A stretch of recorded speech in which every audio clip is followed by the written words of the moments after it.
Look at the iPad on the table. What do you see? Let me see. Zoom in. You can zoom in. Let me help you. Look at the iPad on the table. What do you see? Okay, That's hard. On a man's legs.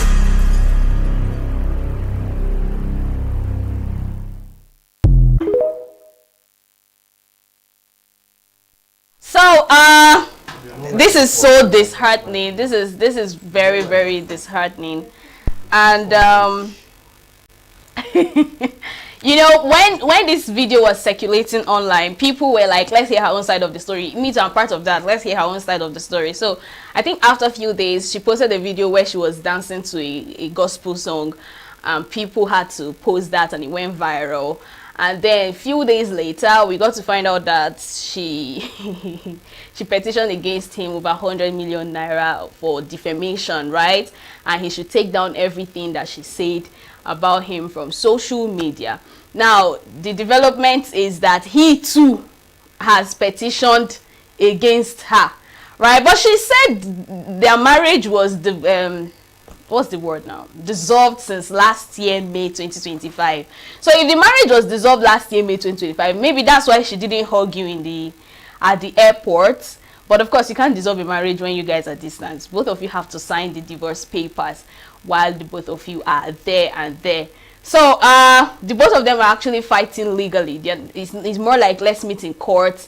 It's more like let me see where this will lead to. I would actually want to see where this will lead to. Do you get? Because as we speak, she's already married to somebody else. She is already married to somebody else, and that's what hurts him the most.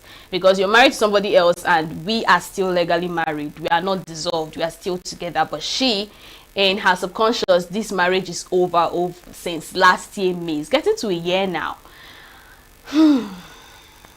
It's actually a very long month. It's very disheartening. Let's be very practical. A whole lot of people were like, oh, women, sisterhood is proud of you, brotherhood is proud. I don't think this is about gender now.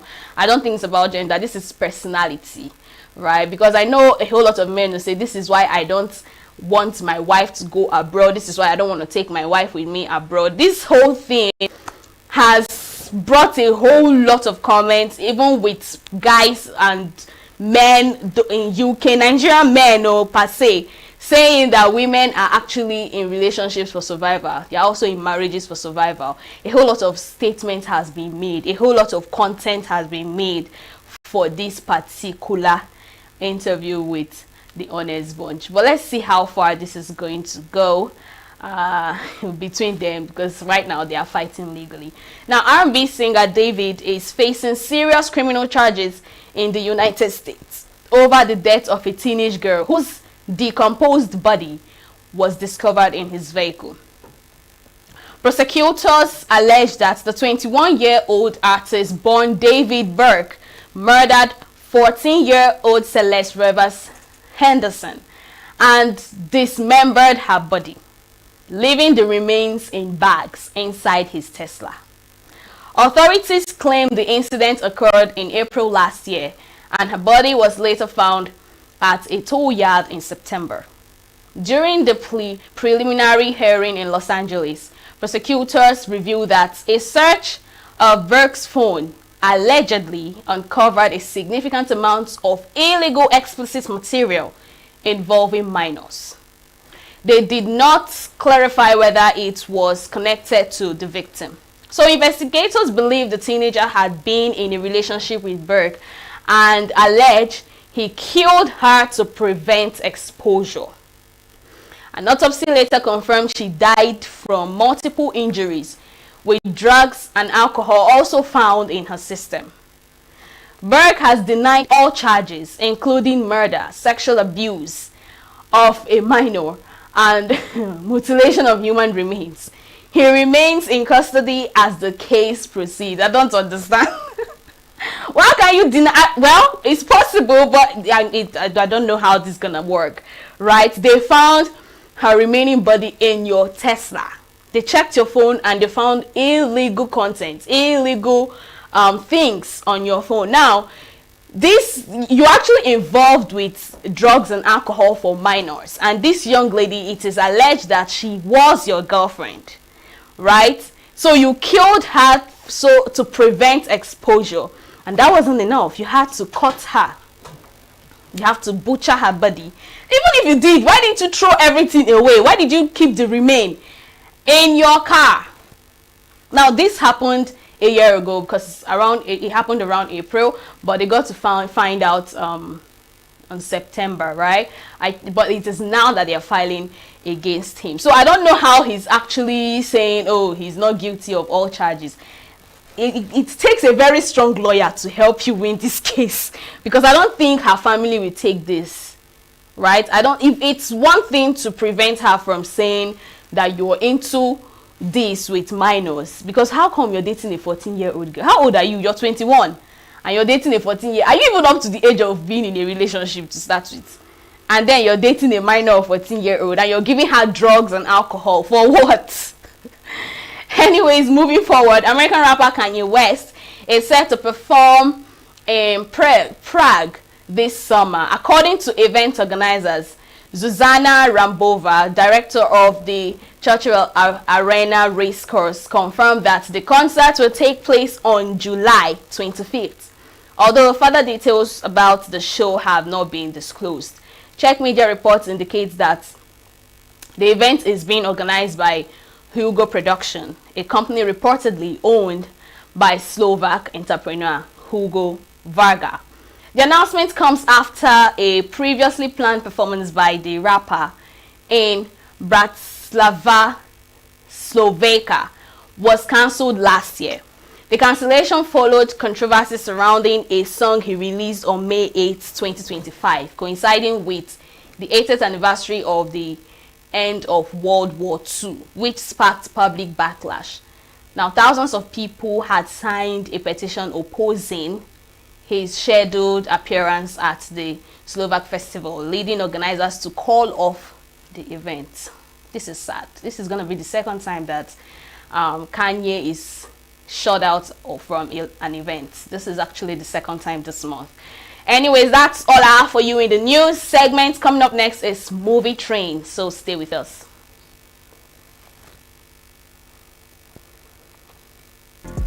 Get plugged into the heartbeat of entertainment on The Hub, your ultimate show on eVibes. From trending stories and social media drama to top charting music, must-watch movies and exciting moments from the world of arts, we've got it all. Join us for unmissable conversations with your favorite entertainment personalities, plus fun segments every week. I should try harder. So, okay, I don't know that one. Outfit of the day. Oh, I don't do that. That's some Gen Z stuff. Oh, now you say it's a Gen Z stuff. It's everything you love about entertainment, served fresh every week at 1 p.m. with weekend repeats just in case you missed it. The Hub's on eVibes, where the vibes never stop. Only on Signature TV.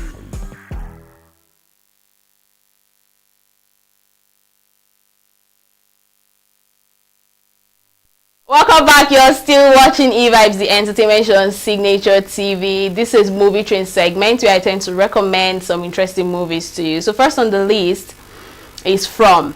So a town with a hidden secret experiences strange occurrences that intensify at night. Mysterious forces disrupt everyday routines as residents try to preserve stability and community while attempting to comprehend their surroundings. Now, From is set in a seemingly ordinary town with an extraordinary secret. The series follows the residents as they encounter unexplained phenomena that intensify with the onset of night. As everyday life is disrupted by mysterious forces, the inhabitants must navigate unforeseen challenges while trying to understand the hidden nature of their environment.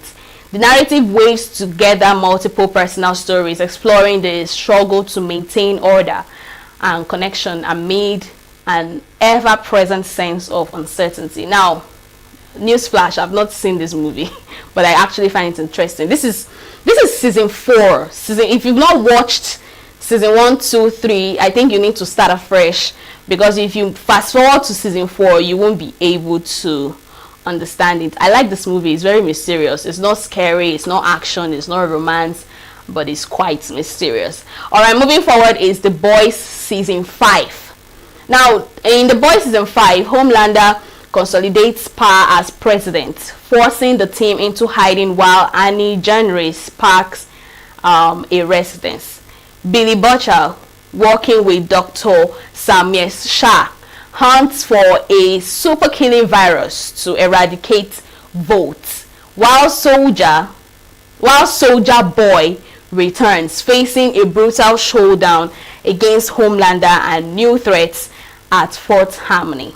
This one is very, very serious. It's giving Marvel vibe and energy, right? I've not seen this one also. Unfortunately, most of the movies I'm recommending today, I've not seen anyone. So up next is Michael. Now, the film Michael follows the extraordinary life and rise of global music icon Michael Jackson, from his early days as a child star to the Jackson 5, to his transformation into one of the most influential entertainers in history. It traces his journey through fame, beginning in Gray, Indiana, highlighting his breakthrough success, iconic performances, and the creative force behind legendary albums like Off the Wall, Thriller, and Bad. So, the story also explores his struggles with fame, family, pressure, and the challenges that came with global superstardom. Starring his lifestyle nephew, Jaffa Jackson, the film focuses heavily on Michael's artistry, performances, and impact on global pop culture, celebrating his legacy as the king of pop, while offering a dramatic look at the man behind the music. So, newsflash, this movie is streaming in the cinema, not in Nigeria, but in the diaspora. So, let's keep our fingers crossed. It's supposed to come down here like this weekend, but let's keep our fingers crossed. I'm sure people are really, really anticipating this, especially Netflix lovers like me and you. So we have lots of movies to see this weekend, and that's all I have for you in the movie train this hour. We're going a short break, very short break, and coming up next is the conversation segment, so stay with us. Get plugged into the heartbeat of entertainment on The Hub, your ultimate show on eVibes. From trending stories and social media drama to top charting music, must-watch movies, and exciting moments from the world of arts, we've got it all. Join us for unmissable conversations with your favorite entertainment personalities, plus fun segments every week. I should try harder. So, Okay, I don't know that one. outfit of the day. Oh, I don't do that. That's some Gen Z stuff. Oh, now you say it's a Gen Z stuff. It's everything you love about entertainment, served fresh every week at 1 p.m. with weekend repeats just in case you missed it. The Hub's on eVibes, where the vibes never stop. Only on Signature TV.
That's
Get plugged into the heartbeat of entertainment on the Hub, your ultimate show on e-vibes.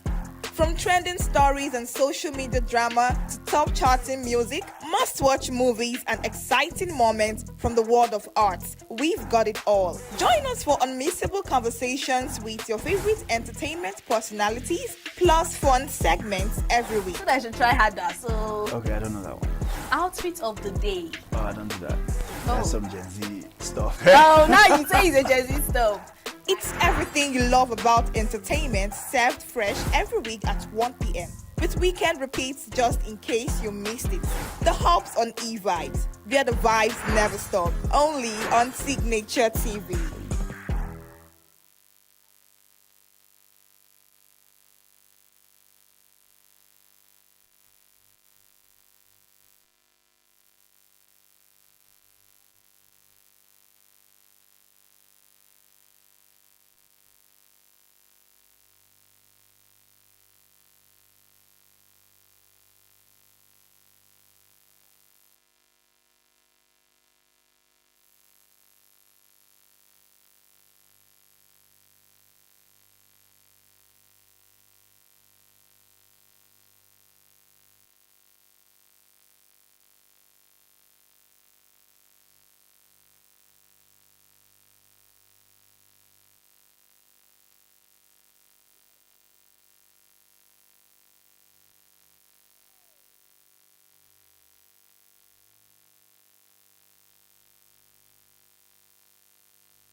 Get plugged into the heartbeat of entertainment on the Hub, your ultimate show on e-vibes.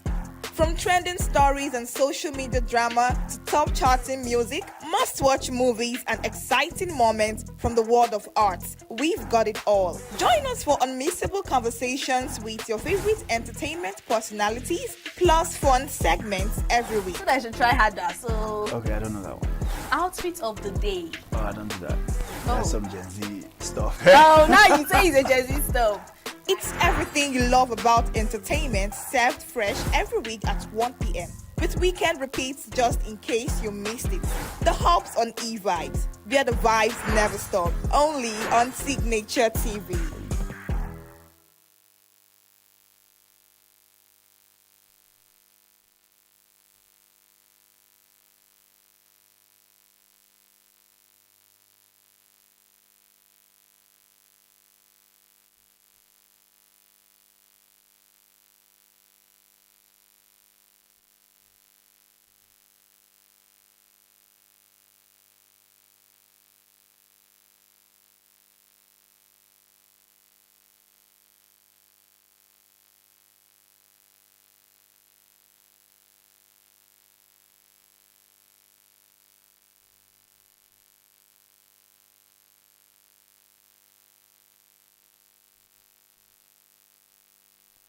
Welcome back. You're still watching E-Vibes, the entertainment show on Signature TV. This is the conversation segment, and today on the show we've got one of the fast-rising voices in Nigerian comedy, Ikebudu Emmanuel, popularly known as Slim Saint, a performer who has been building his name both online and on stage, and is now gearing up for a major comedy show.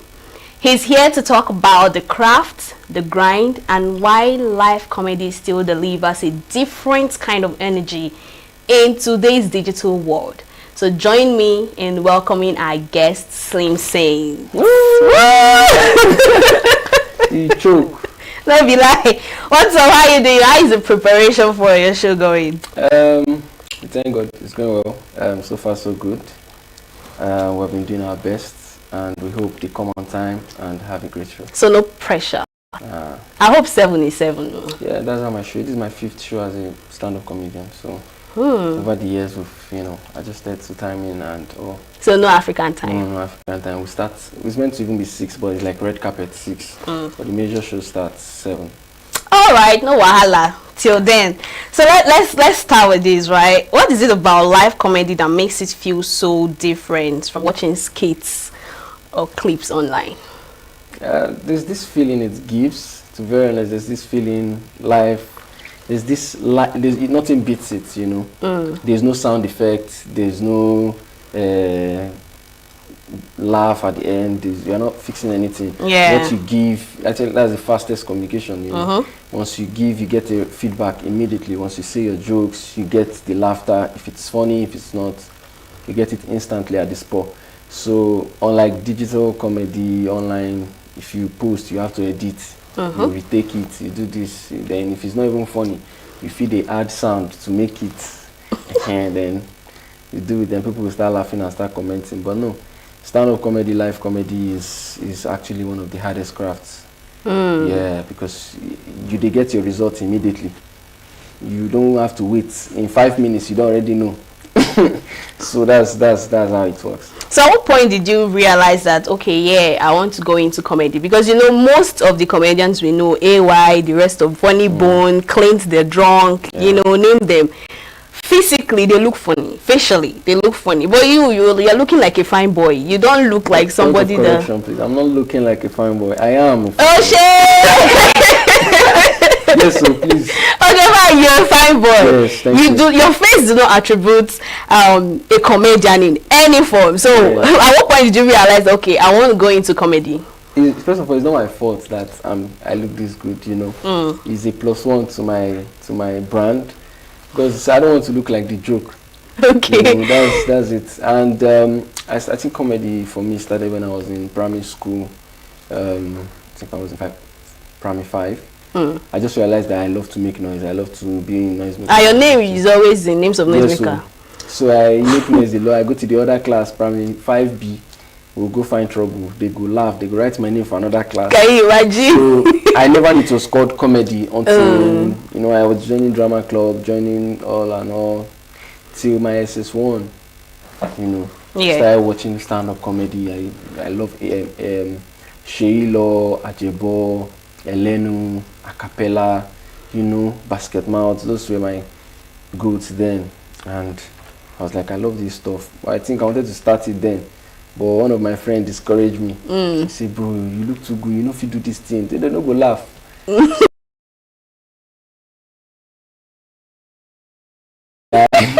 So I waited for like a year. Yeah. I was in SS2. I just told myself, I'm going to do this thing.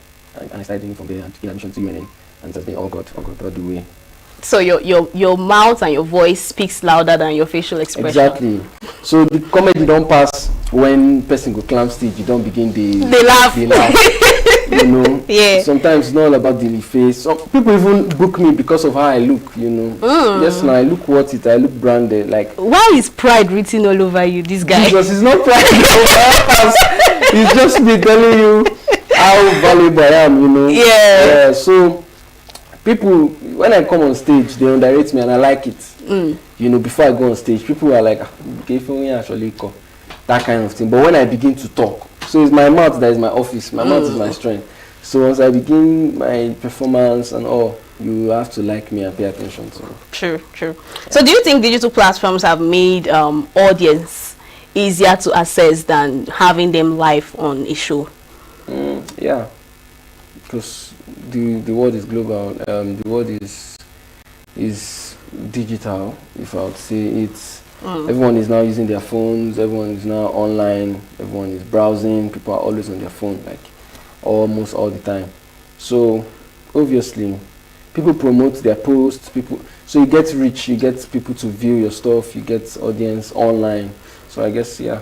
Well, have you ever made a joke that actually glared people up online, and when you came on stage, people didn't find it funny? I have to think.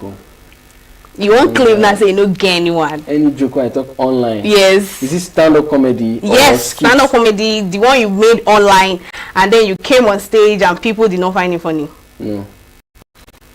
None of them. All my jokes, I did critic, like, you don't know the way I write my jokes. So they had before ENUGU funny. Yes. I have like team. I have people that I contact, you know. Before I will say this joke, I go guess I have underground study, I make my research, I do a lot of background check, then publish the joke online. For online people to accept the joke, it go sell offline. But most times it has to sell on offline first. If people laugh like now, if I post it online, definitely people will obviously like it. So I think it's the other way around. Yeah. Okay, so would you say that social media helped build hype for live shows or reduce it? Yeah, it helps. Social media is like I said, it's where we do our PR, our ads. So social media is actually helping. Like this is my show now that I'm planning, this Sunday at Amadu Event Center. I was in Lagos putting the whole PR, pushing the whole show, and I was making the location ENUGU. So how does that work?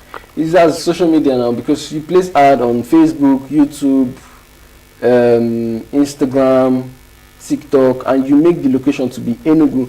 So people that are in ENUGU, you can be in Lagos and be promoting a post in this ENUGU, and people will be viewing it in ENUGU. So when I'm here, people are like, I saw your flyer on my feed, you're having a show in ENUGU. But people in Lagos too might not really get the reach.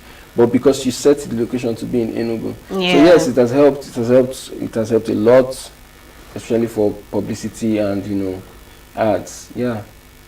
So this one is quite personal, right? How do you deal with silence and unresponsive crowd during a live performance? When like you crack a joke and people are not laughing.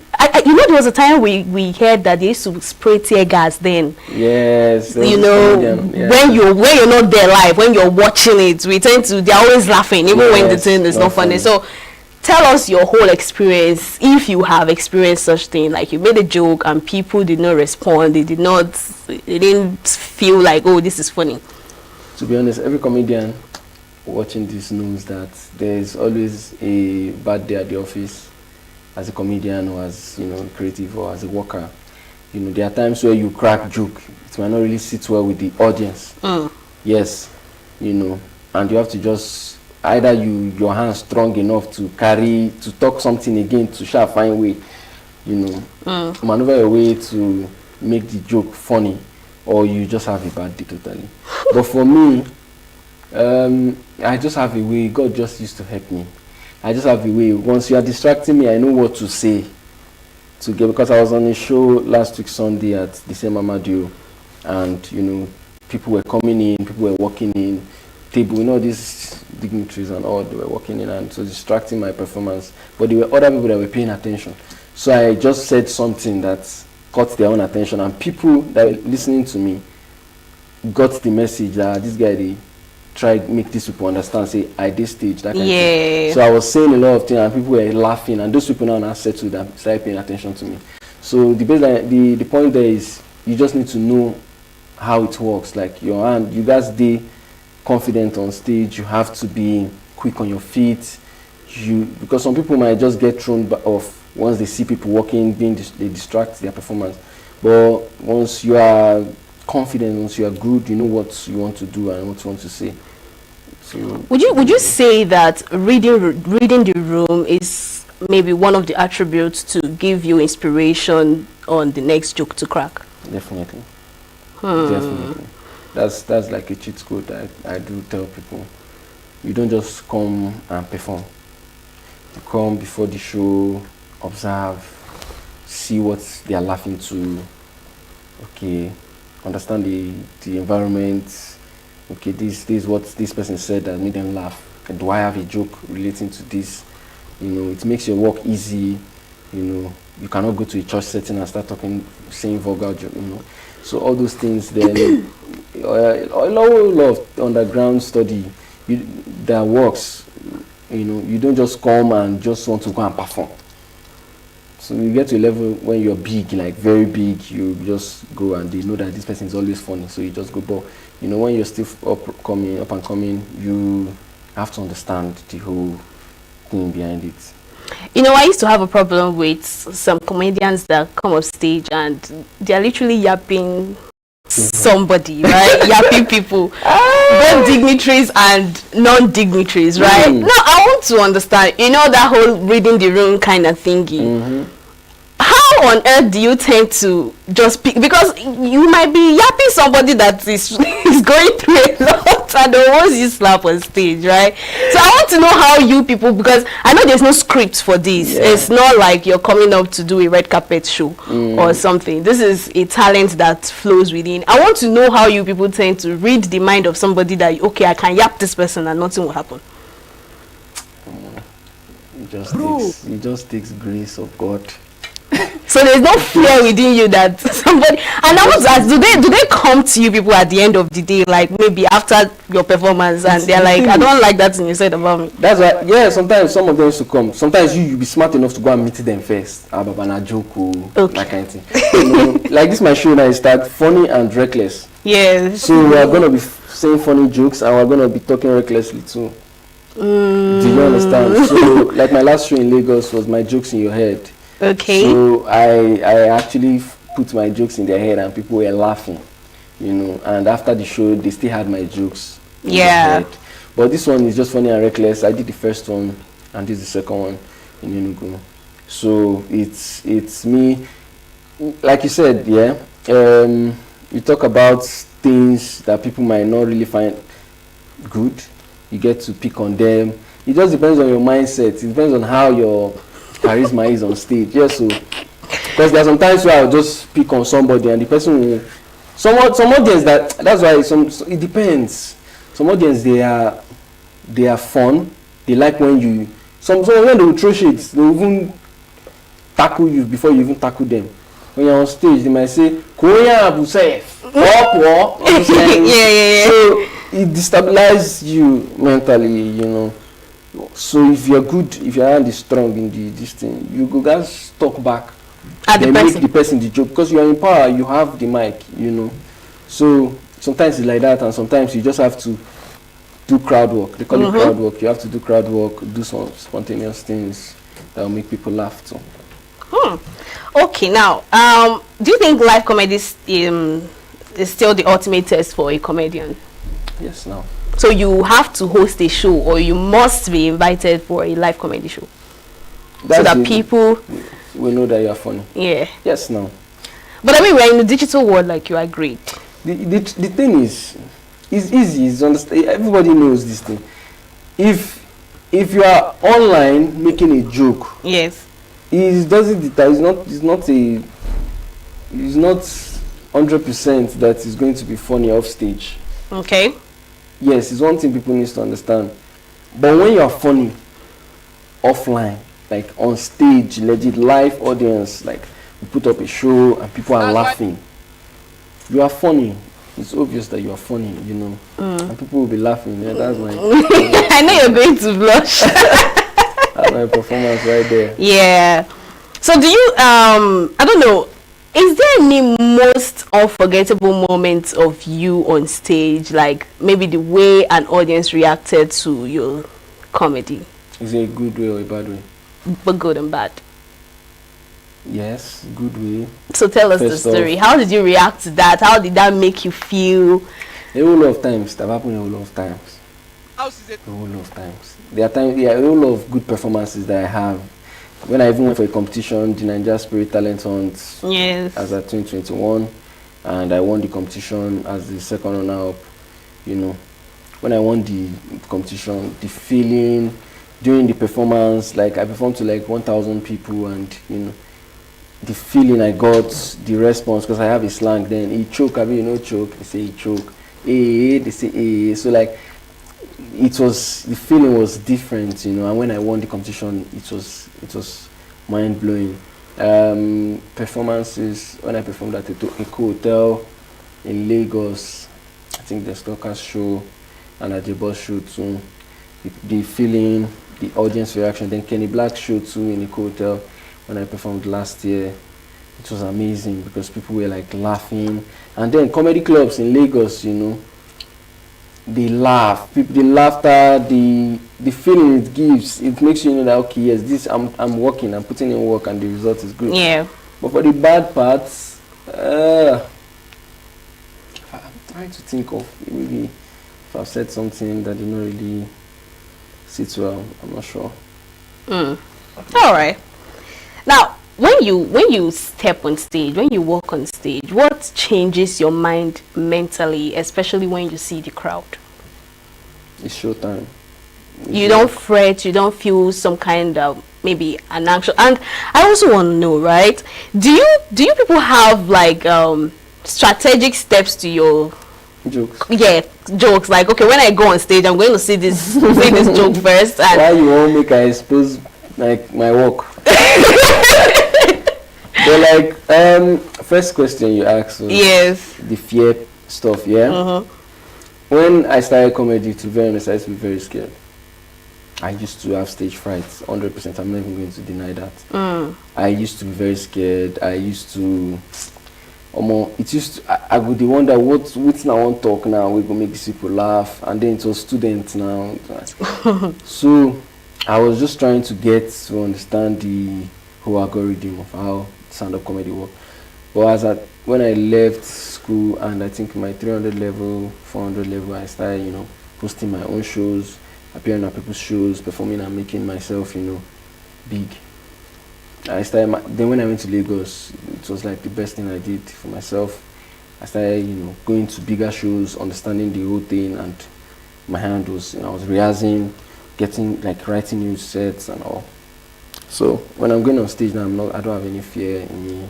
Like if this was me 4 years ago planning the show, I'll not even be here, because I'll be very scared first off, because I never fixed this one, and I won't do interview. How?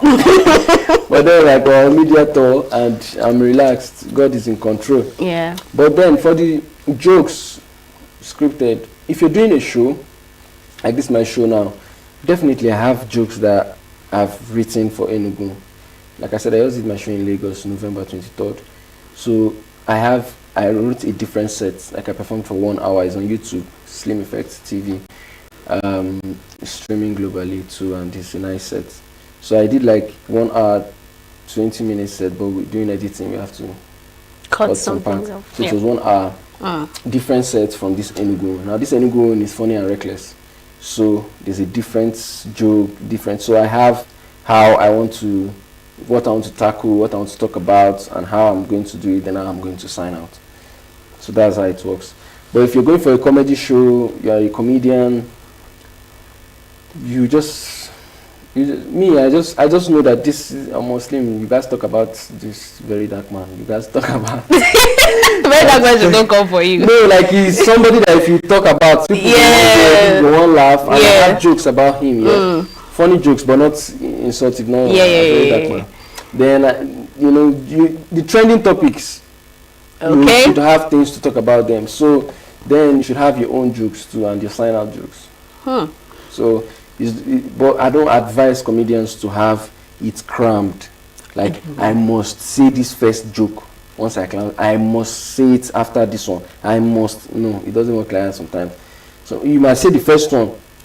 So you might say the first one, and maybe someone might distract you. You lose your line of thought, and you can't remember the second, and get a messed up performance. So it's not always good to cram la po in comedy. No, you just freestyle, do your thing. So what does comedy really mean to you? You know, this Nigeria, there's nothing funny. As I'm speaking to you now, Yes, nothing is funny in this country, and we tend to have people hosting comedy shows, and I tend to wonder what is funny that you want to come and say on stage and make people laugh, right? So what does comedy really mean to you? Comedy is life. How is it life? Like, I'm happy doing this work. I'm not even going to lie. I'm happy because I keep seeing reasons why I am doing this work. Like, how do I explain it now? When I started, I was seeing the light at the end of the tunnel. But at least now it's clearer, and it's just like I'm a go-getter. So I'm seeing it. I'm like, oh, this is the life I prayed for 2 years ago, and I'm still praying for more. I've not gotten to where I want to be. But I'm on the right path. So it's a good thing. It's a thing of joy. I'm happy doing it, and not like I don't have other things that I'm doing aside from comedy. But like, this is what I tag as a great job. I know there's nothing funny. I know. That's why I say comedy no really hard. Now you want funny. If I crack joke, laugh. I'll come. You go crack joke now. You need crack joke now. You need to make both me, producer, director, to laugh. So I mean, your life now, right? This one is life stage. No, this is not. But the difference now is that you're sitting down. I sit down comedy. Yes, sit down comedy, not stand comedy. So we would like you to crack a joke, and then maybe we'll ask you the last question before we let you go. I won't see I will take crack. No, you're putting that spell of the moment now. But when you talk we don't need cram jokes. Then you we don't need cram jokes. My jokes are not for this audience here. I don't understand. These people that are looking at me. Bro, crack joke. Anyway, there's nothing funny in the country, and you and I know there's nothing funny. The person who they follow in footsteps don't go match poison. That's the beginning of the who promised to stand by me, don't go sit down, Yes. And motivational speakers in ENUGU, they are doing a very bad work. I was on my way to Agbapa which day. Now one guy tell me one motivational quote.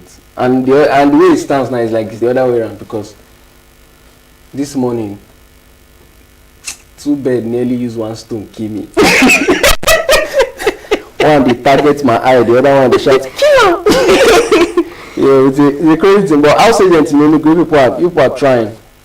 In Lagos, all of them want to say the heart of Lekki. Lekki is heartless now, as I speak to you. It's heartless. And the houses, they don't have lights. I pay for 2 years, lights no in my house. As I speak to you, my room is very dark, man.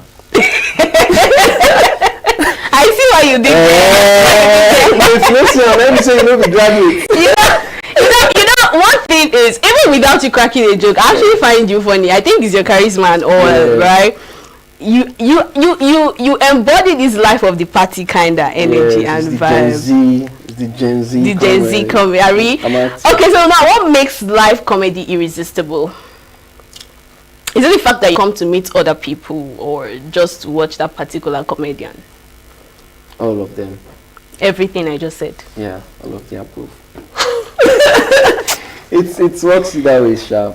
Like, most people just come out to have a great time. Not like you have anything special. Sometimes comedy is to be honest, I tell people comedy has gone beyond this. You get one guy. That guy now the open pay. They carry on yesterday. So you know the guy the open pay. So yeah, please tell them about my show. Or should I do it? You actually talked about your show like several times. I did that in the intro. I forgot to. Yeah. I will be talking about your show that is always in Amadio and all that. This Sunday. This Sunday. Yes. Anyways, the director said I should ask you one question, but I'm not going to ask you. Why? He said I should ask you if it was an option for you to go into comedy, or did you feel jump? That's a very good question. Thank you very much, Mr. Director. The work we are doing behind camera, is it the work you studied in school? Because according to that voice, you'll be like IMT. What do you mean? I don't know. First choice university. Director with first class and you're doing directing. No problem.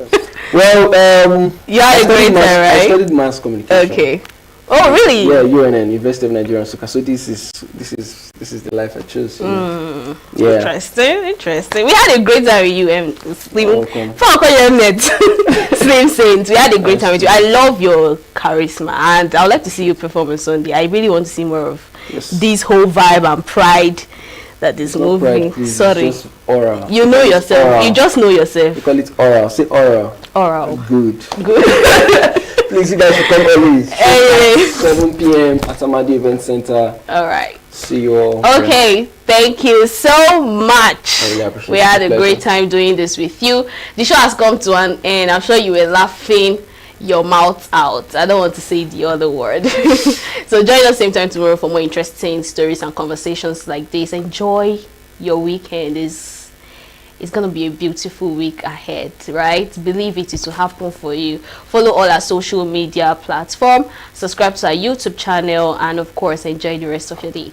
I remain your baby girl, Queen Wokonta. Bye-bye.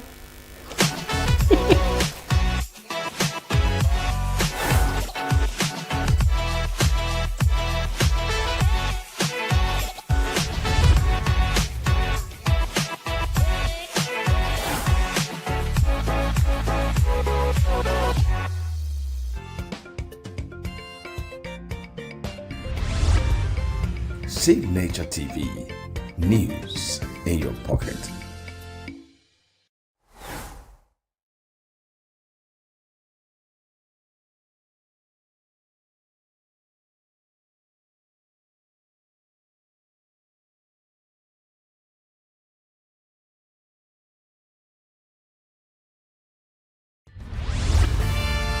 We are local.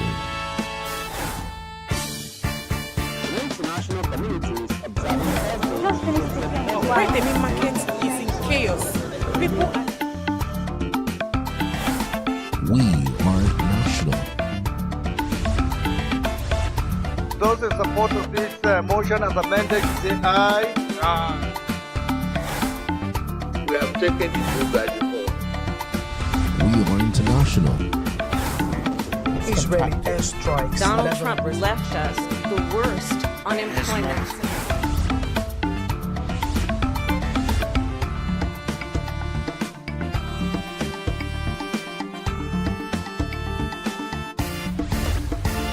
Signature TV, news in your pocket.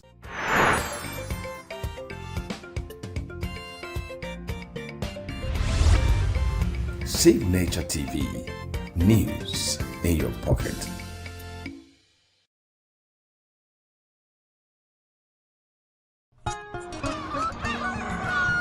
New every morning on Signature TV, we open the day for you with needed energy, information, and required vibes to shape your day. From sizzling snippets of stories in various areas of life to intriguing conversations with net worth guests. When you have people who have no track record becoming your leaders, you have a problem.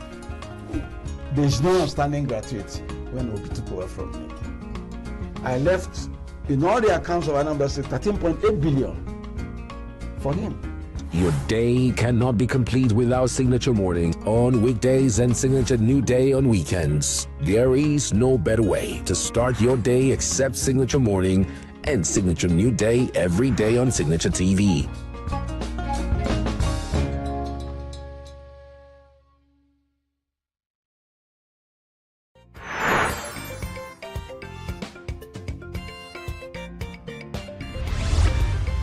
Signature TV, news in your pocket.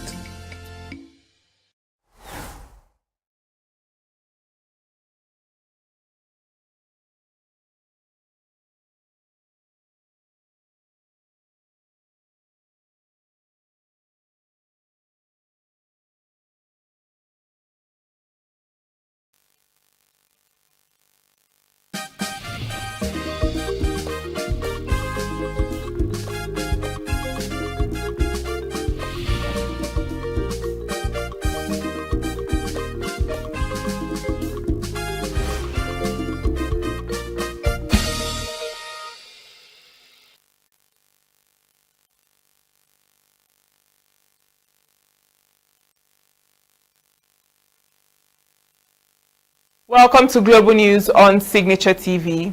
I am Uchenna Chimdi Oluoha. In the headlines, House of Reps makes case for reintegration of trafficked girls into the Nigerian society. Accord Party denies pact with Tinubu ahead of 2027. APC unveils revised timetable, shifts presidential primary, and CBN increases ATM card issuance fee by 50% to 1,500 naira. Details in a moment. Every second, every minute, every day, news is breaking, events occur, and there are new developments. At Signature TV, we follow these stories objectively, bringing all sides without bias, explaining the complex issues, breaking down the numbers, and investigating the issues behind the news. Anywhere and everywhere, near or far, wherever the news is, we will be there. Signature TV. News in your pocket.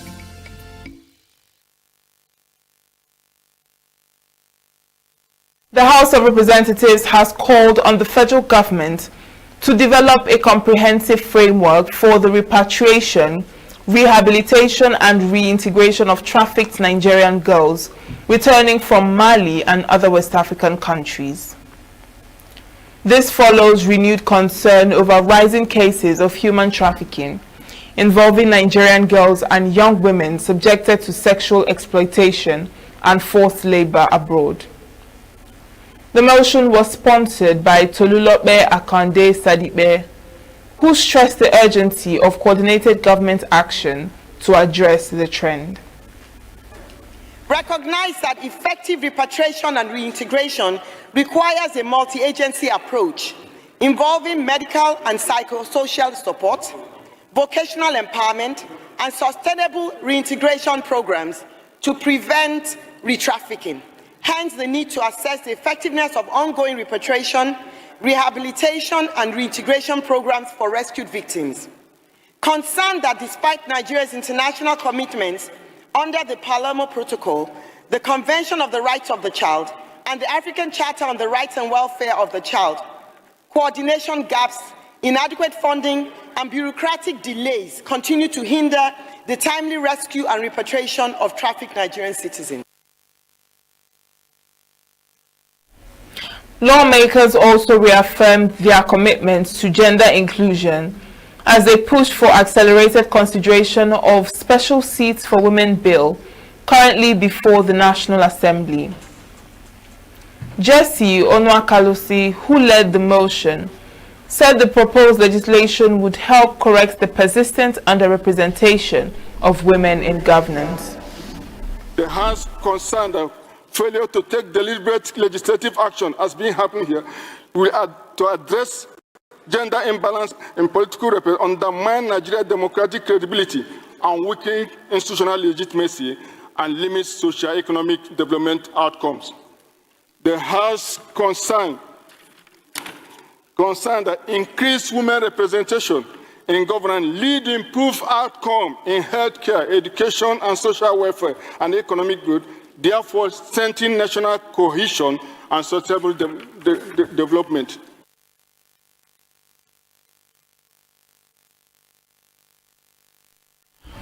The House further moved to provide legislative backing for the establishment of the Department of State Research and Development within the Department of State Services, as well as the creation of the National Institute of Public Health and Infectious Diseases. The bill was sponsored by the Speaker and supported by Francis Wave and Amobi Oga, who highlighted their importance to national security and public health advancement. The House Committee on Public Petitions also presented 12 reports, including a petition by Bash Ali seeking parliamentary intervention over the proposed Guinness World Boxing Championship fight in Africa, as well as allegations of sabotage and impunity within the National Sports Commission.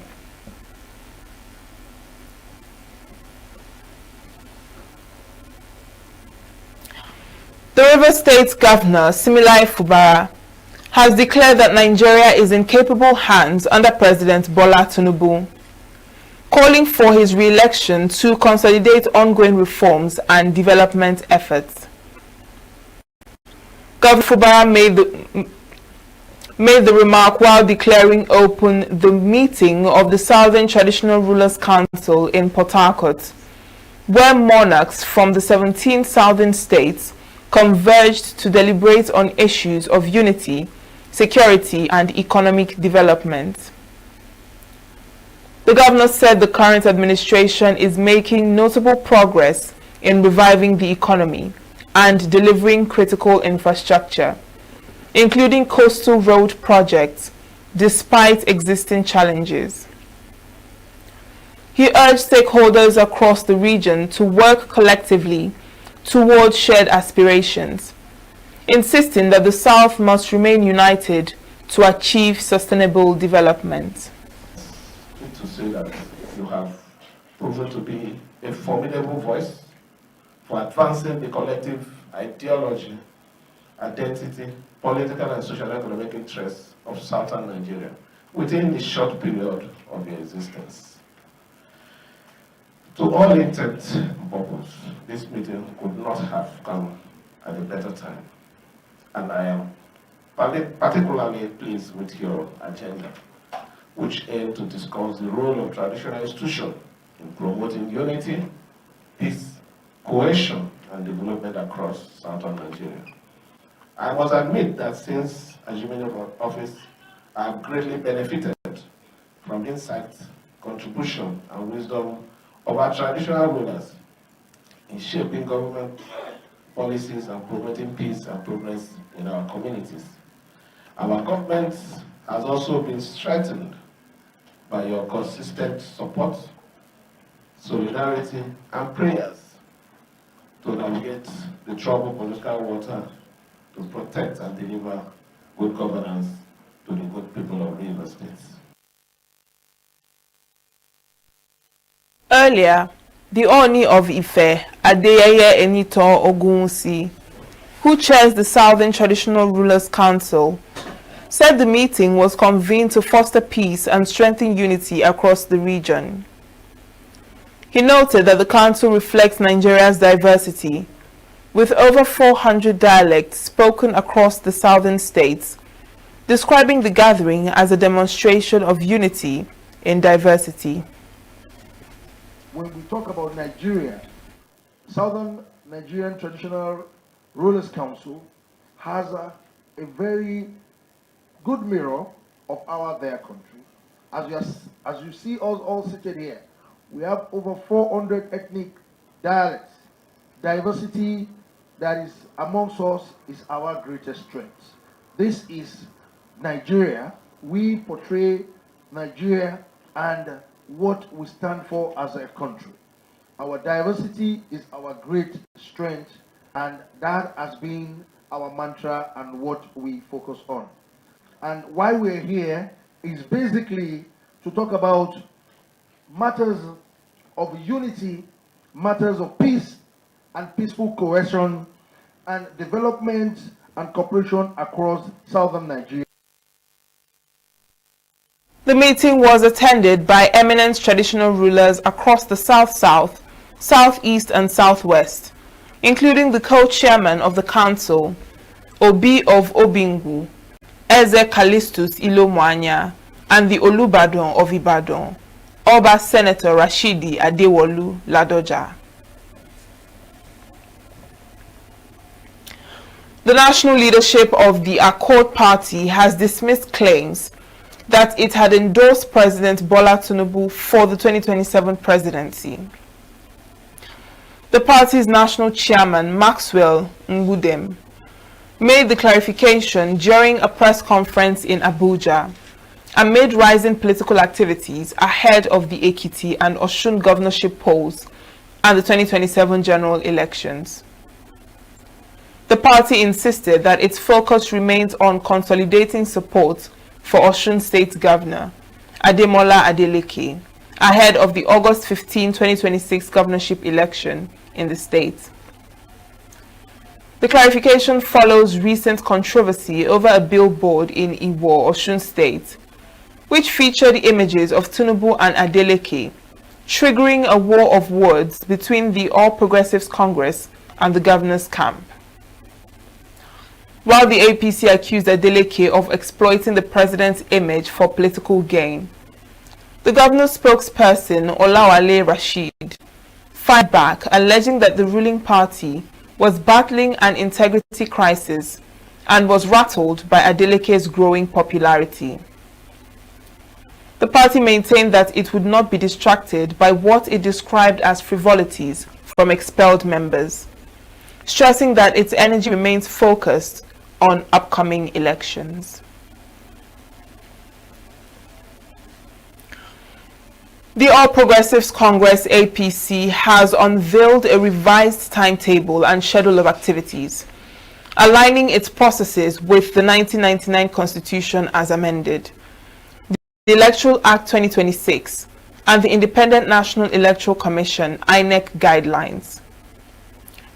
A statement by the Deputy National Publicity Secretary of the APC, Durosimi Meseko, said that the updated schedule supersedes an earlier version released just days ago, stressing that the new framework has been formally communicated to INEC in accordance with established procedures. Under the new arrangement, sales of nomination forms will begin on Saturday, April 25th, and close on Saturday, May 2nd, 2026, followed by the submission of completed forms and supporting documents, which will end on Monday, May 4th, 2026. It added that the screening of aspirants across various levels of elective offices will follow in phases.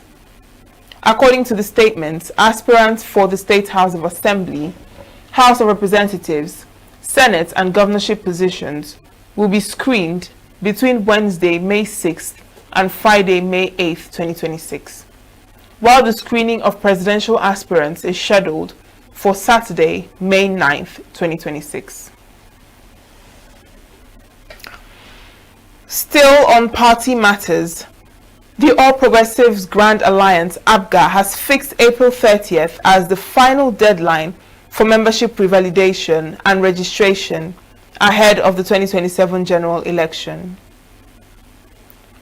A notice by its National Publicity Secretary, Dr. Ejimofo Opara, issued in Oka, said the deadline, which applies to all intending members as well as existing members nationwide, is in compliance with Section 77, subsection 5 of the Electoral Act 2026, which mandated political parties to submit a comprehensive digital membership register to the Independent National Electoral Commission (INEC). Opara explained that only members whose details were captured in the party's digital register to be submitted to INEC would be eligible to participate in the party's primary election processes for the 2027 polls, including participation either as aspirants, voters, or delegates. He urged all aspirants and intending members to utilize the remaining days to complete their registration through the party's official website, and that no extension will be granted after the April 30th deadline.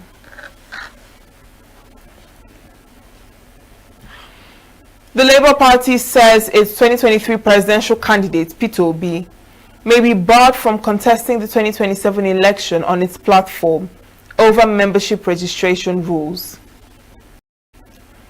The party's interim national chairman, Nenadi Usman, disclosed this during an interview, citing provisions of the Electoral Act that require parties to close their membership register ahead of primaries. She explained that once the register is closed 21 days before primaries and submitted to the Independent National Electoral Commission, new entrants cannot be added, making late participation legally impossible. Usman noted that although Obi played a key role in the party's performance in the 2023 elections, the rules must be strictly followed.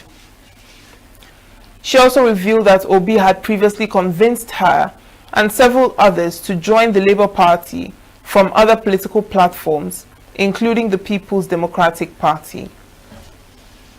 The development comes amid a prolonged leadership crisis within the party, which has seen rival factions contest control of its national structure.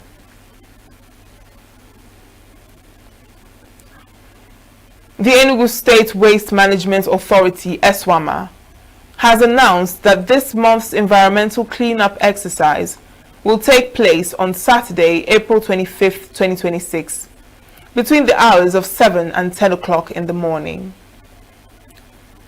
A statement by the authority notes that due to the nationwide NECO BECE examinations scheduled for the same day, enforcement activities will be relaxed to allow for the free movement of people and vehicles. ESWAMA, however, encouraged residents to actively participate in the exercise by ensuring proper sanitation of their surrounding, including clearing of drainages. It emphasized that maintaining a clean environment remains a shared responsibility, essential for public health, safety, and sustainability, and called for the cooperation and understanding of the public.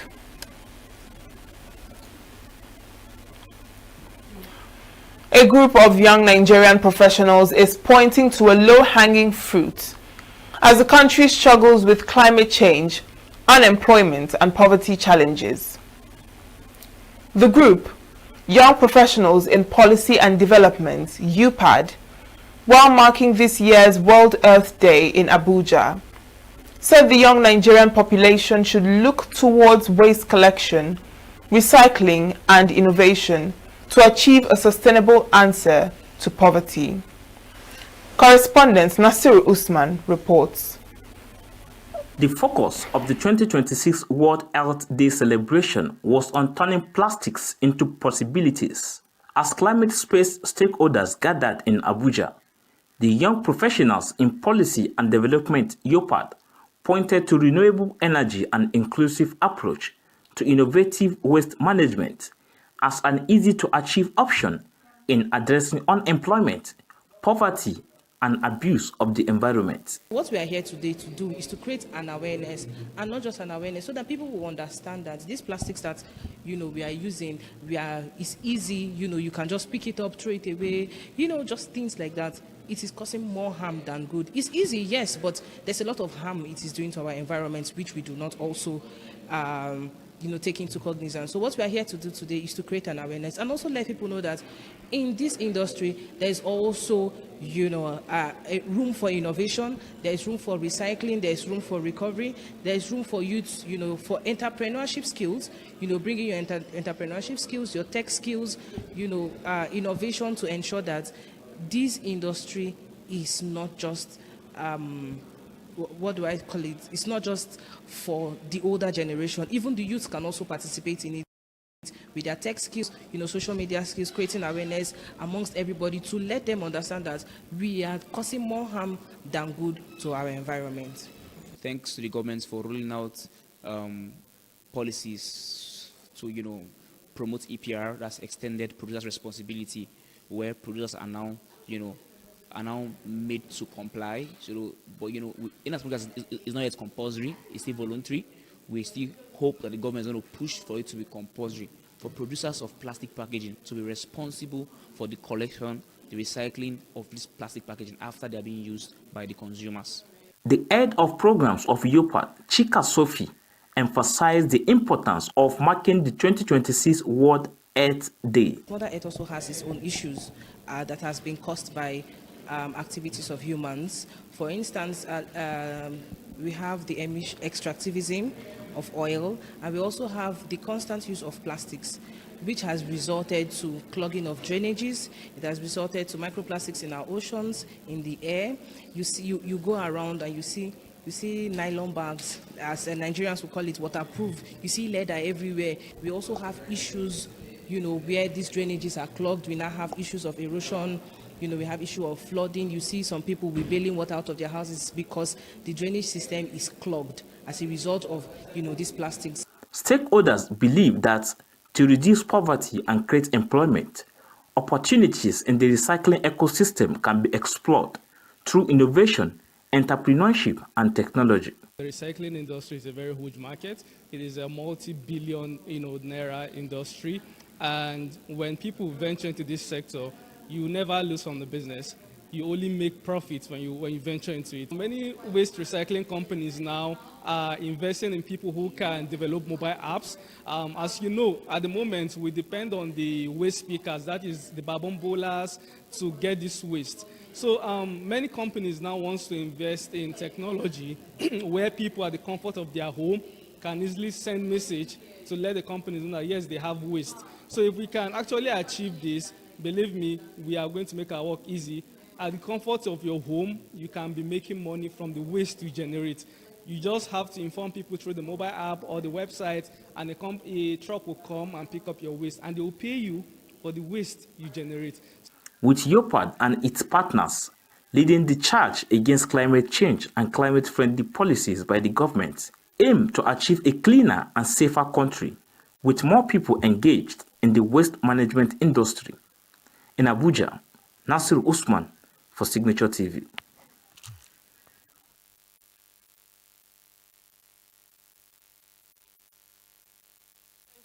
Of Nigeria, CBN has increased the fee for issuance and replacement of automated terminal machine ATM debit and credit cards by 50% to 1,500 naira from 1,000 naira.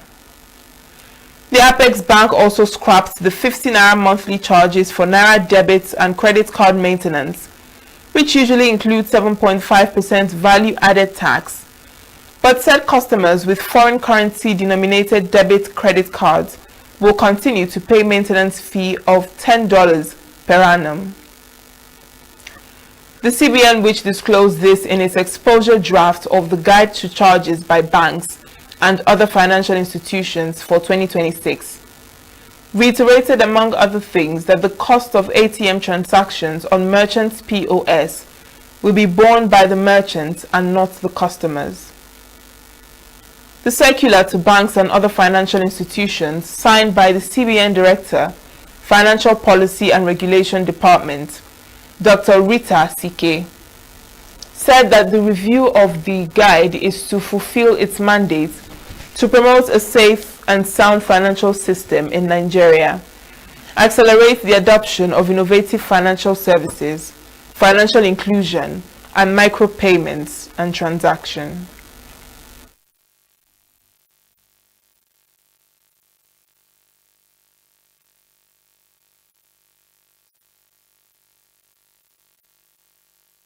Up next is foreign news.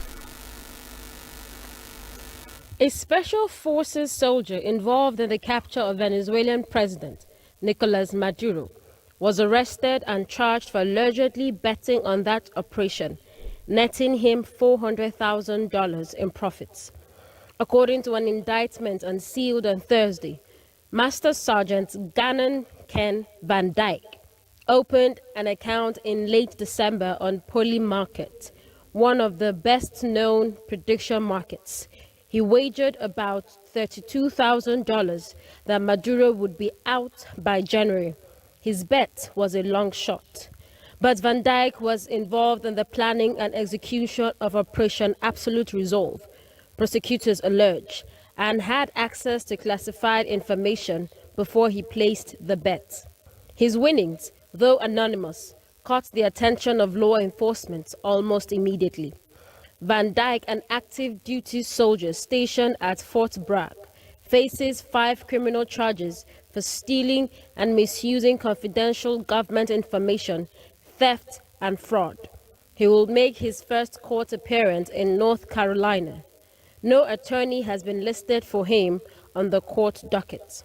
Judges at the International Criminal Court on Thursday confirmed charges of crimes against humanity against former Philippine President Rodrigo Duterte for deadly anti-drug crackdowns he allegedly oversaw while in office.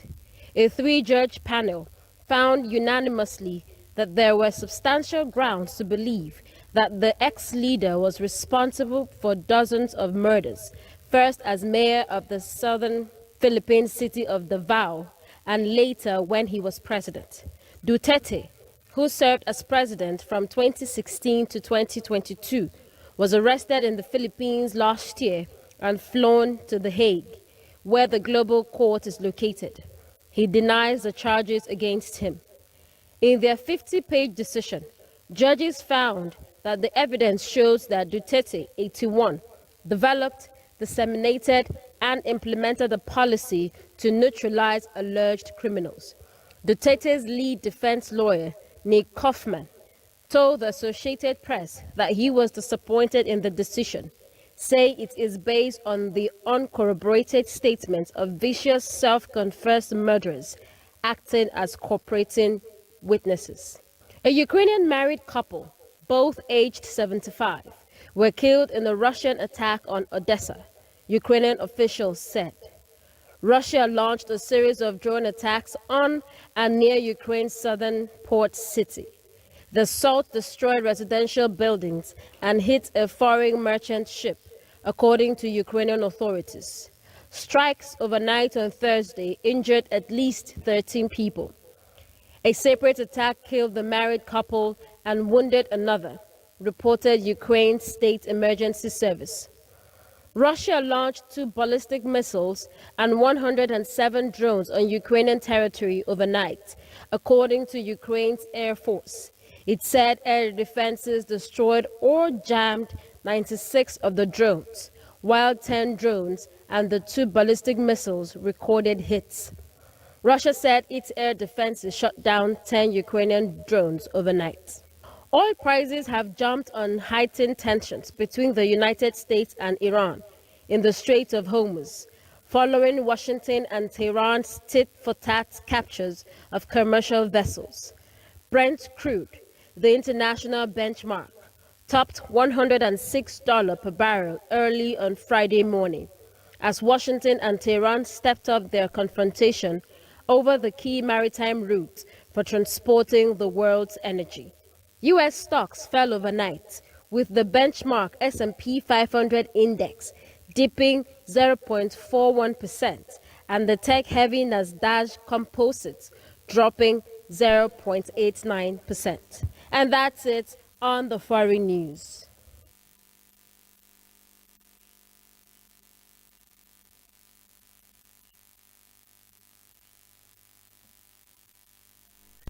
Up next is sports news. The Nigeria women's national under-17 football team have intensified preparations for the upcoming FIFA under-17 Women's World Cup qualifying fixtures against the Guinea women's national under-17 football team, with camp now fully active in Abuja. The majority of invited players have arrived and settled at a hotel as the technical crew begins fine-tuning strategies ahead of the crucial second-round encounter. As part of their build-up, the Flamingos are scheduled to play 2 friendly matches this weekend at the Goal Project in Abuja. The fixtures are expected to provide valuable match fitness and tactical cohesion as the team sharpens its readiness for the qualifier. Nigeria's campaign is part of the broader qualification pathway to the 2026 FIFA Under-17 Women's World Cup, scheduled to take place in Morocco from October 17 to November 7, 2026. Czechia returns to the 2026 FIFA World Cup with memories from the days of Czechoslovakia, reaching 2 finals. Now after 2 decades away, the team is back on football's biggest stage and eager to write a new chapter. Czechia secured qualification for the 2026 FIFA World Cup in dramatic style with 2 successive penalty shootout victories over the Republic of Ireland and Denmark in the UEFA playoffs, sealing their long-awaited return to the global finals after a 20-year absence. Drawn in Group A alongside co-hosts Mexico, South Africa and South Korea, Czechia faces a balanced section where discipline, organization and experience could prove decisive. In golf, England's Mimi Rhodes put herself in contention at the Chevron Championship as Nelly Corda took control of the first women's major of the year. American Nelly Calder leads the Chevron Championship, the first women's major of the year, by 2 strokes after posting a sublime 7 under par 65 in the first round. The 2-time major winner, who claimed this title in 2024, looked back to her imperious best in a bogey-free round at Houston's Memorial Park Golf Course. In cricket, New Zealand all-rounder Zoe Bates will retire from international cricket after this year's Women's T20 World Cup, ending an illustrious 20-year career on the world stage. The 38-year-old will be part of the White Ferns 15-member squad for the T20 World Cup taking place from 12 June to 5 July in England, where they will also play 3 ODIs and T20Is against hosts next month. A right-handed opening batter, Bates is the all-time leading run scorer in women's T20 internationals with 4,717 runs, 4th on the ODI charts, while she has also claimed 145 wickets and a round number of catches. The all-rounder was named as Cricket Bible Wisdom's leading female player in the world in 2015 and has twice been the International Cricket Council's Women's ODI Cricketer of the Year in 2013 and 2016. Bates, who was player of the tournament at the 2013 World Cup in India, also represented New Zealand in basketball, including at the 2008 Beijing Olympics. That's Sports News on Signature TV. I am Christopher Lele.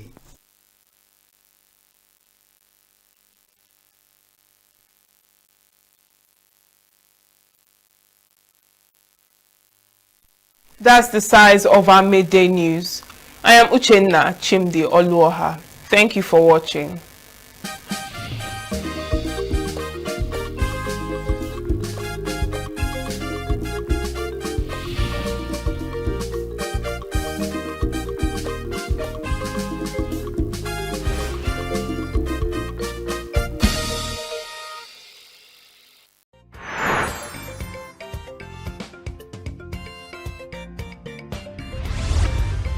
Signature TV, news in your pocket.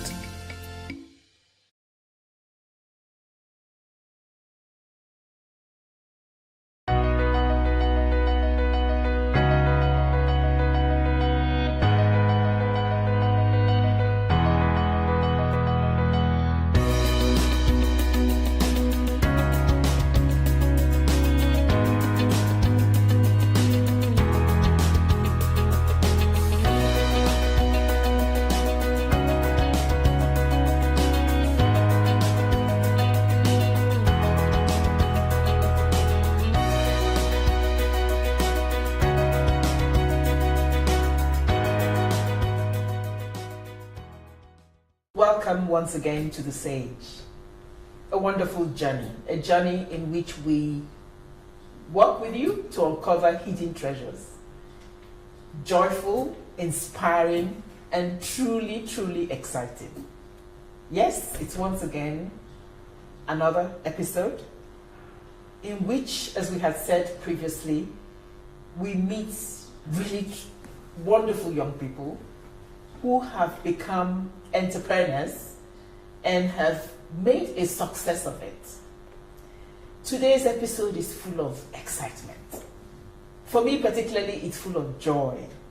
It meets an innate need in me to see a young lady with so much enterprise who is so gifted. I say that because I in particular have a soft spot for young women. I feel young people in our country and in many parts of the world are more burdened, more handicapped by the fact that they lack jobs and therefore lack a viable means of empowerment, economic empowerment. But this is really, really acute for young women.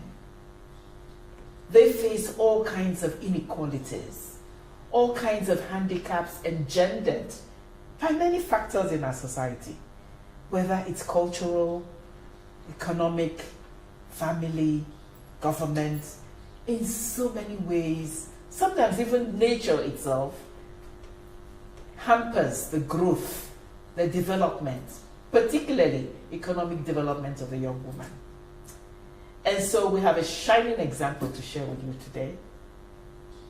A woman, a young woman who never fails to inspire me. A young woman with a heart and the courage of a lion. Full of fun, full of, so gifted, so truly inspiring and wonderful. Please join me as I welcome Jane Okenyi to this show. Thank you so much, Ma. It's a pleasure to be here. When we come back, you'll hear what is so truly wonderful about Jane. And as usual, I'm Dr. Kechi Obuagu, your guide on this journey of excitement. Stay with us.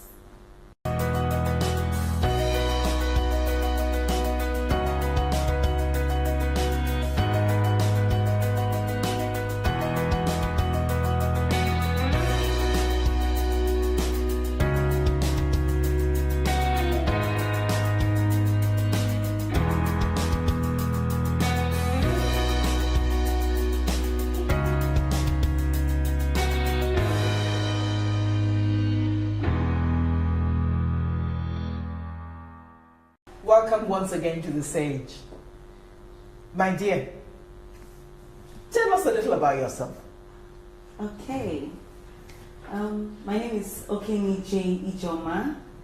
I'm from Abia State, Nigeria. I'm an Igbo girl. Okay, and I hail from Akanu Item local government in Abia State. I schooled at Michael Obara University of Agriculture, Umudiki in Abia State, and I studied biochemistry. Currently, I'm a youth corps member, although I'll be finishing my youth service this month. So, it may interest you to know, and also my audience, that I'm a shoemaker. And yes, I am a shoemaker. I love to be called one. I'm repeating it because I don't want you to call me a cobbler. I don't want you to call me a shoe designer. I am a shoemaker because I make footwears. So that is a little about who I am. Great. Jane the shoemaker. Yes, ma'am. Jane, tell us a little bit about what made you shoemaking? What made you go into this business that is obviously very much a man's world? Okay. Yes, as they always say, shoemaking is a male-dominated business. So everybody usually asks that question. So the first thing I would say is that I didn't just start by making this business part of what I wanted to do in life. I didn't grow up wanting to be a shoemaker. You know, it was born out of passion for entrepreneurship, passion for business, passion to wanting to become something different aside the regular things that women do in society. When I was little, you know, when I was growing up, you know, when my parents buy clothes and they don't buy shoes, there's a problem. You have to buy shoes for me. So right from time, I've always loved footwears. You know, I can't afford to wear the same shoe I wore last year, this year. No, not possible. You know. Then talking about the energy involved in this business. I grew up as a tomboy. I have a twin brother, so that can explain why I grew up as a tomboy. He was my only friend and sibling, so I always did everything he did. You know, I played the same kind of games he played. You know, the football, the sports, and all that. So I think that was where I built my physical strength from. Then looking at business. At the business angle, everything I turned into business. My parents gave me money. See, they gave me money, but that 10 naira I'll make from selling that little drawing gave me joy. That little construction that I would just do, put together envelopes and sell to my teachers. Did you say you were from Newi, no? No. From Abia State. But I don't know why some people think I'm from Abia. Is it Ijebu? No. I'm from Abia State. Yes. So maybe a lot of people say, maybe because I'm an Igbo girl, that's why you're into business and all that. But maybe it's true, maybe it's not true. But I just know that business has been inherent in me right from when I was a little child. So that, so coupled with the business angle, the strengths I have, my love for footwears, and your love for money. And my love for money. I can't hide it. All put together has made me a shoemaker today. Shoe, that's interesting. And what kind of shoes do you make? Okay, I make flat-soled shoes for men, mostly, and then for women, I make palm slippers and sandals. So this is what I call Nneka. This is the Nneka slide. You know, Nneka is an Igbo word meaning mother is greater. Mother is greater. So I give this footwear. I was inspired by one of my very wonderful mom in the making, and I got this footwear. So it's called Nneka slide. And we have many more in my factory, you know. So I'm also looking to branch into making boots and you know, all those official, all these boots that the civil defense people use, the army people use, you know, all those boots, camp boots and all that. So, but basically I focus on flat-soled shoes like brogues, like drivers or loafers, as the case may be, monk straps, you know, Chelsea boots, and then I also do flat-soled slippers for men and women, and sandals for men and women. Let me ask you, what did your family think about this, your idea of enterprise, going into the shoe business? My family, okay, let me start from my dad. Very wonderful man, I would say. You know, I happen to be his first daughter. We are twins, you know, it's like, just like I said earlier, we are twins, you know. He always wanted me to be a medical doctor, you know.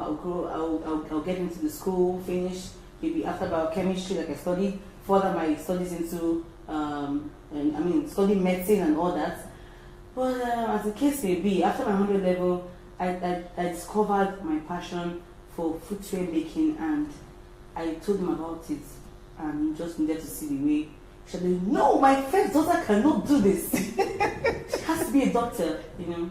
How can you be this beautiful? You want to be a shoemaker? He doesn't know, it's not possible. You know, he complained, and at first I behaved like I understood, but I honestly didn't understand what he was saying because I knew what I wanted.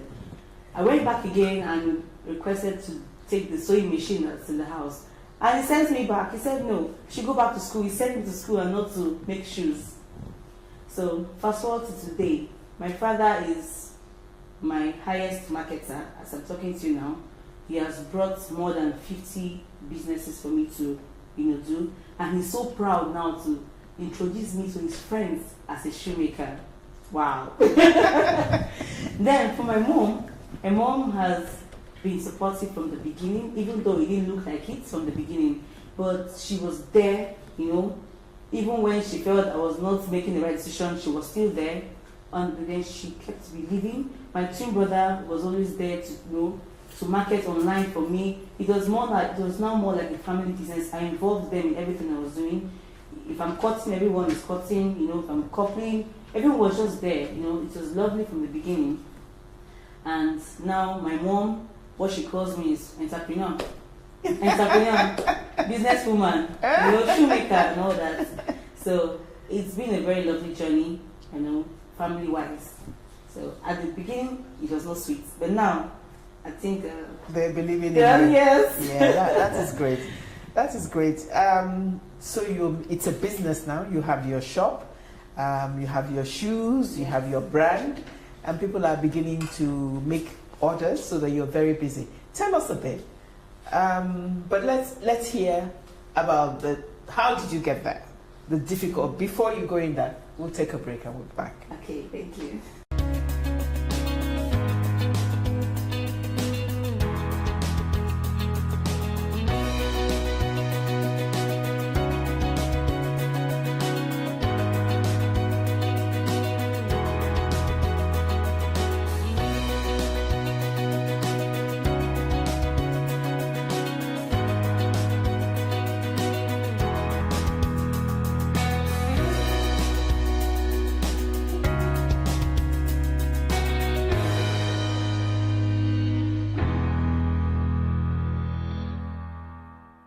Thank you for staying with us, and thank you for being with us and continuing to journey with us as we talk to this wonderful young lady sitting here with me.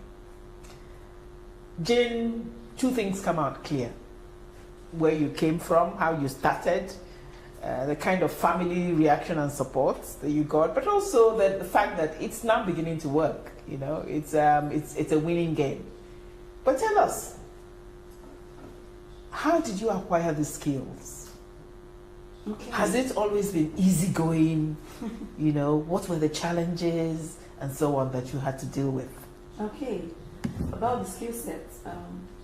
2015, October to be very precise, I just came back home from school. After the 111th semester was over, I came back home, for the holiday, and I was just walking by, my street, and I saw this shop, or this shoemaking kiosk, because it's not a shop, a proper shop, and I saw some beautiful designs there. I had to walk in there, and I started asking some questions, and even when I moved, away from asking the price, asking about the price, and I started asking about how he produced them and where he got the materials from. I was so intrigued by the whole thing, and being an inquisitive person that I am, I wanted to know everything that day. And then the man moved, further to ask if I wanted to learn. It didn't dawn on me that I could actually learn how to do this. Yeah, even though I had passion for entrepreneurship and for business, and even though I loved shoes, I could actually learn how to do this and Make do it them myself. yourself. Yes, yeah. I was already thinking about the business side to it immediately. And I said, yes, I want to learn how to make these pictures. And he laughed. I said, no, that the boy is too much. You will not be able to do this. And I saw it as a challenge. And I talked with my mom. So I took his phone number and left. I came back the next day. First of all, I went back home and I told my mom. My mom was like, shoemaking. Shoemaking. How? I said, Mommy, don't worry, I'm going to pay for this. I had some spare 20K or 25K. I was thinking of what shoes I'm going to do within that period. I wanted to learn how to drive car very, very well, because my mom reluctantly followed me with her friend, and we went there the next day. She saw the place, and she wasn't very satisfied, but I convinced her. I was just pushing. With your enthusiasm and your drive. Honestly, I didn't know what I wanted to use that knowledge of shoemaking to do. Like, I didn't really want to. I just wanted to know how to do it. And it struck a chord. Something in it resonated with you. Exactly. And just like a joke, we paid, and I started the next day. And that man really drilled me. His name is Y2K. He said, no, don't ask me really. Because he said, Y2K. He said, year 2000. So 2K is 2000. Year 2000. That was when he started the business. So we call him Y2K. The man, I was his only apprentice at that time. It was not funny. The man didn't even look at the fact that I was a girl. He didn't look at the fact that I was an achepo. He didn't look at the fact that I was just starting. He drilled me for 1 week and I felt sick. It was not funny, but it was hard work. Yes. It was so, oh my God. But at the end of the day, I learned from him for 5 weeks, and I had to go back to school. But what I learned within that 5 weeks was enough to take me through for a long time. I went back to school and I discovered another shoemaking shop that just opposite my school gates, and I started going there anytime I was free. Little by little, the guy was putting me through. I was helping him to do his own work, so I didn't pay him. I was just helping him to do his own work, and he was teaching me, so we were all the helping each other. techniques Yes. of actually how the shoes are put together. And then, of course, I was gaining some other knowledge from YouTube, from social media in general. So that's the beginning. That's the beginning of my journey of learning this process of turning it into a business. So my learning process was between 2015 to 2017.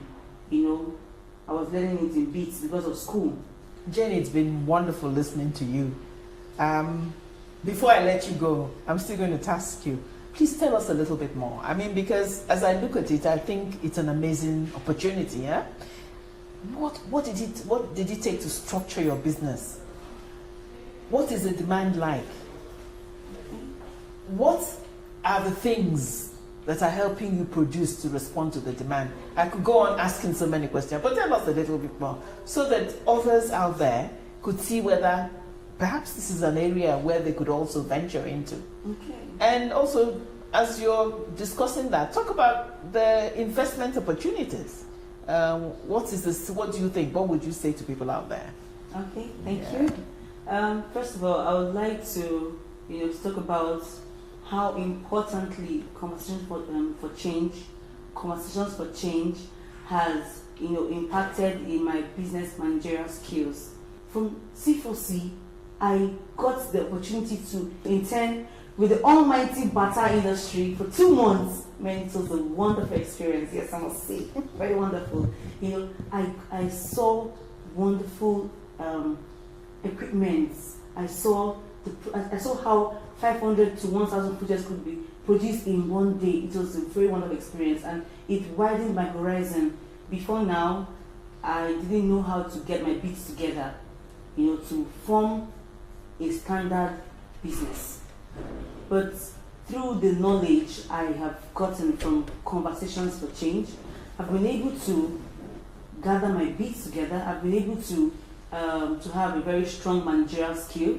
And also, when we talk about the human resource angle, I've been able to know how to selectively pick the people that I know that I could work with, either as apprentices or as workers, to make sure that everything will come together to form the kind of footwears I have in mind to give my customers to wear.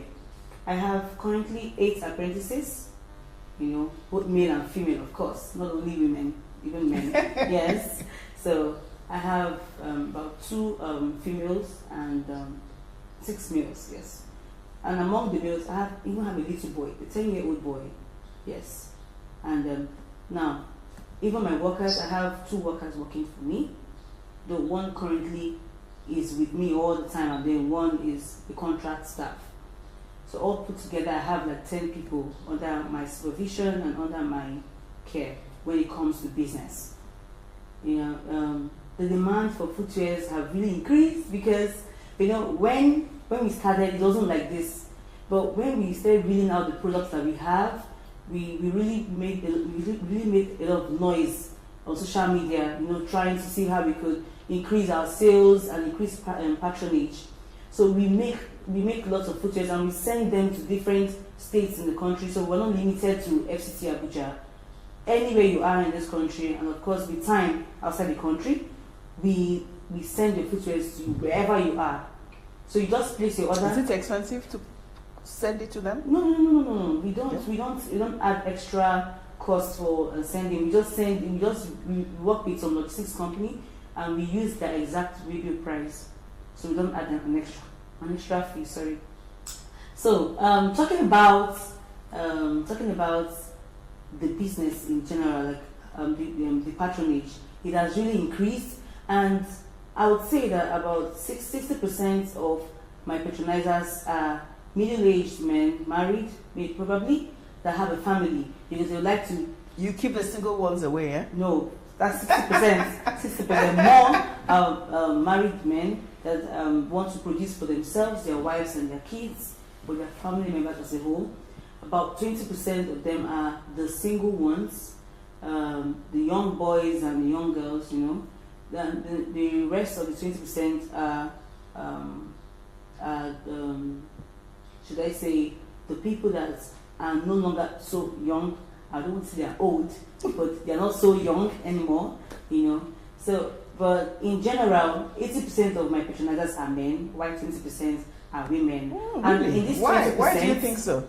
And in 20%, 10% of them produce for their husbands or their male better halves, I don't know.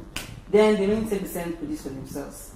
The reason why I said so is because I'm a woman, so I'm saying it. Women don't like to patronize handmade footwear as much as men do. They like to buy 5 footwears at 1,000 naira. Or buy 5,000. Than for them to actually bring out some good money to purchase good quality products. Although it's not for every woman, though, but that's just the general idea. Talking about investors and investments as a whole, my business is still very young, is growing even more than I could ever imagine, and is very much open for investors, for partners, for people who feel that they could make a ton of money out of this. Yes, I'm saying this boldly because this is a very lucrative business. I could have bolted out before now if it does not, because I said earlier I like money and I like to work for my money. So if this business was not lucrative enough to keep me here up to now, this is my 5th year in this business, I would have bolted out maybe a long time ago. So it's open for people who feel that they could invest in shoemaking business, in footwear production business. It's very lucrative. We can use this money to get lots of equipment that will ease the production and also make the production process to be faster and to also get to people more than what it is right now. So it's very much open for investments. Yeah, she's telling you loud and clear. Yes. She's open to people investing and sharing the profits. Yes. And indeed creating jobs and work for so many other people out there. Yes, ma'am. Great, great. We really, really wish you well in that. What would you say to many of the young people out there? What would you... My fellow young ladies and men, I would really like to say this, right from my heart. I would say that you should just keep pushing. Don't allow the obstacles of life surrounding you to weigh you down, because they will surely come. Those obstacles will surely come. A lot of people around you might not see what you're saying to them. They might not see that thing they're trying to paint for them to see. But once you're very sure that you know where you're going to, once you're very sure that your eyes are focused on that particular thing you want to achieve, my dear friends, my dear young people, please don't lose focus. Just keep going. With time, everyone around you will understand. Everyone around you will, in turn put their hands together to make sure that that place you're going to, you get there faster. But the important thing is that at the beginning, it might not be easy. It wasn't easy for me, and I'm telling you that it wasn't easy for me. But with persistence, or with perseverance, with patience, and with focus, you'll get there. You will surely get there. It's just a matter of time. I love that. You will get there. I love the confidence. You will surely get there. I'm inspired. I'm sure many, many of you out there are also inspired. Jane, it's been a real pleasure to talk to you, to hear your enthusiasm, to almost physically feel your confidence. And we wish you the very, very best as you continue on this trail. Never give up. We know you won't. And we're looking forward to your creating jobs for many other people, young people out there. Thank you, ma'am. It's been a pleasure. I hope you've enjoyed the journey on this particular episode. We can all make it together if we, like Jane, follow our passion and are ready to work and make our dreams come true. I thank you once again for being with us on this exciting journey. And please do be with us again next week as we bring you another inspiring young person. Thank you and goodbye.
bright and early as the day breaks, as the newspaper headlines trail the stories that shape the day. We at Signature TV trail the headlines that trail the day. We interrogate the headlines. We analyze the stories that make the headlines. WAEC is overrated, and they even overrated themselves, and when people see it, they are insensitive of some Nigerian children who have never had what they call CBT. With passion and emotion, we drive the conversation to change the narrative. Let nobody be deceived by Nigerian high level of performing in agriculture export. We are still where we are. Newspaper review on Signature TV every morning on Signature Morning, weekdays, and Signature New Day, weekends. Newspaper review on Signature TV. We do not just review the headlines, we make the headlines relevant to our daily lives.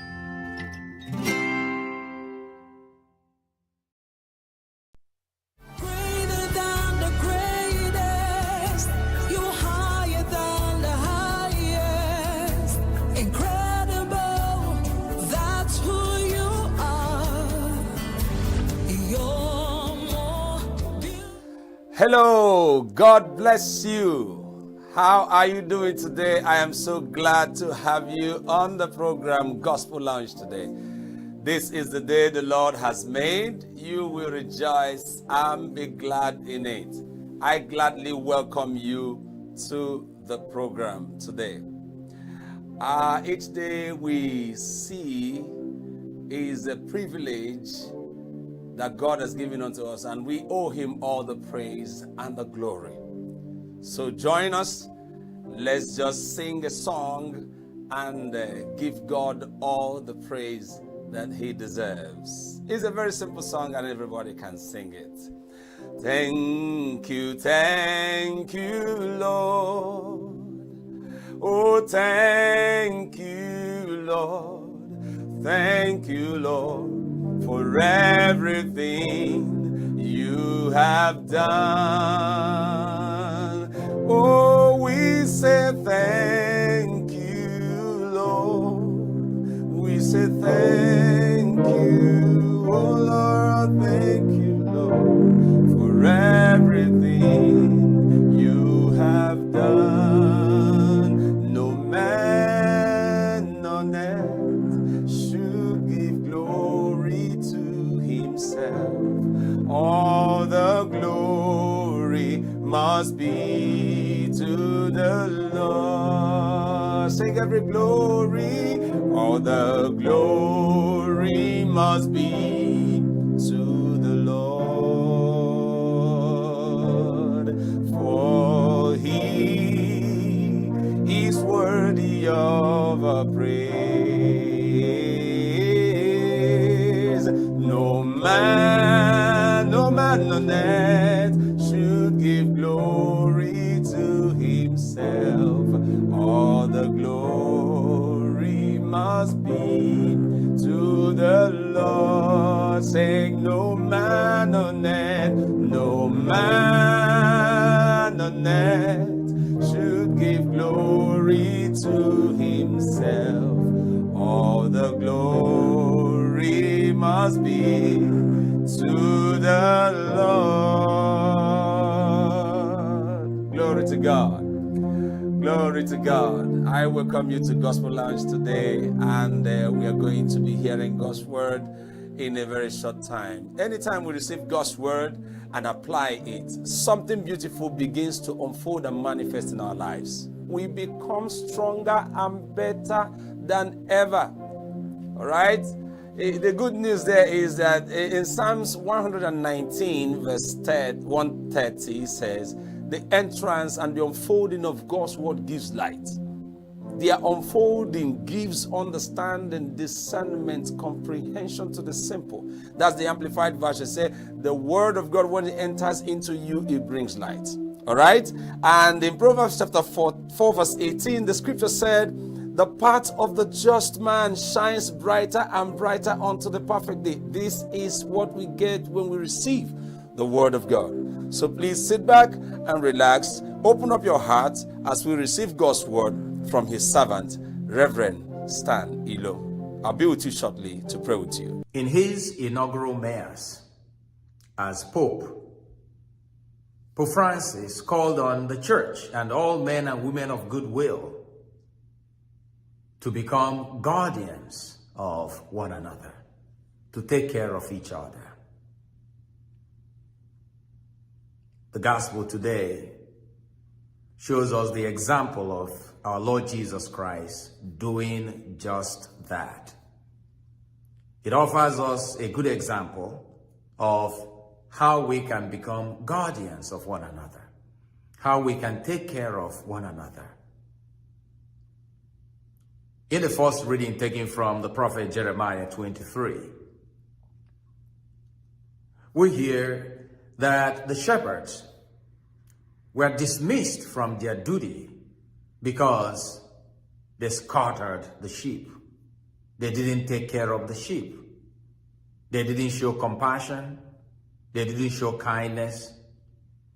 And they abandoned the sheep. So God promised that He will send a kind, gentle, compassionate, and caring shepherd to take care of God's sheep. The gospel shows that God fulfilled that promise in sending the Lord Jesus Christ. Jesus, having been preaching to this crowd and having received a report from his disciple who had gone to preach the good news to many people and had come back with a report of their missionary work, Jesus told them, let's go to the other side of the lake to get some rest. But before they could get to the other side of the lake, that same crowd, longing for Jesus, desiring to be with the Lord, seeking his help, they went by foot to the other side and actually reached the other side of the lake, which was a longer path for them, before Jesus and his party came to the other side of the lake. We hear in the gospel that when Jesus saw this crowd, he was moved with pity, for they were like sheep without a shepherd.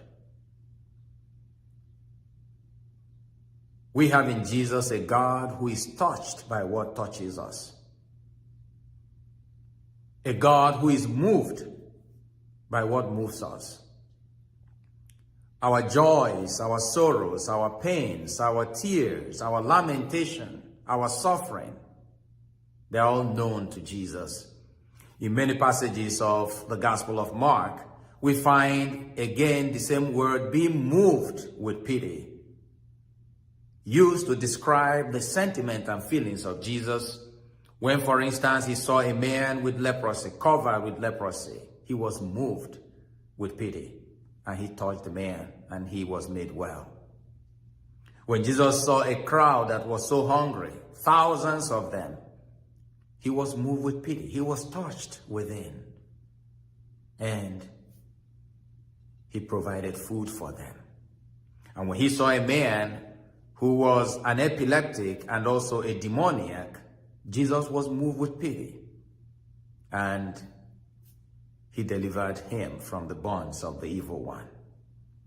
In the Gospel of John, we hear again that Jesus, when he came to the tomb of his friend Lazarus, seeing that his friend had died, seeing the pain, the heartbreaks of all the people, Jesus was moved with pity and he cried. The name Emmanuel, God is with us, is indeed true of Jesus. Unlike the ancient Greeks, for whom God was a distant creature, whose character was apatheia, that is, totally separate and distant from people, we have in Jesus a God who steps into the chaos of our lives, a God who steps into our pain, a God who mingles with us. That's the mystery of the incarnation, that God enters fully into our human condition, embodies this condition, carries it. Our pain is God's pain.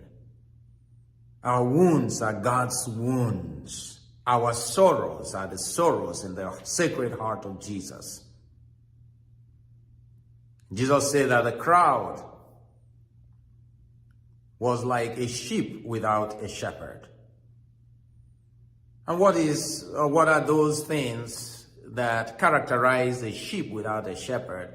One, a sheep without a shepherd does not know the way, so they will miss the way. Jesus is our good shepherd. Following him, he is the way. He will lead us to fresh and green pastures, as we said in the responsorial psalm.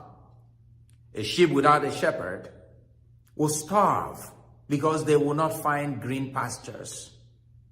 Or they will eat poison. They will eat poisonous weed. And the shepherd takes them to where they will be well fed. So they will be without provision. They will be without water. They will die of thirst. But the shepherd leads them to where they will get water. A sheep without a shepherd can be attacked by robbers and by wild animals.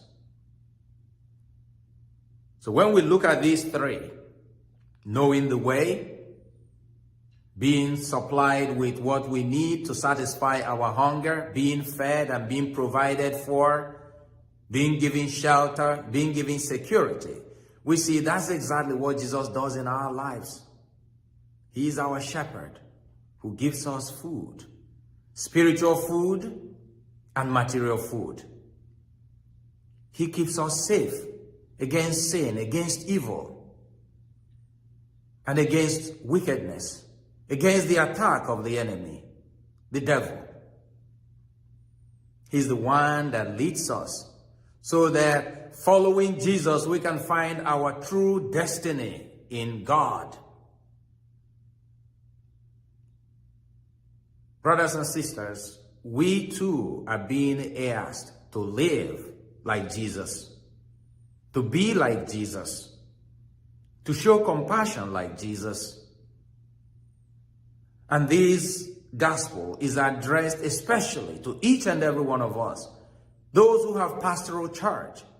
Jesus did not complain today when the people came, even though he had seen them. How often have we said, oh, we don't have time. You don't have an appointment to see me. I am too busy. Jesus was not too busy to be there for those who needed him. Even though he was tired, he went the extra mile because he was moved. That is where it begins, from the heart. Let your heart be touched by the pains and sufferings of others. And then Jesus did not just stop at being sympathetic, empathetic about what was going on. He did something to alleviate their suffering. There are so many of our brothers and sisters who are suffering. They are suffering emotionally. They are suffering physically. They are alone. They are sick. They are troubled by the enemies. Some of them are possessed of the demon. There are many of our brothers and sisters who are hungry, who have no food. Is it enough to just show pity in the church for them? Is it enough to just preach to them? We must do something. Like Pope Francis said, the world today needs guardians who will take care of others. In our broken and wounded world, we need to see this sign of love, compassion, kindness. We need to have pity for those who suffer from violence, from war, from hatred. The world today needs shepherds like Jesus, politicians who have the heart, who feel the pain of their people, not those who exploit and manipulate them, who destroy their national economies. Need shepherds in the church who care more about the people than about themselves. Let us pray that we may be moved like Jesus to pity, and may we be strengthened by his grace to do something for those who suffer around us. All right, you are welcome back from that wonderful session that we receive God's word from His servant. I believe you are energized. I believe your life has taken a shift. I believe you heard something from God.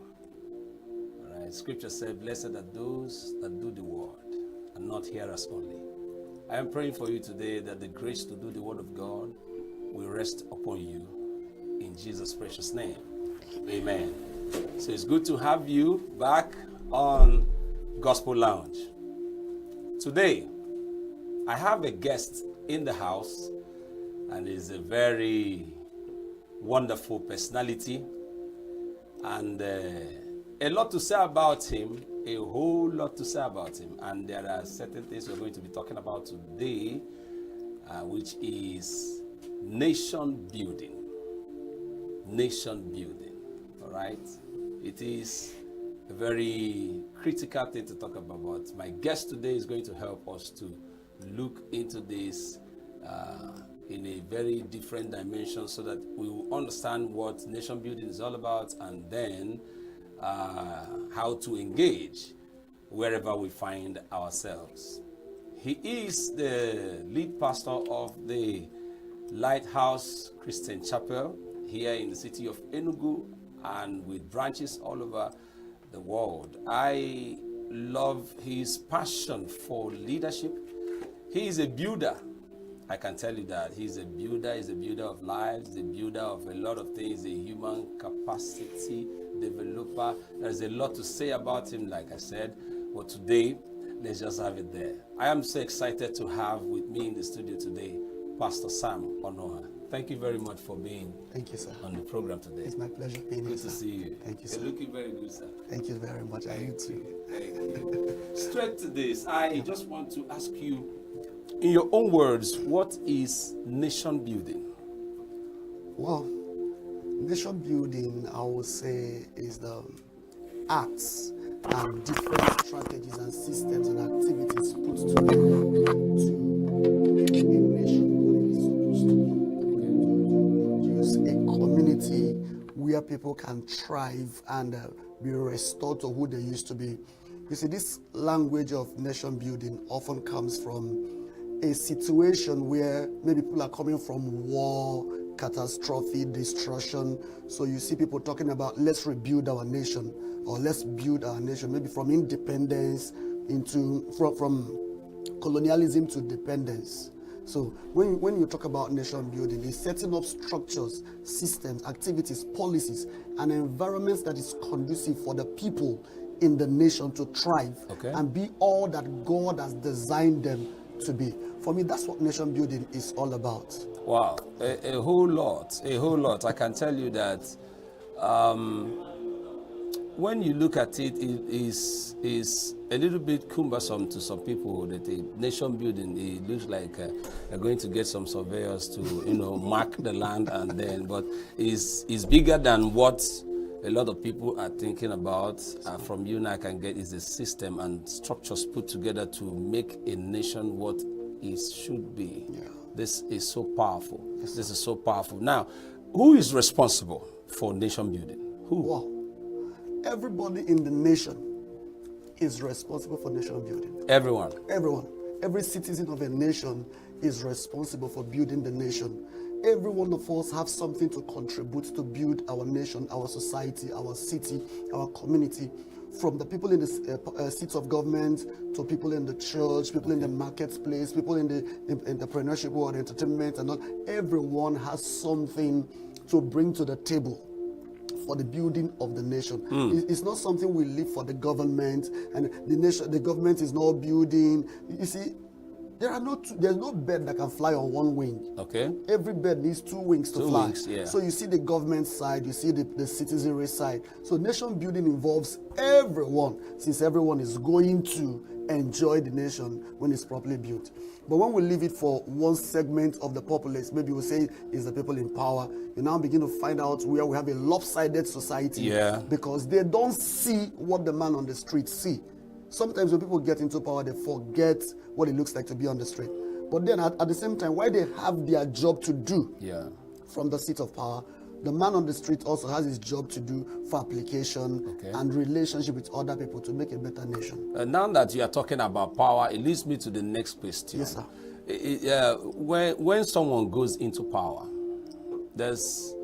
I don't really know how to put it, but because I want to be very fair with words. Yes, sir.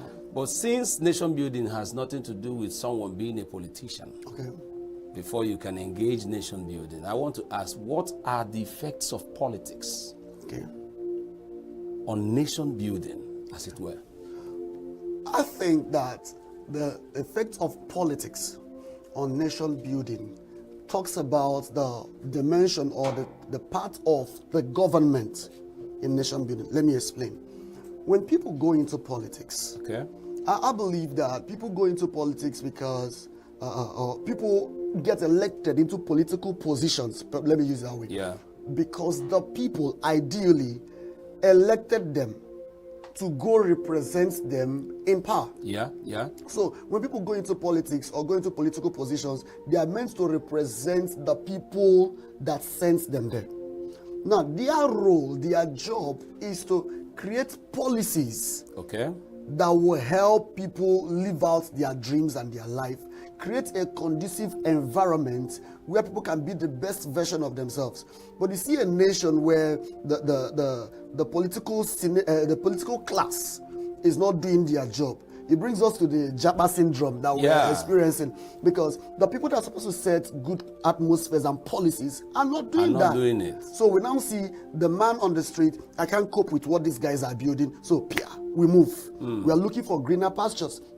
Well, it is said that greener pastures are greener because somebody is watering it. True. Now, the people that have the responsibility to water are not watering, so naturally we jump to another side. Wow. So the role of politics is for the politicians to understand their calling, their assignment is to set the atmosphere right, pass good policies, bring in good suggestions and ideas to the executive arm, work hand in hand, create an atmosphere where businesses can thrive.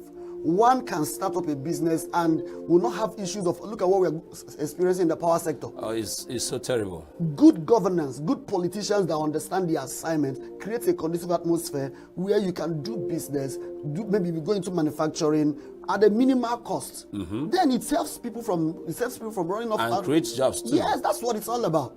So that, for me, that's the job of the politician or the job of politics in nation building. Do your job, create the atmosphere. And people will not be the place we are running to is assume that the politicians there made right decisions and good choices for the people. So it became conducive for us to leave our own and move over there. Wow. So that's where politics was working out fine. We should build something like that here.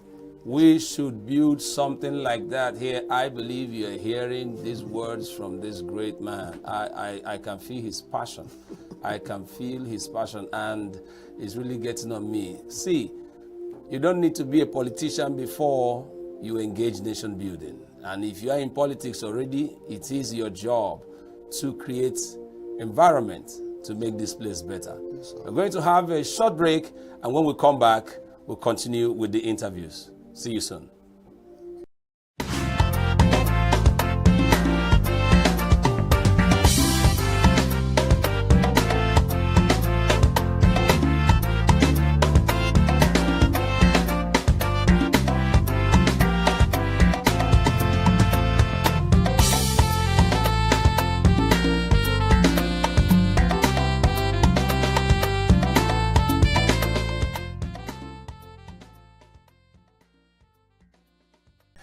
All right, you're welcome back. This is Gospel Lounge, and I'm still here with a great man of God, Pastor Sam Onoha, and we are discussing nation building.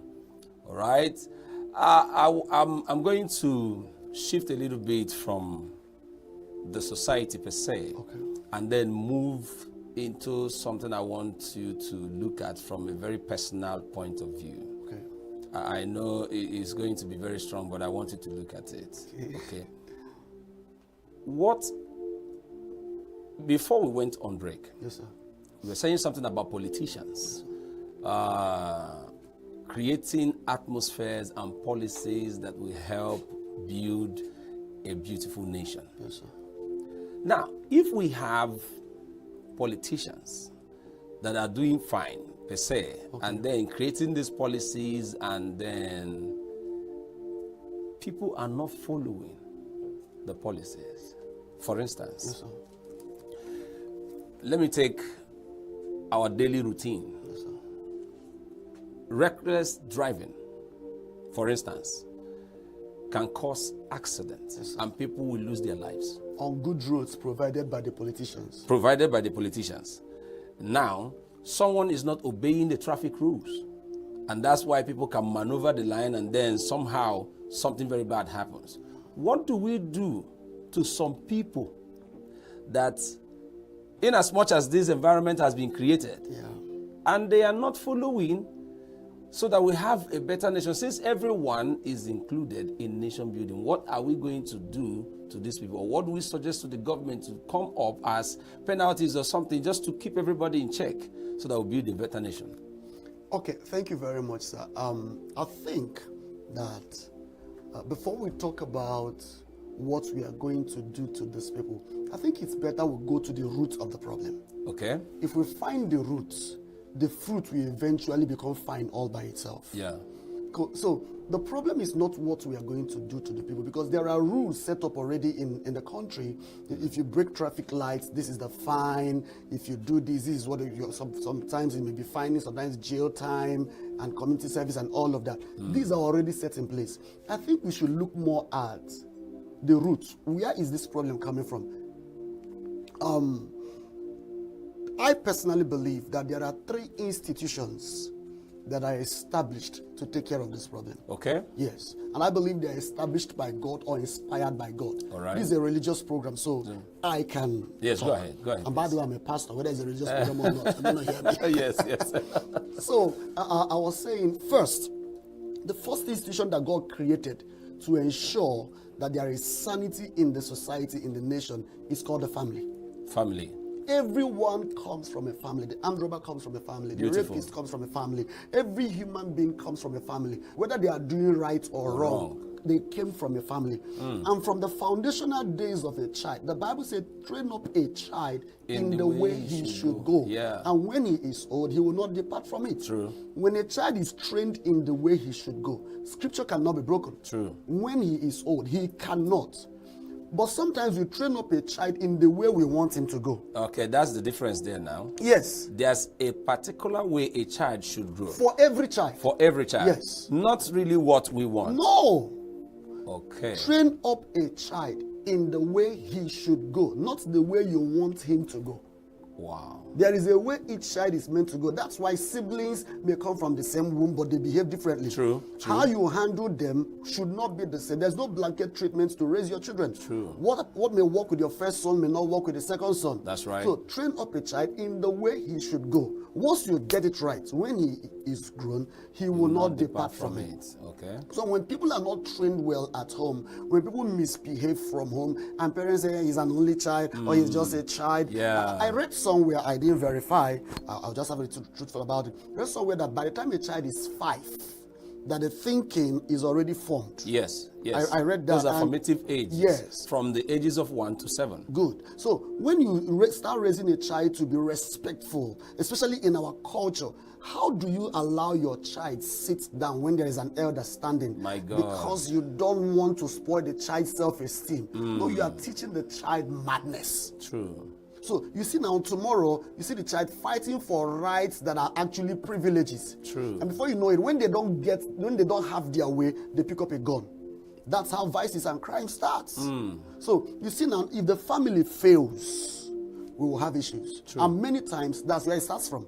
The second institution is schools. Schools. Yes. The school a child attends matter. It matters a lot. It matters.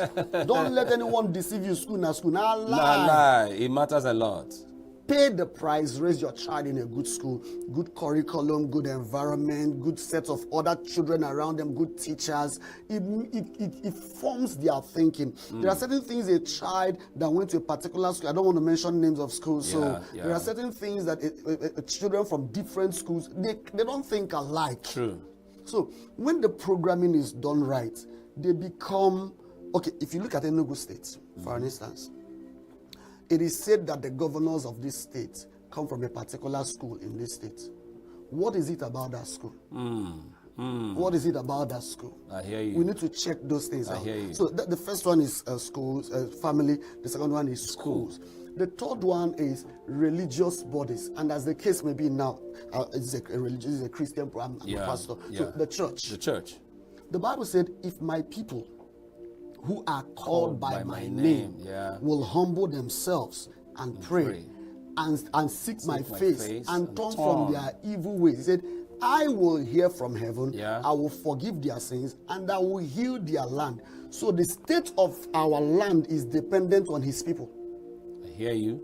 I hear you. If the people, his people, not the people. So it's not coming from the government house. So it's peculiar to a certain kind of people. Yes, it's not coming from the government house, except one of his people is in the government house. Okay. Help does not come from government.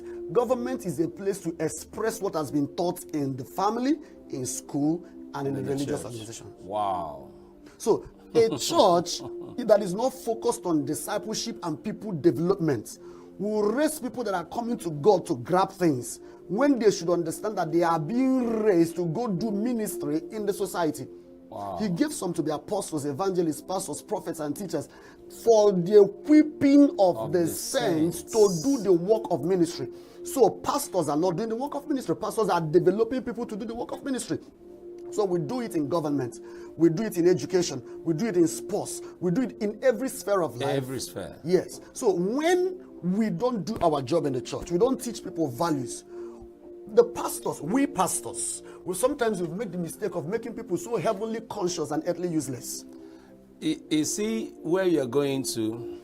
I'm just going to allow you to do this because my next question is, what is the role of the church in nation building? This is very important. That's what I'm passionate about it. Yes. I'm passionate about it because the church that God has permitted us to lead, we are more into people development. I'm a discipler of men. I work on people a lot.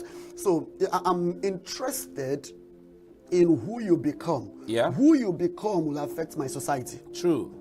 Because churches are everywhere. Crime is still rising. True. So something is wrong with what we are teaching. That is exactly my worry. Why is church everywhere and then these crimes are skyrocketing by the day? It's because what we are teaching is not what Jesus taught. Oh dear. We are teaching people what Jesus will provide. There is what is called the gospel of the cross. That brings us into the family of God. There is the gospel of the kingdom. That is our responsibility as Christians. We are not teaching responsibilities. We are teaching rights and privileges. My God. My God. And because of that, my head is blowing. My head is blowing. Did you hear that? We are teaching promises. We are not teaching responsibilities. Yes, sir. This is very, very important. Please and please. I'm going to let him repeat that again. He's hitting on me so well. Why do we have churches everywhere and the crimes are increasing on a daily basis? Please talk to me. I was trying to say, sir, that the major challenge from my perspective is what we are teaching. We are teaching people the promises of God, our rights as believers. And these things are true. They are true. I don't deny them. They are true. They are true. But beyond that, why are we saved? Okay. We are not saved just for these privileges. We are saved to become light to the world. You are the light of the world. You are the salt of the earth. Yes, sir. And when salt is added to a pot of meal and the taste does not change, the pot and the meal is not the problem. The salt is what has the issue. Yes. So we have increased salt in our society, but the taste of our meal is not changing. So something is wrong with our salt. True. Jesus says we have lost our saltiness. Watch this. And it is of no use except to be cast outside and trodden upon by men. So you see why the church has lost relevance. True. Because we have lost our saltiness. We have lost that capacity to change things. We have lost that capacity to develop people to become change agents. We are just interested in 7 ways to make it. 15 ways to ride the best cars. Oh my God. And these things are fine. Oh my God. But if our hope is only in this world, we are of all men most miserable. Yes. So yes. I am looking for that church where you are taught how to be an ambassador of Christ? One. I'm not talking about coming to your office and then start a fellowship. No. I tell the church I pastor, I would rather that as a disciple of Christ, you go into SUG as a student, not start another fellowship in school. True. Go in there and bring the light of the gospel. How do you bring in the light of the gospel? It's not by preaching it. It's by living it. The Bible says, let your light shine before men. It also said that we are written epistles, read of men. So my lifestyle, how I carry myself in my office, how I carry myself in my marketplace, shows whether I'm a Christian or not my tongues. True. The sign of a true believer is not tongues, it's maturity. It's the fruit of the Spirit. I hear you. Not the gifts of the Spirit. These are the things we need to bring back to teaching in the church. My God. If not, people will be going to church and go to hell from church. People will be in church and turn their environment into hell. Some of the nations that we celebrate as first world nations, we are built on Christian values. That's right. Look at the illustration you gave concerning traffic lights and all of that. Every right-thinking family, right-thinking school, and right-thinking church. The church I pastor, go and ask them. I teach that. I tell them, you can't drive me and beat traffic lights. It doesn't matter if there is no vehicle coming. You can't drive me and then you are eating something, you wind down and throw. No, not on my watch. No way. Not on my watch. Wow. There are things you don't do, not because the police will catch you, but because it's the right, thing to do. We do right because it's right, not because we are afraid of being caught. True. When we teach these things, and we teach people, okay, why not train me to study? Then I will not need to do exam malpractice.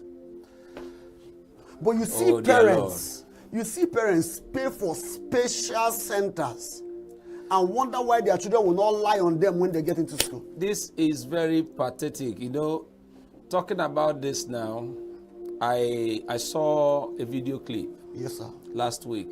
Yes, sir. A young man, I don't think he's up to 28, supposedly a graduate. Yes, sir. And then he was engaged in a conversation. Okay. My God. And he couldn't Simple defend himself. questions, he can't even defend it. Oh my goodness. And then I'm asking a question. This one graduated from a school. How did he get about the certificate? It's worrisome. It's worrisome. You see them, they come out with results, they say jam this and that and that. We're in their 100 level. A simple question. In fact, in the 100 level, what you face in class is not so difficult. It's like they're trying to rephrase some of the things you had in the high school, just to give you a little balance, and then we get into the main thing. And now when they are asking questions that you should naturally have known by now, you are off the hook. Sir, permit me to say this. I think I made a mistake in my numbering. Okay. Yes. You know, I said the family, the school, and the church. I think I was wrong. Okay. I retract that. I think it's the family, the church, and the school. And the school. Okay, in that order. Yes, in that order, for me. If we get it right in the family. You see, when a child comes into this world, the first place the child goes into is the family. The family takes the child to church before school. True. Okay. Yes. So what are we teaching in the church, from the children's church? The children's church is not a place to keep the children while their parents dismiss from service. We need to find teachings and concepts and values that are compatible with their age and development. Oh, yeah. And teach them these things. The Bible said Timothy knew the scriptures from childhood. We need to find these things. When a child is taught integrity and honesty at home, and then the church also establishes that, when they get to school, they will not easily be influenced by peer pressure. They will not easily be influenced by peer pressure. Are we getting what I'm saying now? Yes. So you see a situation where you encourage a child to read at home, and then they get to church. They are also taught, okay, carry your Bible, read it out yourself. When they get to school, they have developed a culture of reading.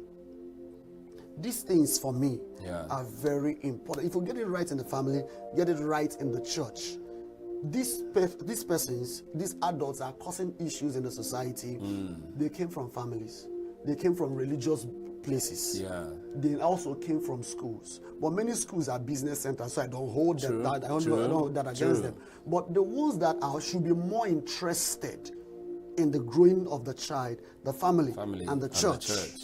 Once these two is done rightly, the child will not make the mistake, and the child will become a better trained adult. I think that the church should go back to work.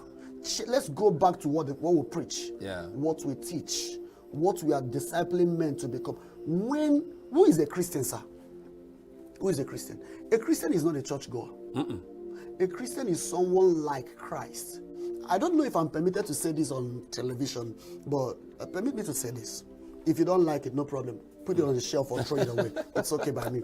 But the essence of being saved is not to go to heaven. Okay. Yes. This is going to be a very controversial one. Yes. And I'm going to bring you back for this because this is very critical. A lot of us need wisdom to understand really what Christianity is all about, so that when you have the proper wisdom, you live right. Yes, sir. That's it. The proper wisdom will make you live right. And what is wisdom, sir? Wisdom is God's opinion on a matter. I hear you. That's what wisdom is. I hear you. If you find out what God's opinion on a matter is, that's wisdom. Okay. Friends, if you are in this studio and I know you're feeling the same thing I'm feeling here, my head is busting. I am here with my friend, Pastor Simon Noha, and we've been talking about nation building is the work of every one of us. And by his words, we have seen the three places where this nation can be built, through the family system, through the church system, that's the religious circles, and then the schools. All right? When the family is okay and the church is teaching the right things, we will be better representatives to different places we find ourselves in all spheres of our endeavors. It's very, very lovely. Nation building is the responsibility of everyone. Yes, sir. It's not gender-based. So please, take responsibility. Friends in the religious circle, teach the right thing. We can't have churches everywhere and crimes are escalating. Do the right thing. I'd like to thank you, sir. Thank you so much, for sir. coming to the show today. It's my pleasure. Thank you so much. Thank I'm you for so the grateful. privilege. Thank you for the privilege to share the few things. Thank you. Thank you. And we're going to have you again. Wow. We're going to have you again. Thank you very much. I'm here for the work. Okay. And thank you very much for being with us on Gospel Lounge. I'm going to see you very soon.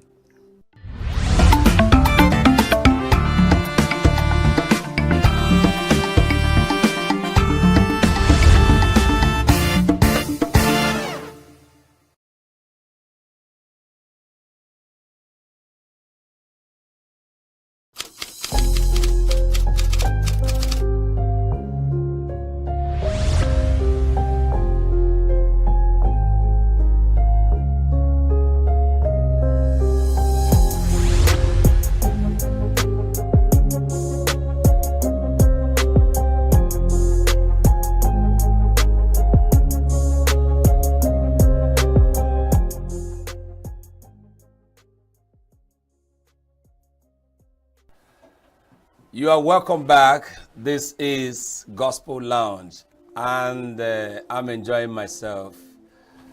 Right now, I have a very wonderful guest in the house, and he's a great personality. There's a lot to say about him. I'm already laughing, but let me just control myself so that I can introduce him properly. Everyone within the state and beyond knows him very well for his comic nature and the way he takes his own comedy. One of the neatest comedians I have come across in my life.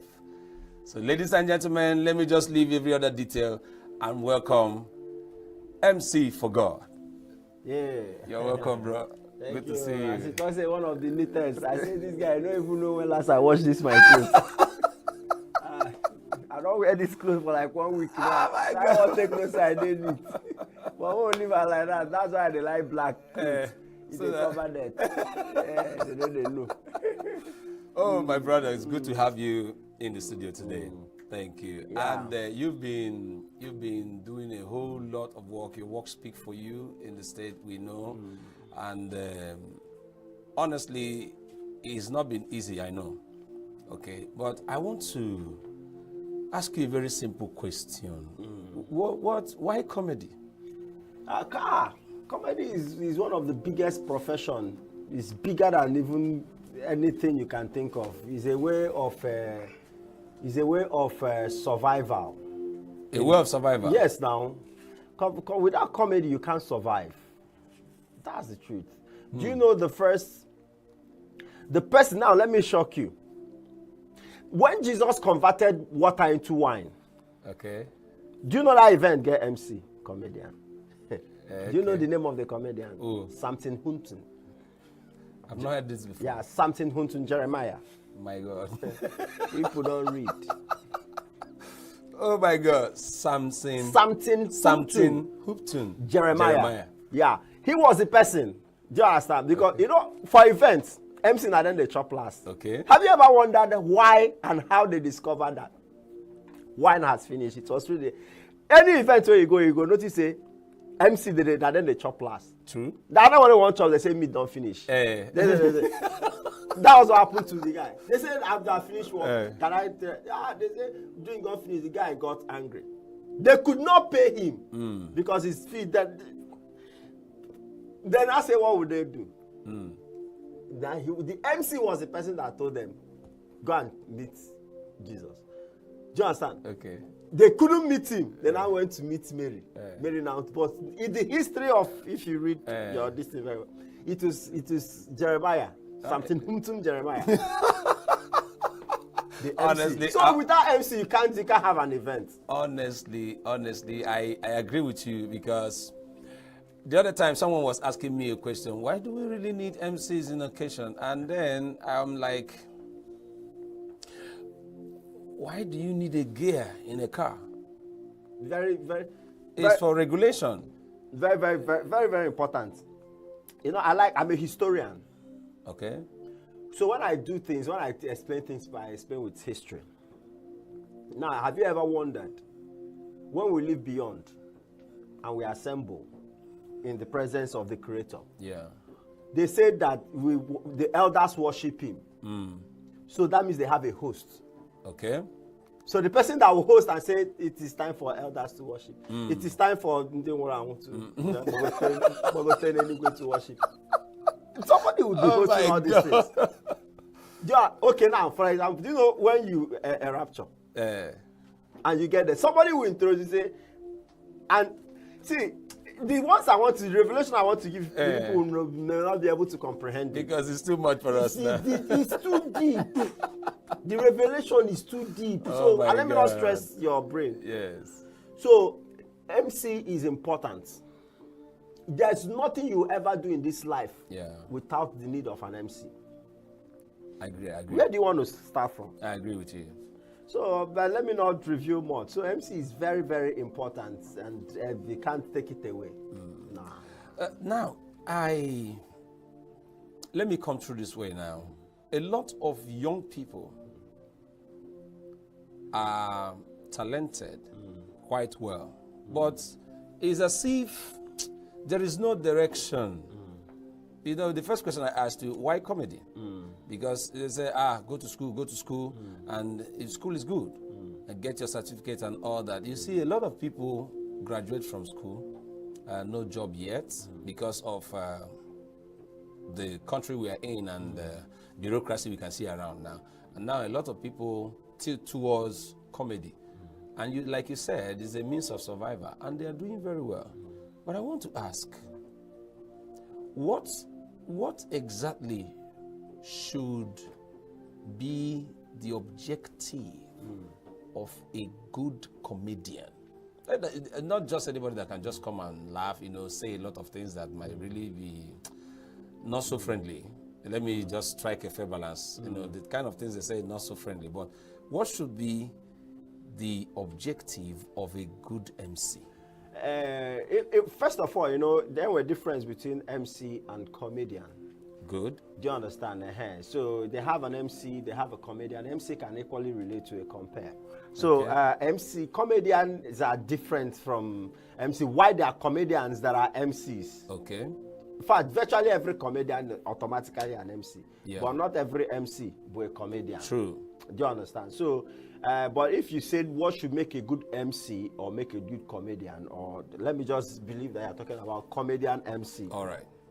First of all, you must discover you have the talent first, because if you don't discover you have the talent, the grace to actually talk to people and command attention, then you might consider another profession, maybe going to waiter or, you know, serve food at events. But if you know that you have it, then one of the things you have to watch out for is make sure that you use your talent to address issues in the society. Okay. And then the issues could be what is going on in the society. The issue could be what people are going through.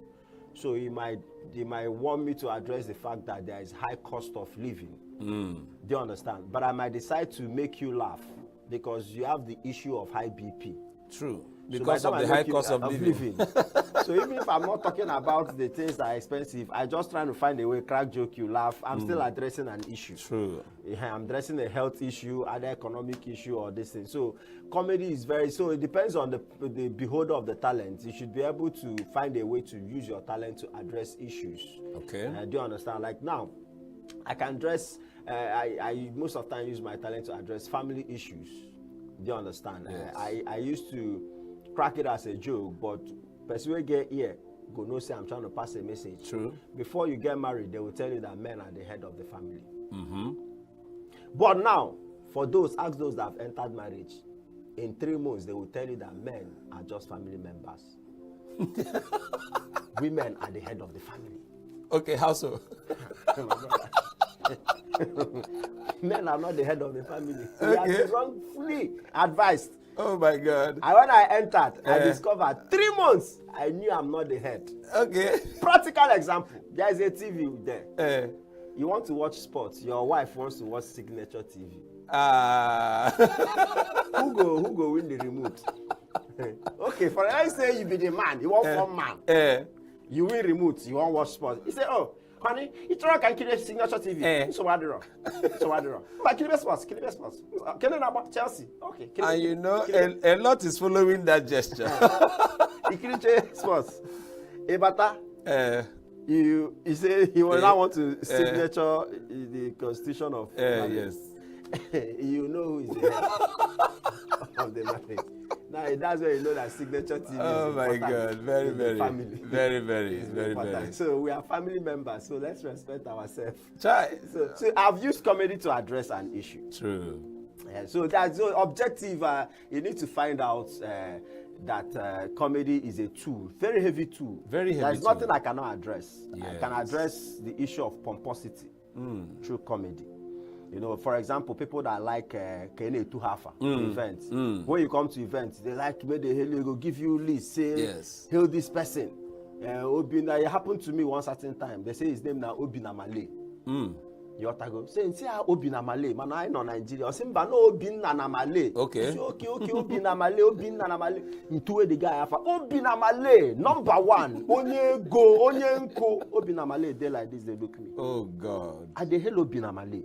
After a while, when the show finished, I say, Obina Malay, how far now? He said, my brother, the guy started telling me the issues in this country. Oh God. He said, you know, my container, they have seized it. Say for the past 3 months, I've been wondering, how can I travel back to Lagos? Say the problem now that he's facing is that the person that brought him to this event just left. Now, how to go back to his house is a problem. He's looking for 5,000. Wow. You see, Obina Malay. Obina Malay. Who gave me this name? Obina Malay. I ended up giving Obina Malay 5,000. Instead of getting from him. He paid me that day. Person when they hail Obina Malay, make him spray me. Now me can't give Obina Malay 5,000 for transport. Since that day when I left, the next event, one guy give me name. Say make I hail. I say what's in I say now Eduna Brazil. I took the name. I went to meet the Eduna Brazil. He said na Ekajikuya. I used to Yeah, he was the time to You say you do na Brazil or you say you still have money. So make I no come end up giving you transport. Oh my God. So I still hail him. Hey, do na Brazil, do na Brazil. Yes, Do na Brazil. Finally, the guy no give me anything. Not do a karaka meet. So that's it. So forget it to afanu. That's how I work. Oh my God. The country is bad. Seriously. Hi. Yeah, I was a kid about former London Denaka. Ah. The country is bad. Ah. So now I don't hail name. When they come to events, I say, please, you're too. Yeah, well, I address that, I just do my job, I go. So that you don't waste your time. Right? So I've addressed 2 issues now. Yeah. So you see, you asked me an objective and that. Yes. So go ahead. What's the next question? Well, ladies and gentlemen, I'm really enjoying myself here, friends. I'm here with MC for God. We're going to go on a short break, and when we come back, we'll continue with the jokes and you will laugh more. Eduna Malay.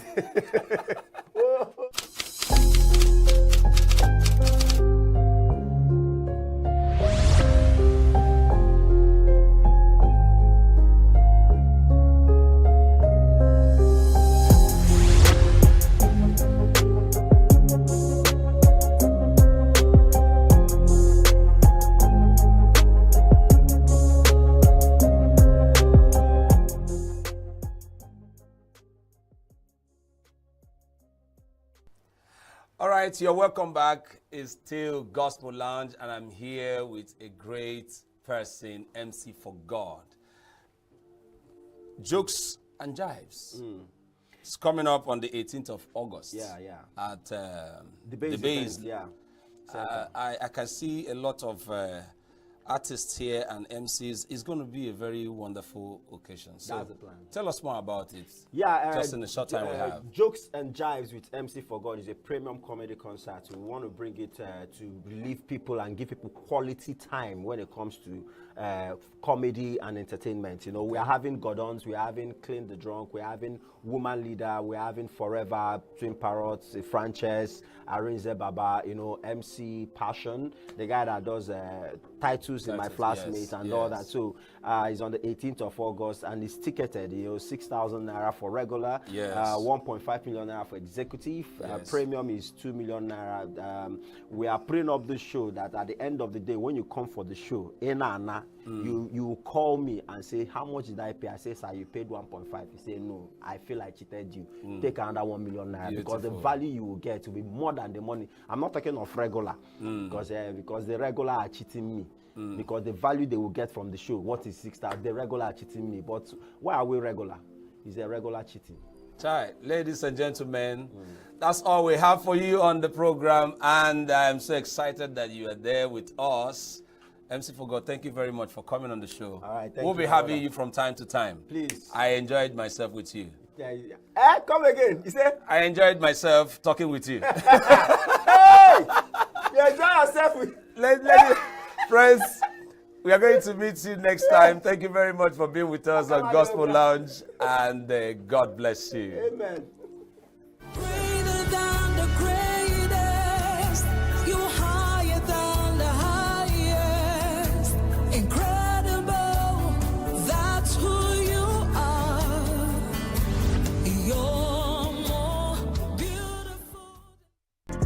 Get plugged into the heartbeat of entertainment on The Hub, your ultimate show on eVibes. From trending stories and social media drama to top charting music, must-watch movies and exciting moments from the world of arts, we've got it all. Join us for unmissable conversations with your favorite entertainment personalities, plus fun segments every week. I should try harder, so... Okay, I don't know that one. Outfit of the day. Oh, I don't do that. That's some Gen Z stuff. Oh, now you say it's a Gen Z stuff. It's everything you love about entertainment, served fresh every week at 1 p.m. with weekend repeats just in case you missed it. The Hub's on eVibes, where the vibes never stop. Only on Signature TV.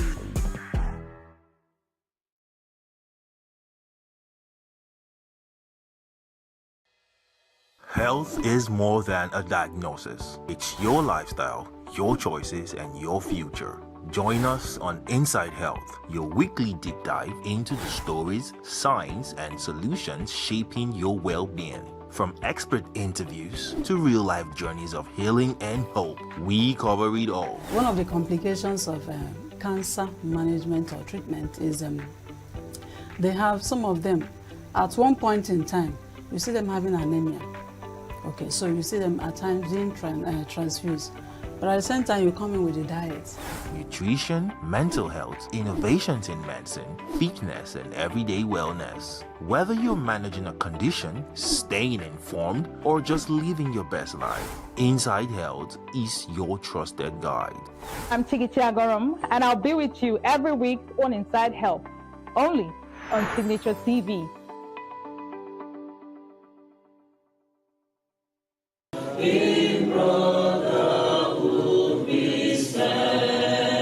Thursday sitting was the closing session for the 4 days public hearing by the investigative panel. The panel focused on the implications of imprisonment with options of fines and failure of convicts to pay such fines, creating congestion in the correctional centers.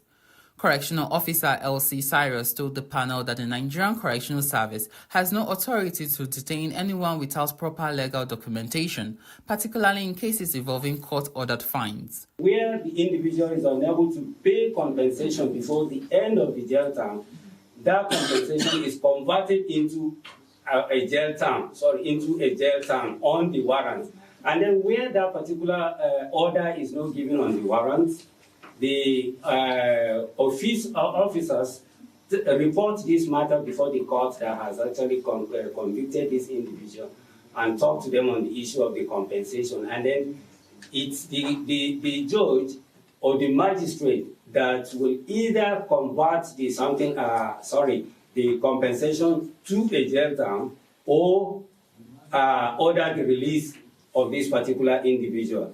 Cyrus also revealed that an amendment to the 2015 Act is underway. This amendment proposes the creation of a Victim Compensation Trust Fund, funded from federal allocations to settle victims' fine payments when they cannot afford them. So what this means is that if an individual at the end of his jail term who has a compensation to pay is unable to pay, the individual may be asked to go on some service, that will yield proceeds, money or something.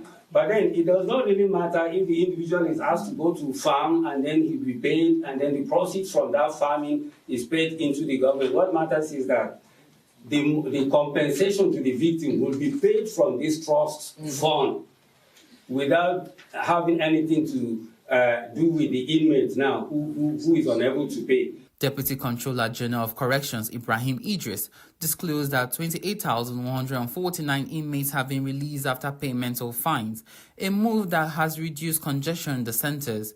He said more detailed statistics will be presented later, but stressed the importance of the initiative for decongesting correctional facilities. The less number of inmates we have under incarceration, the less burden and the less opportunity for us to do proper rehabilitation.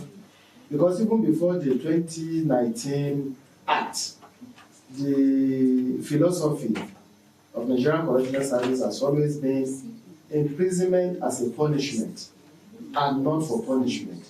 Once it is pronounced, it is already punishment. Whether the person comes to the correctional center or not, it's already taken care of. Idris praised the collaboration of stakeholders in facilitating the payment of fines and compensation of inmates who work in correctional service firms and workshops while awaiting the payment of their fines, noting that some inmates were even provided repatriation money upon release. He urged the public to continue supporting the service in its rehabilitation mission. That payment of fines and the compensation is a very charitable thing to do. It helps the federal government a lot. But when an individual wants to do it, he should follow the example of the Honorable Minister, whereas inmates were choosing, and the compensation, the fine were paid, and the inmates were even given repatriation money. As the panel continued its hearing, proposed reforms, particularly the Victim Compensation Trust Fund, signal a shift toward balancing justice for victims with the rehabilitation of offenders. For the correctional service, the challenge remains how to manage overcrowding while ensuring that punishment, fines, and compensation serve their intended purpose without leaving inmates or victims stranded in the process. In Abuja, I am Chimisi Zedima for Signature TV. The way we see the world shapes the way we change it. Gender isn't just a checkbox, it's a lens. One that helps us understand the world more deeply and act more fairly. Gender Perspectives, a program for those ready to see more, do more, and be more. Designed to challenge assumptions, ignite conversations, and build inclusive solutions across every sector of society. We are not, fighting the men. We are not saying we are equal in terms of rights.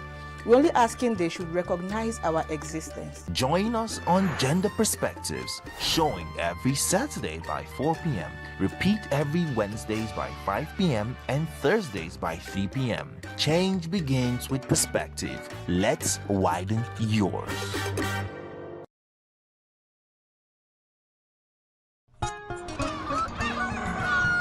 New every morning on Signature TV, we open the day for you with needed energy, information, and required vibes to shape your day. From sizzling snippets of stories in various areas of life to intriguing conversations with net worth guests. When you have people who have no track record becoming your leaders, you have a problem.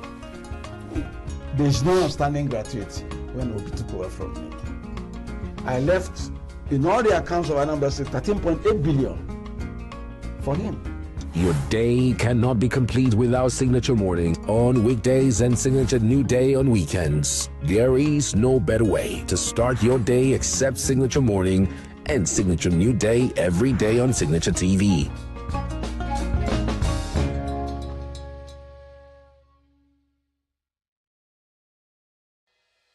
Health is more than a diagnosis. It's your lifestyle, your choices, and your future. Join us on Inside Health, your weekly deep dive into the stories, science, and solutions shaping your well-being. From expert interviews to real-life journeys of healing and hope, we cover it all. One of the complications of cancer management or treatment is they have some of them, at one point in time, you see them having anemia. Okay, so you see them at times being transfused. But at the same time, you come in with a diet. Nutrition, mental health, innovations in medicine, fitness, and everyday wellness. Whether you're managing a condition, staying informed, or just living.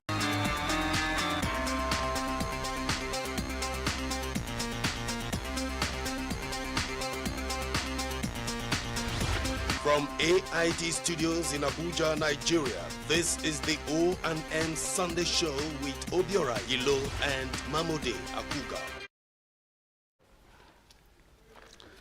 Hello and welcome to your show, the O&M Show. I'm Obiora Ilo. Mamode is here. Yes, and of course I'd like to welcome everyone out there to today's edition of the program. And how's your Sunday going? Right here in the capital of Nigeria, Abuja. It's a sunny Sunday afternoon, and all is going well so far here. Obiora, apart from, the noise about the NGO bill coming from the National Assembly, and then a little bit of talk about reactions to President Buhari's speech at the UN. I think all seems to be quiet for now. Well, a lot of people are weighing into this restructuring debate. Yes. And the most prominent in the last 1 or 2 days is the intervention of the Jagaban, the doyen of APC politics. Yes. I'm talking about the former governor of Lagos State, Tinubu. Bola Ahmed Asiwaju Bola Ahmed Tinubu. He has weighed in and made quite a lot of points why Nigeria should not be decapitated, why there should be restructuring. The restructuring thing is coming from everywhere. Well, I think his position is, really centered on true federalism. I think that's the dominant voice in this restructuring thing. true federalism. Everybody's talking about it, whether they are states, whether they are regions, but whatever is the federating units, they must be able to take a lot more responsibility for the well-being of their people. Yes, if you eventually begin to practice, and you don't really need a conference or anything to get that practice in place. If you really practice true federalism, I think there will be no need for the talk of restructuring the country and all that. Because if you allow the federating units to operate, that will be restructuring. That will be restructuring. That will be restructuring, You know? because they are not as involved as people Yes. who want them to be, especially when there's so much power concentrated on in the federal government, so much power. So everybody wants to be president, and they become president. Like someone said, they don't want to do with they don't know what to do with the presidency. Yes. So if you have these pockets of authority in the federating units, even if someone at the center is not doing it right, you find out that a majority of those federating units may get it right, like we saw pre-1967. Yeah. The Southwest, the regions. The regions. They were.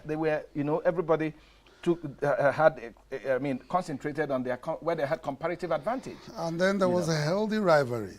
Oh, I see that you guys over in the West have set up a university. So you know what? I'm going to set up my own in my own region as well. That is better than yours. That is better than yours. Healthy competition. Yes. So I think, this concentration on the center and, the redistribution of wealth as it is going back to everybody, I think to a large extent it encourages lethargy. Yes, people just say, well, if they want to work and kill themselves, let them kill themselves. I'll just wait on the 28th or thereabout. We'll all gang up in Abuja and share that national cake. And it's made the governors so lazy that all they do is wait for these monies to come. A lot of the governors, but there are some exceptional ones who are trying to help their states. But majority of them, all they wait for is for the sharing of the cake. Obiora, I don't even agree. If that you there say, are some. Yes, there's none. No. There are some governors that are making efforts. There are some governors. Obiora, let us look at it critically. Okay. These people who are doing well with IGR, they have no choice other than to do well with IGR. Lagos State, Rivers State, Kano. I mean, these states have no choice than to do well in IGR because of where they are strategically located and the concentration of both human, and corporate entities that are concentrated in this area. So the tax will come in whether they get up from their butts or not. Anyway, I don't think we're actually talking about just the IGR of taxation, because that seems to be the only place that the governors talk about IGR. How to get the market women to pay more, how to get the street hawkers to pay more and all that. Yeah, I think that what we are looking at is, what are they doing in agriculture? What are they doing in solid minerals? What are they doing in the other places that they can generate funds from, besides collecting money from Abuja and besides taxing their citizens even more? But what I was saying is that some governors, we have a couple of governors who are trying to do the right thing in the country. I don't think that the 36 governors are just not doing anything. Well, if you put it that way, definitely, on a scale. You agree with me that some? No, yeah. If you put it on a scale, definitely some are obviously doing much better, and not necessarily the ones with the most money. Anyway, let's talk about what we have to do today. If you have been on the social media, is it on the social or in the social media? I'm a little confused now. You will know that in the past couple of days, not actually more than 1 week, there has been this big, debate and controversy about a bill being proposed by the National Assembly to regulate, to some extent, the activities of non-governmental organizations or civil society organizations. And the civil society organizations are up in arms.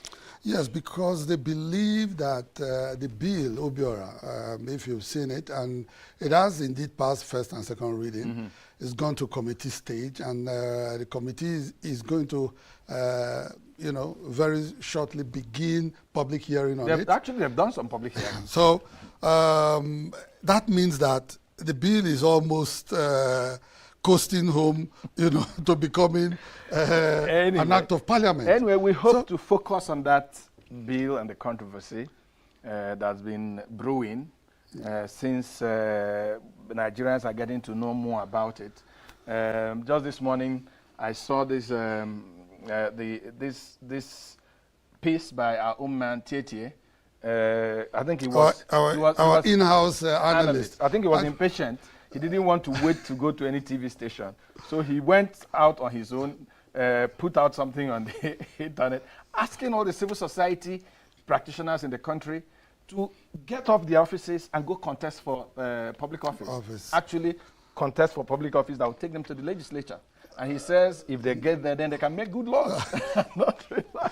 Well, we hope Tietie hopefully will join us later to at least, from a legal perspective, our in-house analyst to take a look at that bill for us. Okay. Also, we're expecting the chairman of the House Committee on Civil Society Organizations, that's Honorable Peter Akpatasin, who confirmed to us that, of course, that will be on the program also today. We're still trying to reach him.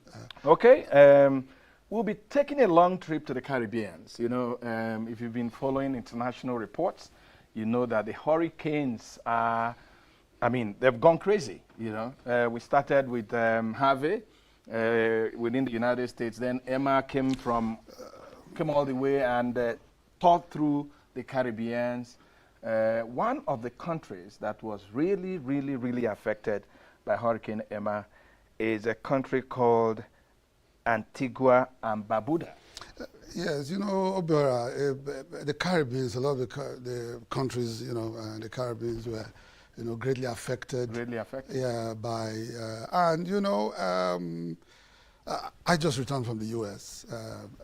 And I was in Texas, in Houston, which was greatly impacted upon by Harvey. I took a ride, downtown to see the devastation. All you could see, stuff in front of people's houses in those areas where the flood was really, really bad. But it's all dried up now. And one of the big lessons that, I took away from it was that somehow they know how to take care of themselves. They do not need to wait even for the government. People who were going to work will suddenly just say, look, no, I can't go to work today. Let's go and rescue. There are people who need help. And then people from neighboring cities coming in just to help out. And, at a point, I got to one of those centers where people were still being sheltered, And they were bringing in water and food, and the people were telling them, look, we have enough. We have enough. And then volunteer workers as well, health workers who came in, they said, look, you can't work today. We already have enough workers. So why don't you come the day after tomorrow? We can schedule. So I wish we have that kind of spirit. That spirit of trying to help out. Anyway, we have in our studio the ambassador of Antigua and Barbuda, Ambassador Wallace Williams. Dr. Wallace Williams will be taking us through the experience the country had battling Emma. And Maria now. Maria, that's also on that path. Yeah. And then talk about how Nigerians can grab the opportunity that created by this devastation in the Caribbean. He'll be joining us in a moment, but don't go away. Let's just take a little shot of what happened in Antigua and Barbuda.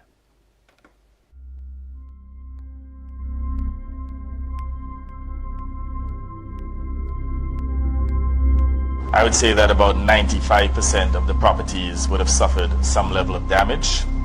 They would have lost at least a part of their roofs. Some have lost whole roofs. Some properties have been totally demolished. It is absolutely heart-wrenching.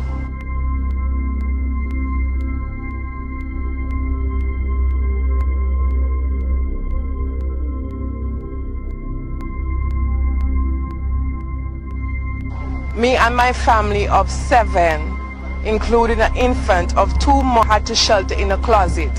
Last night was a horrible experience for me. The house was like tearing apart. Anyway, it was like it was sucking us up. Meaning that every house, every infrastructure, every utility that is there is completely damaged and gone.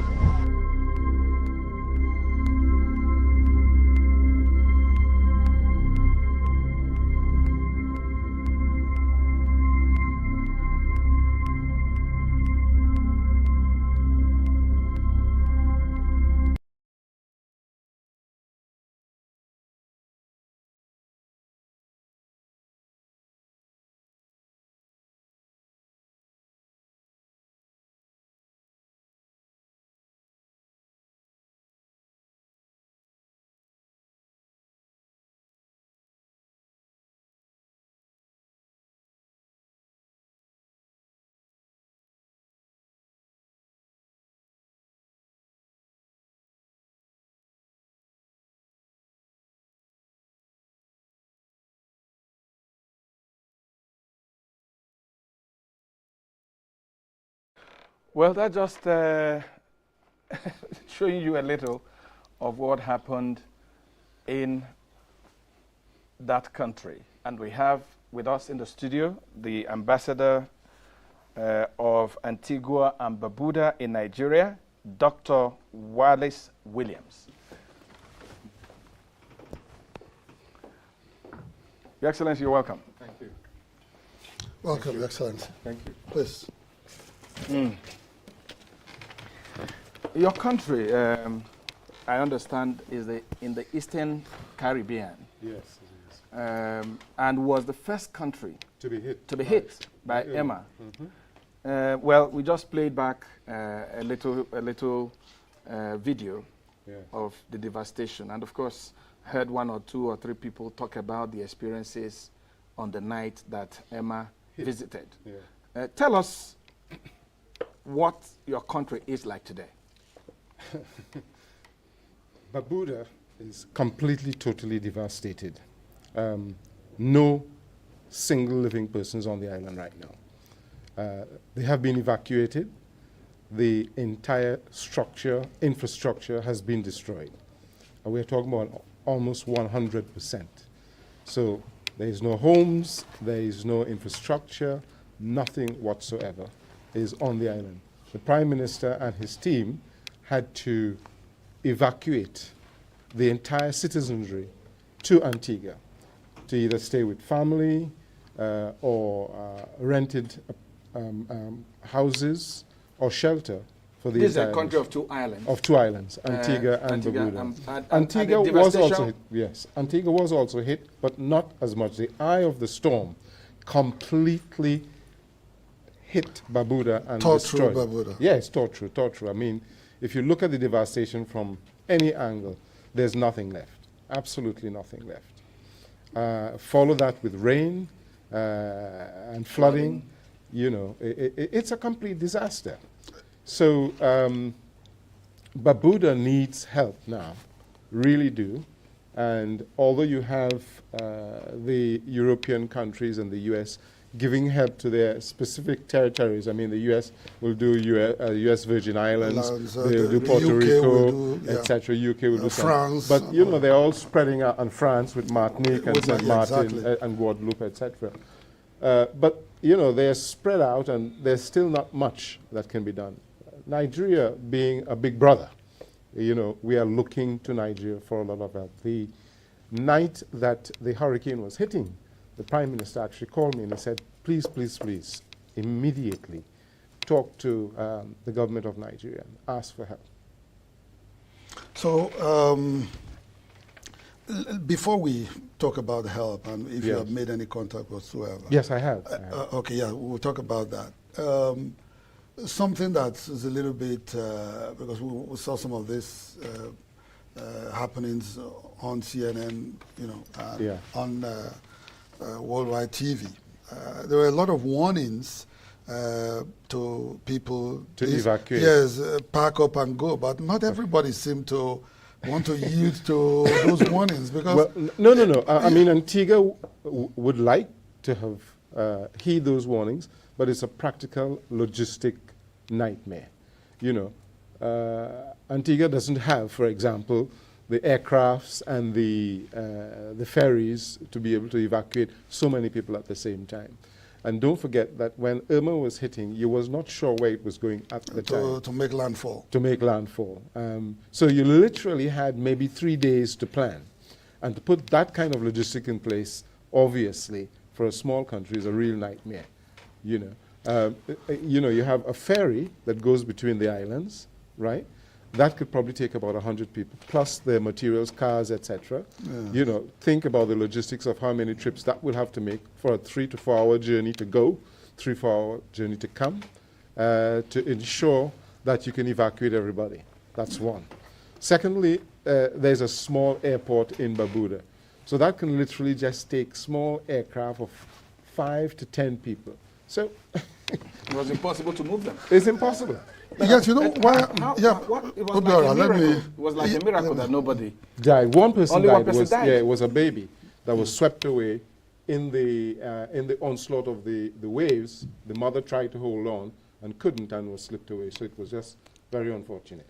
You know, but how real is this? Because talking to you, I would like, for my countrymen, yes, for Nigerians to understand how real these natural disasters can be, because already as we speak in Nigeria, we've had some warnings come out from some agencies that look, there's going to be flooding. Yes. We've had neighboring countries, Niger Republic, has said it's going to have to open up one of their dams. So there's a threat of flooding already. They've actually hinted that some people need to evacuate where they are, but they're not going to take them seriously. So how real are these natural disasters? These natural disasters, it's unfortunate that the United States is not listening. It's climatic change, carbon emissions. It is affecting. If you look at Alaska and you've seen what has happened, whole icebergs are just melting away. It's no longer a joke. It's very serious. China and all these other countries that are letting out so much emission into the atmosphere is affecting the world meteorological structure. Unfortunately for the Caribbean, it's the Sahara that actually causes the hurricanes. From this way? Yeah, from this way. We have easterly jets going at speeds, straight across the Atlantic. There is a 1 mile current that actually has an air current that goes down to the Caribbean that they used to use for the slave trade. You just put your ship there, it floats down. Now, and that wind that comes off the bight of Benin, right, and off Cape Verde, that is from the Sahara. And, in the Caribbean, you see the dust of the Sahara. The hot air and you see the dust on your cars and on your houses and on your clothes in some areas of the Caribbean, and that's from the Sahara directly. So that wind comes all the way down, picks up in warm water in the Atlantic, very warm water, and it becomes a fury.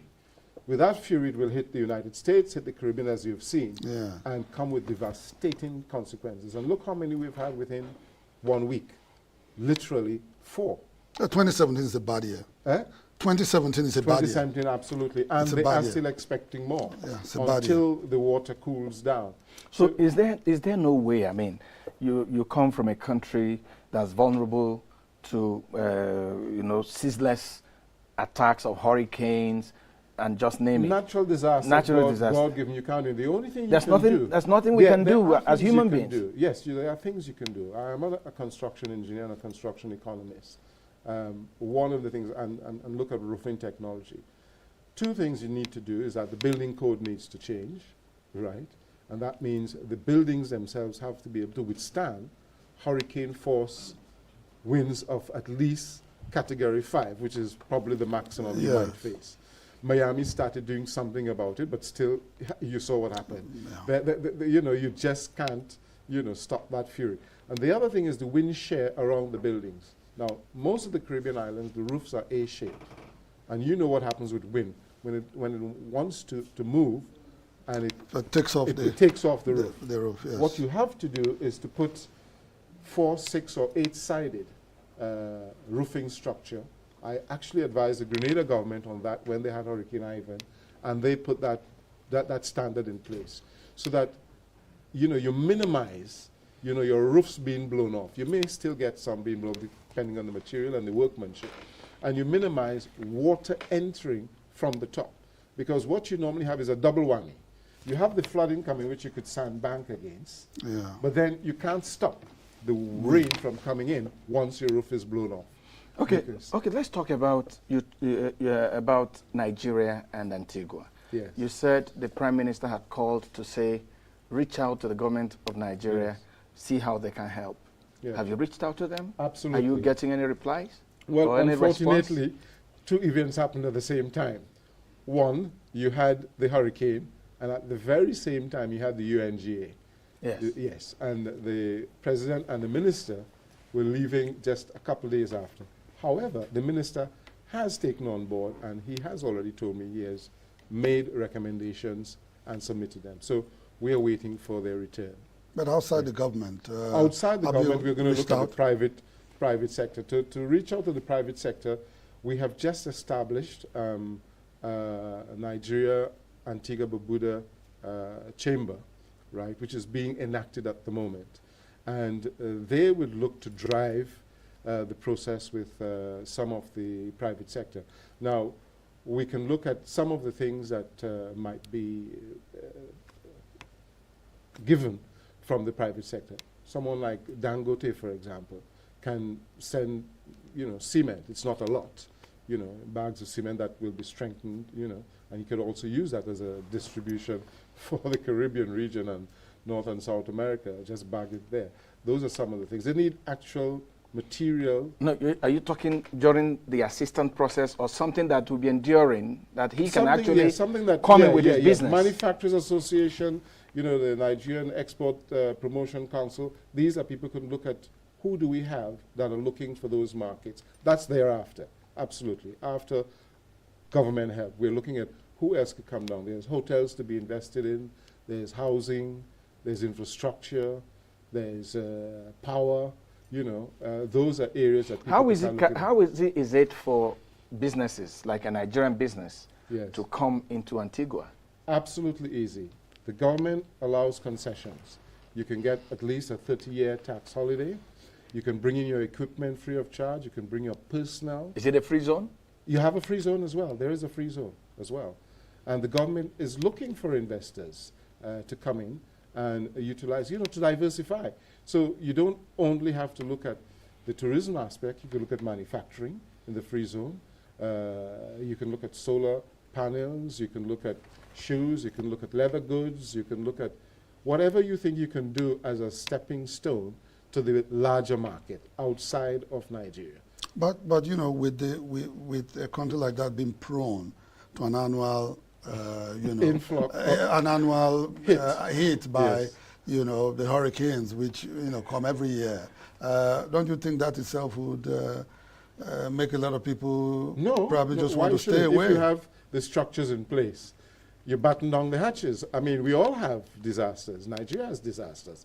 Everywhere has disasters. How you manage those disasters. So if, for example, you have structures in place that can withstand a Hurricane 5, right, and you batten down the hatches, it passes after 2-3 hours. Business has to go on, isn't it? You minimize what you have. So you build the structures for withstanding whatever is the risk. It's a risk. You go into war zones, don't you? People go into war zones and make more money out of a war zone. Okay, and that goes on for weeks and months and years. A hurricane is probably just a few hours. So you minimize the risk. I read somewhere that in Antigua and Barbuda and in much of the countries of the Caribbean, you have this arrangement where people can come do an investment of so amount, and it offers them citizenship. Citizenship it offers by them investment, yes. How does that work? Yes, Antigua and Barbuda has citizenship by investment program. So it is offering investors the opportunity as well to have a global citizenship, right? By investing in the country, you become an Antiguan. What opportunities does it offer? I mean, what will I gain being a citizen of Antigua? Well, a citizen of Antigua means to say the passport of Antigua has 135 or 33 countries that you can visit without having to go through the long process of visas, etc.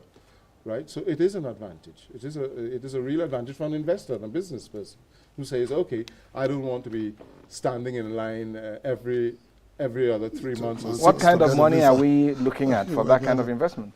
Well, there are thresholds. There's a government bond, right, which is around $300,000, and then there is a step up from that, and that is for people who are looking at hotels or others. You're looking at probably $500,000, and that provides you, once you have an investment that falls under the program, because they're looking to diversify and generate revenue and jobs, then that is the area that you can come in with the citizenship by investment. It's a threshold.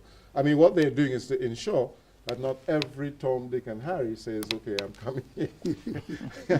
you have to bring serious investment, serious money, and the government, they don't touch your funds. Your funds are there for you to use, but you have to show and commit to some seriousness.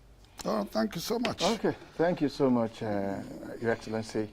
We hope that they will rebuild as fast as possible. Yes, and we need the help. We need the help. Okay, we've been speaking with Ambassador Wallace Williams, Ambassador of Antigua and Barbuda in Nigeria. Ambassador, thanks again. Right. We'll take a break, and when we return, we'll be looking at the proposed NGO law that is causing so much controversy in the land. Don't go away. Are you watching Nigeria's biggest late night show?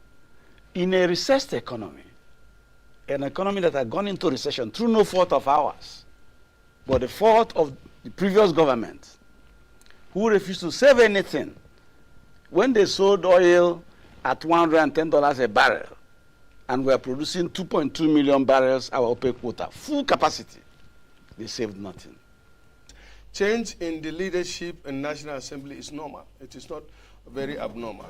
No. We are 109 in the Senate. Only 10 people are in the leadership. 99 are not in the leadership, and I'm not better than any of them.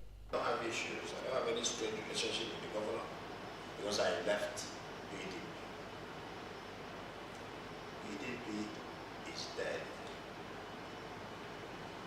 PDP is dead. Poverty is inherited from one generation to another.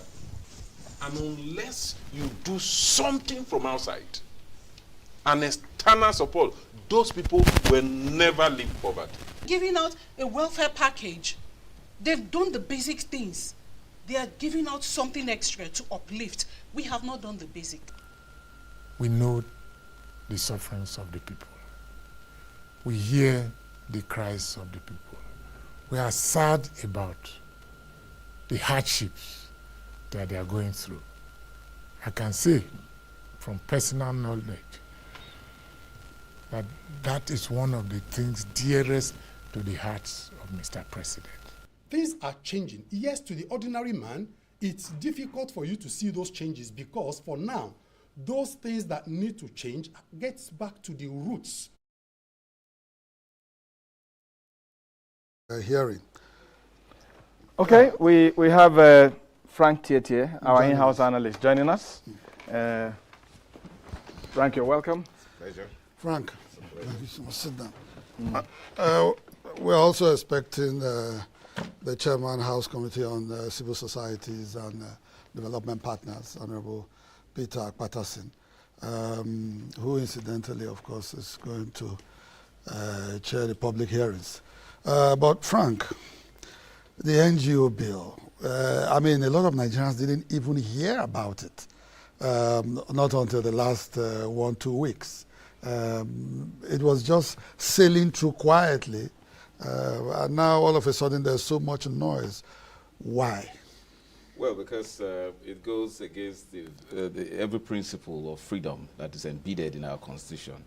it's actually a direct affront at those who have taken a lot to make sacrifices to clear the mess that we have had as a country that has been operated by a set of people who, specifically the political class who haven't governed us well from 1960, who have made a mess of our resources. And then this is what the NGO and civil society communities in this country exist for. And to now think that having done their business in such an atmosphere of freedom, to now think that there is this unnecessary intervention that that does not have any good contained in it to stifle, to stop, to make the work of civil societies and NGOs difficult, it's utterly needless. And the members of the civil society community are still in a state of shock that any government in this modern world would ever conceive such principles, would ever conjure such kind of imagination that they would have such principles embedded in a modern democracy. Okay. It's very unprogressive. Okay, Frank, are you saying that the civil society organizations, the NGOs, should not be accountable to the people they represent? I mean, most of the funds that they look for are funds they are supposed to use to take care of Nigerians. Is it not proper that Nigerians at least should see and know what they do with the millions of dollars that they attract into the country? I think there's a lot of ignorance here. And that ignorance on the part of the National Assembly, obviously on the part of the National Assembly. We have a 2011 law called the Financial Reporting Council Act of 2011, under which the former Executive Secretary Jim Obase, under Jim Obase, we had the 2016 Code of Governance for Not-for-Profit Organizations, pursuant to that law. And that law merely restated the law that governs not-for-profit organizations in this country, that is Part C of the Company and Allied Matters Act that was enacted in 1990 and that has undergone several amendments. 2004 Act, the Company and Allied Matters Act. That is the applicable law. Now, under that law, NGOs, and then the various tax laws that are applicable to not-for-profit that have been operated by the Federal Inland Revenue. Now, in this country, no fund comes in without the knowledge of the financial institutions, particularly the Central Bank of Nigeria. And then NGOs give accounts, they make returns, they publish their returns every year to the Corporate Affairs Commission. No, if you say publish, yes. Frank, the issue is publish to who? Let me tell you. National dailies? No, the point is this. I need to let you know something. There's what we call constructive notice in law. And that is the reason why we have a company registry known as the Corporate Affairs Commission. Anything you publish there, it is constructively deemed to be published to the whole world. No, and Frank, that is the reason why you only need to pay the sum of 2,000 naira to obtain any document as a member of the public from the Corporate Affairs Commission. Okay, that's all you need to do. Okay, Frank, these are laws we have in our country already.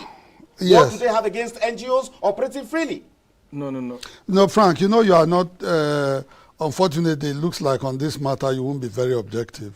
You are our in-house analyst, so we expect you to be. I'm also the Deputy Secretary of Citizens Advocacy. So you are involved with an NGO. Oh, yes. So in that case, let me ask you one or two questions arising from the fact that Honorable Jibril, who the sponsor of the bill, claims that some persons who registered an NGO sought money from donor agencies outside Nigeria to help victims in the Northeast, possibly Boko Haram victims. And they made away with that money. The victims never saw the money. The money was collected in the names of the victims. They never saw the money. They never saw the persons. They never saw any kind of help whatsoever. Now, that gave rise to the fact that somebody said, hey, wait a minute. My people are being cheated out here. This may also be happening nationwide. So maybe we need to check what they do. Does that not make sense to you? No, the point is when you have a law an intending law, the bill, the kind we have, that will set up a commission that will determine whether you should receive money from abroad or you should receive money or to spend a particular money.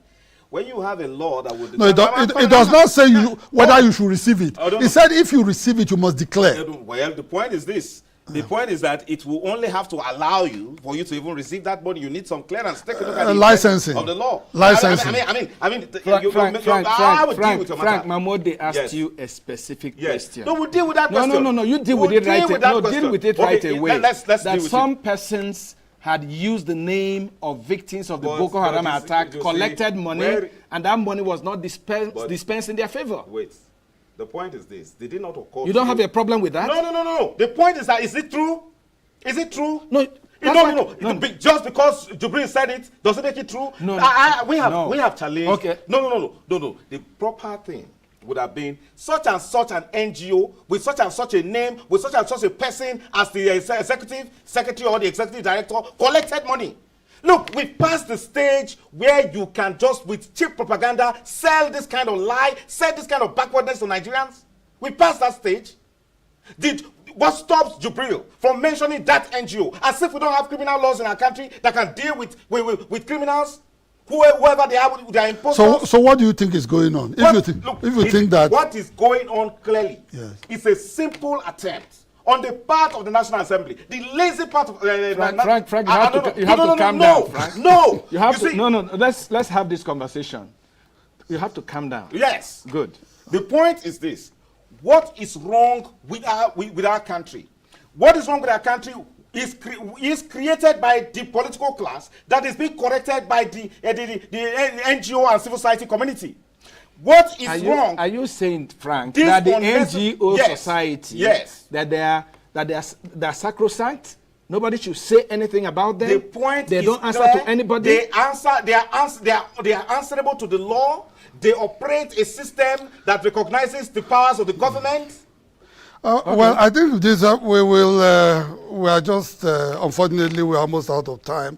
We're just Honorable Peter Patterson he will just coming very quickly. Please, come in. Whatever time we have left, very unfortunate. We're almost out of time. You're welcome. Honorable, please sit. Yeah, so you just came on time because Frank thinks that the National Assembly had overreached itself in talking about this proposed law for NGOs. Tell us, I mean, you're a member of the National Assembly. Why are you getting involved in NGO business? Well, I don't think that the proposal before us amounts to getting involved in NGO business. It is a proposal for a piece of legislation to set up a commission to coordinate and regulate, as it is written, the activities of NGOs and CSOs in the country. And it is a bill that was initiated by a leader of the House.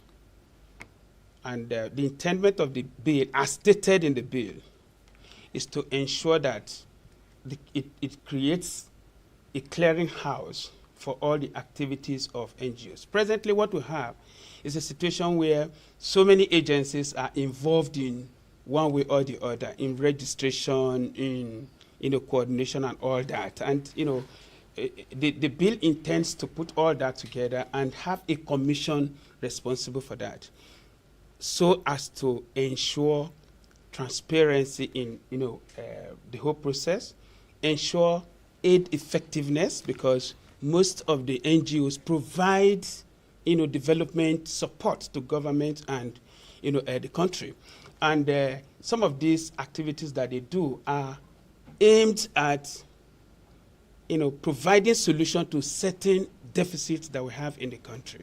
And when you provide aid to a community, to a group of people, there are set objectives for that purpose. And the bill seeks to ensure that those objectives are realizable. Okay. You know?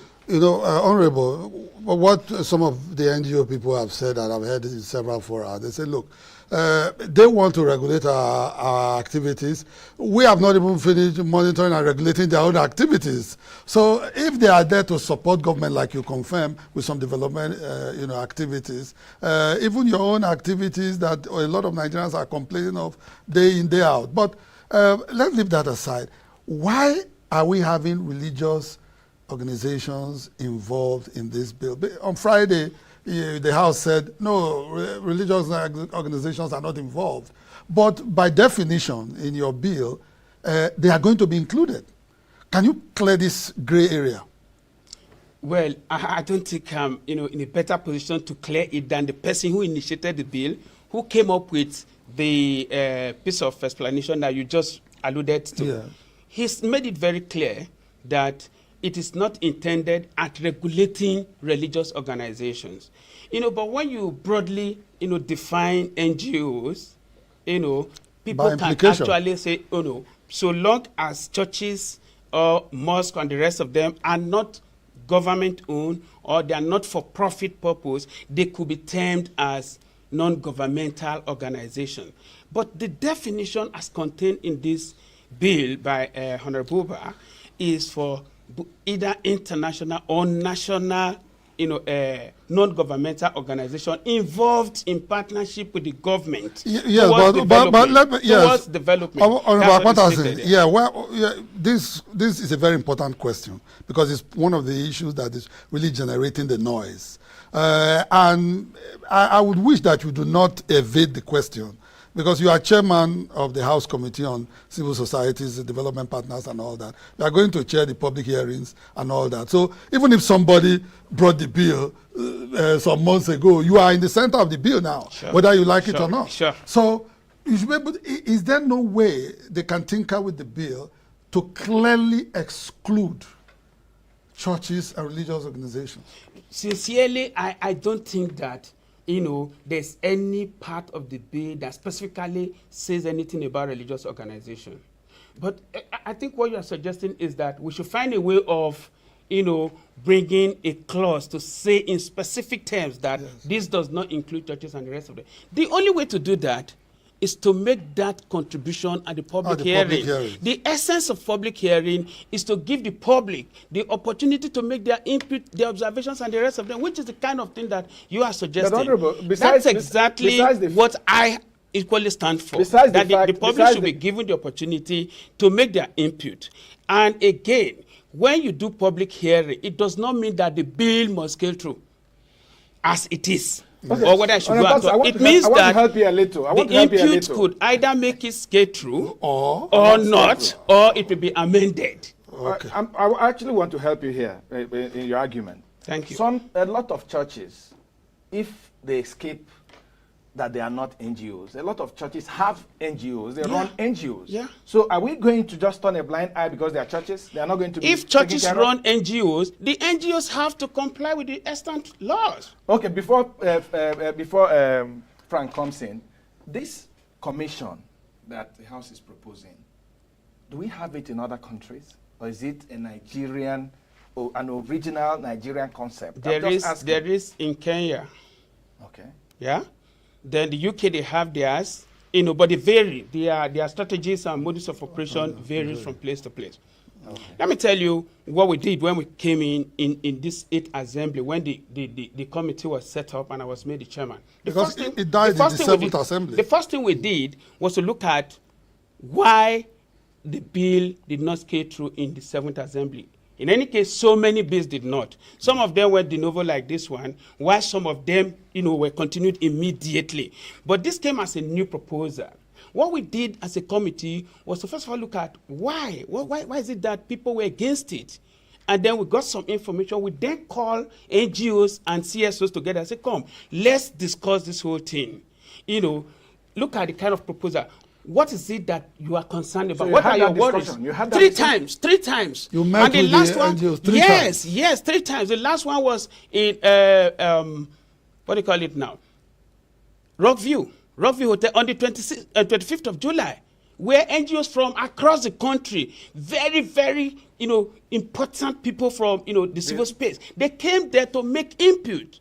That was our personal contribution to make sure that the CSOs have the opportunity. Was there representation from some of the big wigs in the civil society? Oh yes, sure. You can name one or two of them who were present there? Well, I name organizations. I don't have the name of individuals, but I have the list, with me, which I can forward to you. The program itself was sponsored by an NGO. It was attended by NGOs selected by themselves. Okay. They selected themselves to attend. Frank, did you attend that? No, certainly not. I mean, he's an honorable member of the National Assembly, and I would give him his proper respect. But I think the position he holds here cannot be true. Firstly, there is only one government institution that is responsible in the registration of NGOs in this country, and that's the Corporate Affairs Commission, which is equivalent of the UK Charity Commission. You don't have to unnecessarily duplicate government agencies. This is needless, especially when we have a robust law like the Company and Allied Matters Act of 1990, now 2004 Act. You don't need that. Look, let me tell you. Because are you going to the public hearing? Because there's let me be honest with you. Let me be honest with you. Frank, this bill will go nowhere. Okay, look, Frank. The reason is clear. Can you please calm down? This bill threatens the foundation of democracy in Nigeria. Can you please calm down? It cannot pass. Just calm down. Let me bring that issue up. It cannot pass. I can assure you. If you call, whether you want to call me being prophetic here, it cannot pass. Frank. It is threatening democracy. Okay, hold on. Yes. Okay, there is the fraud unit in Nigeria Police Force. Yes, even in the EFCC is there. Well, hold on.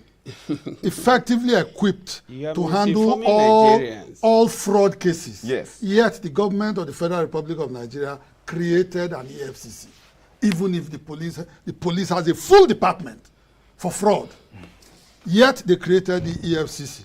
So at times, is it not necessary to because the CSE is quite big and it has quite a lot it attends to? Will it also? What about planning commission? It has got nothing to do with. Let me tell you. Let me tell you. Just 30 seconds because we're out of time. Unfortunately, Honorable didn't get here quite early. So can you imagine the National Assembly considering a bill to challenge, to create a commission that will determine whether this group is a corporate person or not? When we have a constitution that provides for it in section 39. Let you have the last one. Well, thank you very much. I think we need to make the point that public hearing is an opportunity for people to come and express their opinions and views. I will encourage concerned people to come there. The fact that the bill has passed through second reading does not mean that people cannot make their input. Okay. And that is an opportunity for us to spell out some of these concerns. But I still want to, to believe very strongly that there is no aspect of the bill that is targeted at religious organizations. Okay. It's targeted at NGOs. It's targeted because you don't like NGOs. So it's targeted at NGOs. It's okay. My name is Mahmoud Akura. Thank you all so much for watching. I'm Obiora Ilo. Thanks for watching. It's an ongoing discussion. We'll talk more about it. Don't go away.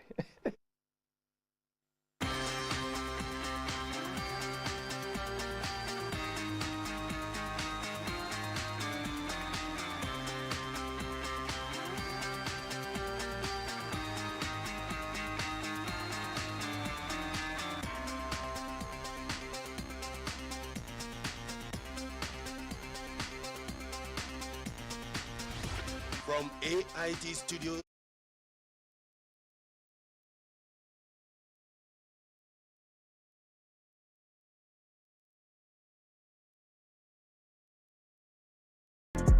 Get plugged into the heartbeat of entertainment on The Hub, your ultimate show on e-vibes. From trending stories and social media drama to top charting music, must-watch movies and exciting moments from the world of arts, we've got it all. Join us for unmissable conversations with your favorite entertainment personalities, plus fun segments every week. I should try harder, so... Okay, I don't know that one. Outfit of the day. Oh, I don't do that. That's some Gen Z stuff. Oh, now you say it's a Gen Z stuff. It's everything you love about entertainment, served fresh every week at 1 p.m. with weekend repeats just in case you missed it. The Hubs on E-Vibes, where the vibes never stop, only on Signature TV.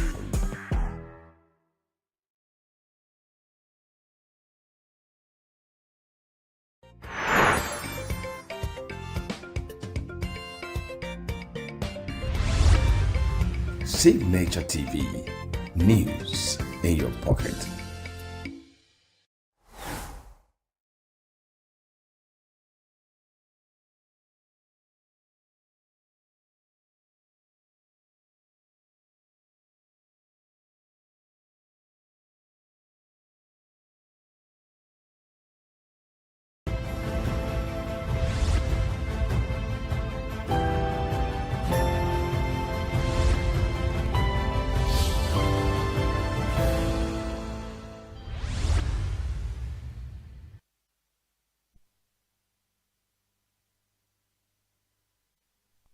You are welcome to Signature Television, unscripted, usual exciting television program that discusses affairs, critical affairs in the nation.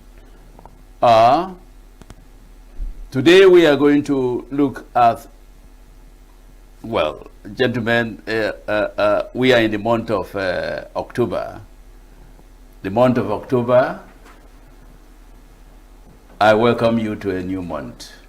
Happy new month. Thank you very much. Thank you. Happy new month. Thank you, Mike. Month of Independence. This is, incidentally, this is also month of independence. Yeah. So it's a very important month.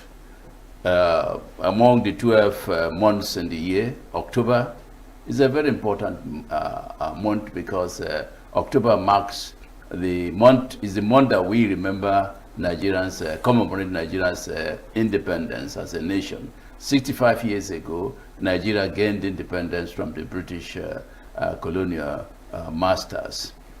And just a few days ago, Nigeria turned 65. And we are happy, of course we are happy that we are now independent people. But what is the level of independence? What is the level of freedom? So today we are going to look at how far we have gone economically, politically, socially in the last 65 years. What are the achievements that we have been able to put on the table? Are you happier in 1960, 1970, 1980? Are you happier then than now? What are the indices to show that, are there any indices to show that Nigeria is growing economically, like I said, politically and socially? So we're going to look at those. And then the United Nations, has just ended its annual conference, ONGA, United Nations General Assembly, marked its 80th, anniversary a few days ago, and Nigeria was represented at the United Nations by the Vice President, Mr. Shetima. And there he made a very fundamental quest for Nigeria to become a member of the United Nations Security Council. And again, we ask ourselves the question, are we qualified to occupy that position in the United Nations? United Nations, a member of the United Nations Security Council. We have 5 members there. United States of America, United Kingdom, China, Russia, and which other country? France. France. They are known as the superpowers. And what make them superpowers? Nigeria wants to be a member of that Security Council, UN Security Council. We are going to look at it, and see. Yes, it's good to aspire, it's good to have an ambition, but looking at Nigeria's growth, looking at what we have, looking at our political power, looking at our military power, looking at all the indices that, one can say make up a strong country like the United States of America, are we there? Can we really aspire to be a member of the United Nations Security Council? And back here in Igbo land, we are faced with this issue of censorship, we have Ezes, those we call Ezes in Igbo land. They are resident with us, even though some of them, when they become Eze in Igbo land, they don't live in their community, they live in the city. And from there, they govern their respective community. But, yeah, fair enough. But outside Igbo land, we also have people who call themselves Eze Igbo of Lagos, Eze Igbo of Kano, Eze Igbo of Kaduna, and so on and so forth. But there is a controversy. Those who are Ezes in Igbo land, I say, no, you don't go to Lagos and answer Eze Igbo, Lagos. Even when you answer Eze Igbo Lagos, when you come back home, drop your Eze Igbo Lagos, because you have Eze in your community. Drop it. When you go back to Lagos, you answer. So, gentlemen, I want us to look at the propriety of Eze outside Igbo land, Eze of Lagos, Eze Igbo Lagos, Eze Igbo Kaduna, Eze Igbo, because that's generated a lot of controversy in Igbo land. Should we call them Onyendu Ndibo Lagos? Just something like that, so that this controversy will be minimized. My name is Mike Obani. I have with me in the studio to discuss these issues Dr. Ukeje. Dr. Ukeje, you are welcome to the program. Thank you, Mike. And our master. You say master. I'm a member of the panel. I'm not master in nothing. So, Dr. Ukeje, Nigeria turned 65 a few days ago. And I'm not sure you were born, before independence or after independence. I don't know when you were born. But looking at our trajectory, the growth trajectory of Nigeria, can we say that Nigeria has achieved the aims and ambitions and aspirations of our forefathers, looking at the economic platform, looking at the political platform, and all other indices? Are you happier today than you were 10 years ago as a Nigerian? Are you happier today like as you were 20 years ago as a Nigerian? So what do you make up of our independence? Are we there, or is still work in progress? Mike, thank you very much. It's good that you said that you are not sure whether I was born at independence. But I am sure, because I was in primary school, infant class 1, during Nigeria's independence. Oh, congratulations. Thank you very much. And I received a plastic cup and a flag. But for the invasion of Biafra by those who hated us, those cups, the cup and the flag would have been around. My elder sister was in standard 2 or so. She also received the same thing. Since that day to today, I have 3 children who have gone to primary, secondary school, universities. None of them had ever come back with any icon of Nigeria. Certainly, Nigeria of 1960 recognized me. The Nigeria after 1960 did not recognize me or my children. I guess that's so emotional. Go ahead. Symbolic. You're making a point. In 1960, we didn't have studios like this. We didn't have so many houses built of brick and modern roofing systems. We had thatch houses, grass houses, but everybody had a house. And it was a house for us, as far as you can stay there and the rain will not beat you or the sun will not beat you. Today, we have many more brick houses with roofing sheets, but so many more people do not have a house at all. Many well, especially in this our parts of the country, rent Fulani or Hausa boys to make thatch centers for them where they relax inside their compound. You don't have an Igbo person who can do that now, or you don't have them.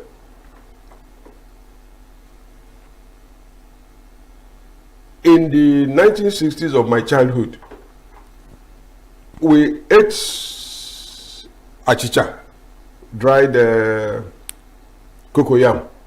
We had different types of yam. We had okwacha, ayaba, abana, Georgia. Everybody ate that it didn't look like what the Europeans who were governing us were eating. They had tinned food. If you went past their house, you will smell from their waste bin a different smell from our own that had ogiri and oba and things like that. But everybody had food.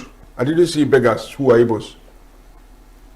Today, there are people who had attended university who had no food of their own. In the 1960s of my childhood, we used to hear stories that robbers wrote letter to the people that they are coming. Either they eventually come or they don't come. Today, sorry to use the example of a journalist of Arise.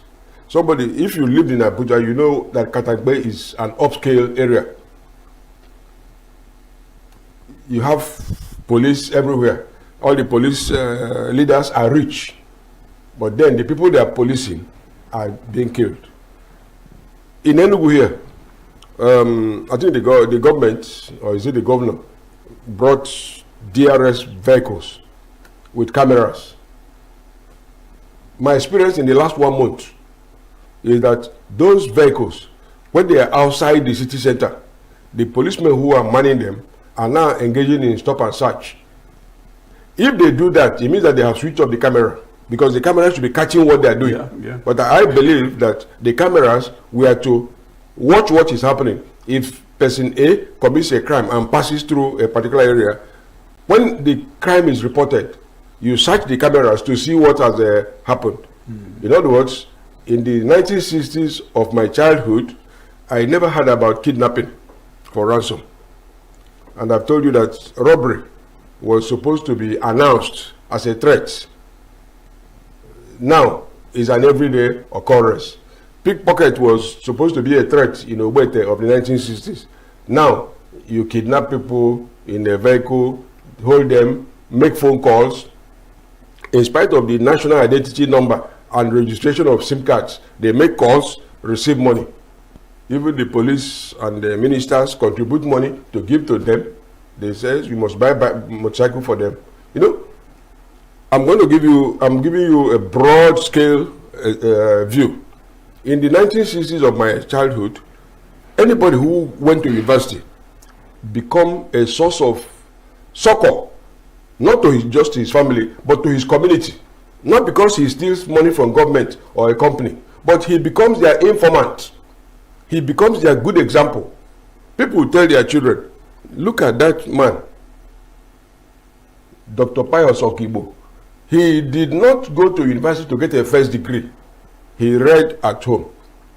Now Professor Chikobi got his degree from home. Follow his footsteps. People take their children to them and say, tell this boy how to make progress. Today, a graduate is the best example of unemployment. And the knowledge had nothing to do with the environment, because education should be for life chances. Somebody has grown up, is 30 years, he doesn't know how to make thatch roof, he doesn't know how to cultivate yam, he doesn't know how to plant cassava, he doesn't know how to weed a farm, but he has a certificate. What use is the certificate? Well, the learning had nothing to do with the environment. When I was in primary school in 1960s, we cultivated farms in our primary school. And we were told to bring palm frond for tendering yam. Yeah. We cut grass in our school field. We played football and generated song to encourage ourselves. Today, you hire musicians to encourage rangers, but they say they have supporters. You know, I'm giving you a scale, but you know, happiness depends on who you are asking of happiness. Jesus Christ in the Beatitudes talked about those who are happy, that is, those who are blessed. He said those who are meek and humble. But Herod lived in Jesus' time.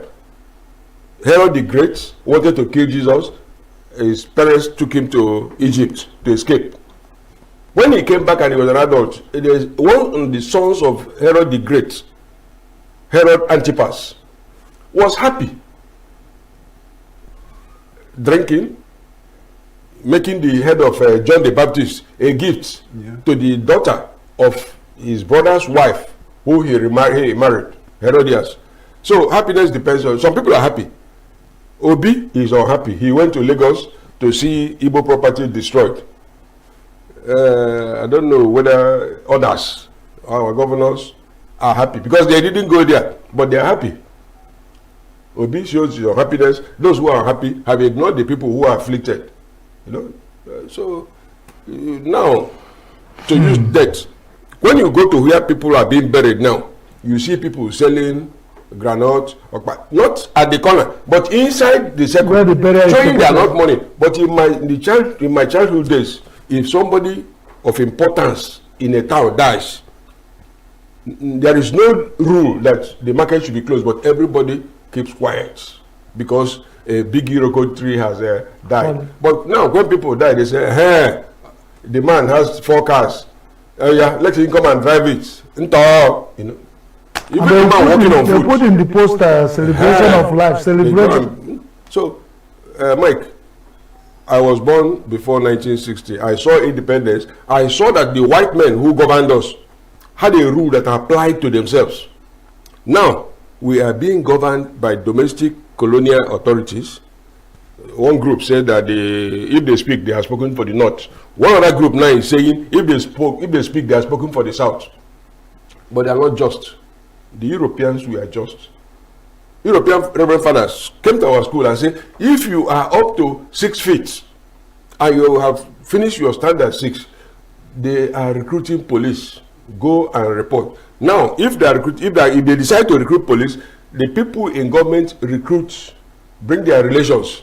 After they have put them there, then they will make an announcement that anybody who wants to go should go and pay 50 naira at a business center, this and that, just for nothing. Yeah, thank you very much, Mr. Badoka. You know, if you take a look at the Nigeria's national anthem, you know, the first national anthem that was discarded but then brought back. Nigerians, we held here on their native land. No tribe and tongue may differ. In brotherhood we stand. Yes. Yes, go Are we on. brothers? You mean in Nigeria? In Nigeria. Do we follow what the national anthem, what is written in that national anthem? Is there anything to show brotherhood, unity among the different tribes that make up Nigeria? You have Igbo, you have Hausa, you have Yoruba, Efik, and all that. We are supposed to be one, given what the national anthem, Has just, what we sing in the old has become new national anthem. Yeah. Thank you, Mike. Is there unity there? Is there brotherhood there? Or because if there is, I don't think these killings, kidnapping, banditry, because we are same brothers. We are brothers from the same mother. You asked me a question and I think you're making an effort to help me answer. So I thank God the way you are coming, you're a wonderful man. You started with my brother, okay, Jerry. He made a general foundation of when I was a child, that is senior to Nigeria, and what he has seen before, what he's seen now. Thank God you narrowed mine down to brotherhoodness of Nigeria. And the question is, are we brothers? God created us and put us in a geographical entity called Nigeria, either by design, or by political structuring, or by colonization, or by 1914ism of amalgamation, or whatever means. I believe there's hand of God that brought us together as a nation. And for more than 100 years, despite challenges, so if you ask me, we are brothers. For whatever has brought us together, both by providence, both by divine arrangement, both by political arrangement, colonial arrangement, whatever, environmental, continental, whatever brought Nigeria together, whoever has known himself as a Nigerian, of that brotherhood we stand. And we captured it in our national anthem. Yes. Beautiful. But I believe also that among us as Nigerians, We have Muslims, we have Christians, we have traditional worshippers. We have even people who think they are liberal. They are neither here nor there. And we all had mutual respect for each other. But just like my brother Stan said, we were growing in every family as big as Nigeria. And with the illusion of what my father told me of a big family like this, a big palace, a big place where you have the criminals, you have prayer warriors among that family, you have peacemakers, you have strong men, you have people who are cantankerous, noisy, you have corny and dangerous people. We have, this is a big place called Nigeria. I'm not trying to be political in answering this question, because we have heard of political parties in Nigeria say they are big, they have big house, they have big umbrella. When with such big umbrella, you have a lot of things. But that's a macrocosm, whatever, in a microcosm, in a macrocosm. Whatever parties are political parties, let me not deviate. We have all. Yeah. And along the line, there were people with the head on their neck that were able to coordinate if there were need for peace. They bring the peace people, they will negotiate our peace and we continue. If there were need for war, they bring the war people to go and fight for Nigeria. They will go and again, using both gun that has bullet and the one that doesn't have bullet, to go and reclaim captives for Nigeria. We have great sportsmen. When it comes to the spirit of ECOWAS, that was challenged in 1978, when the Green Eagles, led by Christian Chukwu, were beat one of our African nations, and they were being beaten in the field, and the commentator, Okonkwo, the golden voice, said, what is happening in the field is against the spirit of OAU, is against the spirit of ECOWAS. That the police, even from that nation, are here in the field doing nothing. Am I saying something? Yeah. These are Nigeria. When things were happening, we have the coordinated people. When we have a family of Michael Barney, we have Stan, the Chris Mandeka, in one family. But we have a father who is a Nigerian. When Michael Barney abuses Stan, the Nigerian father will say, shut up. You don't do that to your brother. And you will keep quiet. Not. That is along our line of growth. We had leaders who we can follow. When they speak, we listen. Yeah. Rankadede, we call them the Tafawa Belewa, the Nanda Zikiwe, the Michael Paras, many of them, the Awolowo.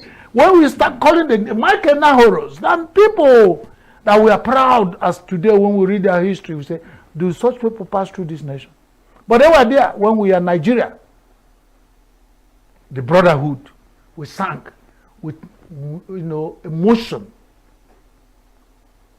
And we all stand still whenever with hand on our chest to sing of a Nigeria we held. And we praise and bring up brotherhood even when disagreement we have biases. We have people who call the Igbo man in Yamri. We have the Kobo, we have the Ofe Manu, but we have mutually biased in Nigeria. Common Nigerians go to market in Ogbete. You see Malan who imported these onions, selling, making friends, giving people on credit, they will sell. He will go back and he will not be kidnapped on the road. He will come back, bringing tomato, onions, yam across. The Igbo man will go there. The women will back 911 trucks and those Morris miners travel far to Meduguri from ENUGU to go and bring food, come and sell. That was when we had Nigeria. Okay. And that time, Nigerians' flag were green, white, green. The nostalgia we share, just like Mike, Stan, my friend. But now, you ask me, the Chino Alumoga Achebe, my dear brother, may his hell rest in peace, with his creative muse, he's still there, wrote a book There was a nation. People, because we don't read again. But we read the things fall apart. Almost everybody read things fall apart. Yeah. When he started, that he saw the hand that they put to the things that held us together with a great knife. They cut it, and things are falling apart. At the center is no more holding. And let me tell you, Mike, we don't have brotherhood in Nigeria again. Nigeria is divided, worst in history of 65 years, along political, religious, ethnic, social, every line crack. Get the map of big United Nigeria, crack of disunity, and if there's anything they call unbrotherhood, has set in, and we are living with it. So what else do I say? I answer your question. On brotherhood, we do not stand again because that's deception. Even the political leaders believe not in brotherhood of Nigeria. Let them come out in the open, swear to 240 million Nigerians that this national anthem they made us to begin to sing, that they believe in it. Like I said, it was leadership that guided the life of when they were growing up. Because when they say one thing, they do it. We do not have brotherhood, so we shouldn't have leadership. A good leadership takes even biased brotherhood and keeping it to go. But now we have even biased leadership that cannot keep the house as one. So the way we lay our mat is what we are lying on. So we are looking for who will tell us that we are not united Nigeria. We make political statement. Nigeria is not at home. It's not united. The way I've seen it, from what I've seen in Nigeria before, and what I'm seeing in Nigeria now, with number of years I've lived, Nigeria is no more on brotherhood.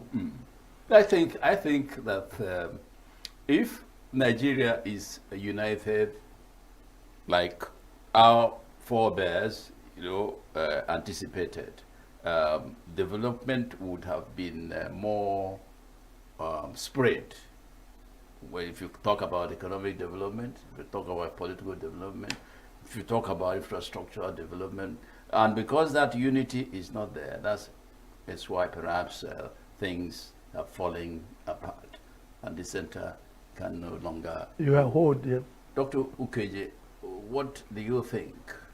The other day, Mr. President Bola Ahmed Tinubu, during his National Day broadcast, he did say that the worst is over. He did say that the worst is over, meaning that the country is making progress in all fronts. And what do you think can be done to bring the different tribes in Nigeria together to achieve a more meaningful national, economic, political development? How do we go about fusing the different tribes to become one Nigeria? Indeed, in practice, what have we not done that we ought to do? Yeah, there can be assumptions. That is not wrong. People will make assumptions. From what Chris said, anybody who says that the worst is over, maybe having some information that others don't have. That's Arise TV girl that was killed. I think the worst has come to her family. There's this girl, Leah Sharibu, who is kidnapped because she said she will not renounce Christianity. The worst is ongoing for the family. All the Chibok girls, those who made international money by saying, bring back our girls, they are keeping their money. The worst is still there for the Chibok girls and their family. Those who are unemployed, the worst is still there for them. Dangote, but for the fact that he's from the north, it's not money. If he was from the southeast, that his refinery would have been closed by now. you saw people who were employed, 800, out of millions who are unemployed. And then the force of trade unionism was used, brought to bear to bring down the economy and cause fuel kill. I don't know anybody who can say that there was, unless he himself has fear. Well, I think he's referring to the growth in the different sectors of the economy. He did talk about how many schools, secondary schools that Nigeria had at independence, which was 120 secondary schools. But by 2024, Nigeria had about 320 secondary schools. Mike, don't bother yourself. We talked about. I'm only just trying to save you from walking into a pit. You see, if I didn't attend secondary school and I claim that I attended secondary school, and then Signature TV goes there and say I was not there, I won't be qualified to number the secondary schools. He talked about Enes Okonkwo. Enes Okonkwo attended Government College Umuahia. He didn't go to university. Sebastian Oforum, Tolu Fato Yimbo, all of them, it was secondary school that they attended. And they were wonderful. Secondary school, and they were few. Very few. John Nyamodo, who is a giant now, he attended St. Patrick's Primary School at River Valley. It's not the number of schools. Women Training College in ENUGU, if you know the people who attended school there and what they became. Now that place is 2 churches and then residential buildings in a place where you have high illiteracy rate. If not that the Catholic Church owns CIC and their seminary is close by, the place would have been divided up into residential estates. So it's not the number of schools. It doesn't matter. Chinua Achebe, he has mentioned him. Bola Ige. Several giants, they attended University College Ibadan when he was under the University of London. I attended the University of Ibadan, and at that time there were 6 universities in Nigeria. I will not boast of myself. They said if you want to boast about Jesus, about Christ. But I know people who were in my class who are very successful because of the knowledge they obtained there. Now you find somebody who has a degree in engineering. He goes to hire a carpenter to put a nail on the wall for him to hang his photograph. Is that engineering? So, all those things he mentioned. He was mentioning the number of schools. Even 120 primary schools or secondary schools in Nigeria before independence. No, it's primary, not. It's secondary. I don't even, you want to lead us into temptation. We are not here to prove which school you attended. We are saying with 120 secondary schools in Nigeria then, we trained the people who are in position of authority in Nigeria today. But with over 1 billion, let me put it at that way because you can't even count the number of secondary schools we have in Nigeria. What have we contrained? Yeah. Can you measure our progress? That we have degenerated to dead end. Because if it's with 1, we can check thousands. As the Bible said, and with 1 billion, we can't chase an ant. Then it's an anathema. Something is wrong. Something is clearly wrong we don't want to see. Or is it because we refuse to see it? With 220 primary, we train the people that he's talking about, and there are multiple.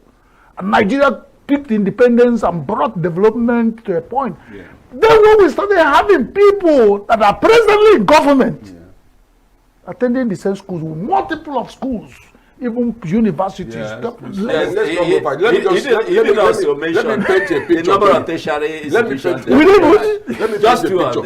me paint a picture. Yes.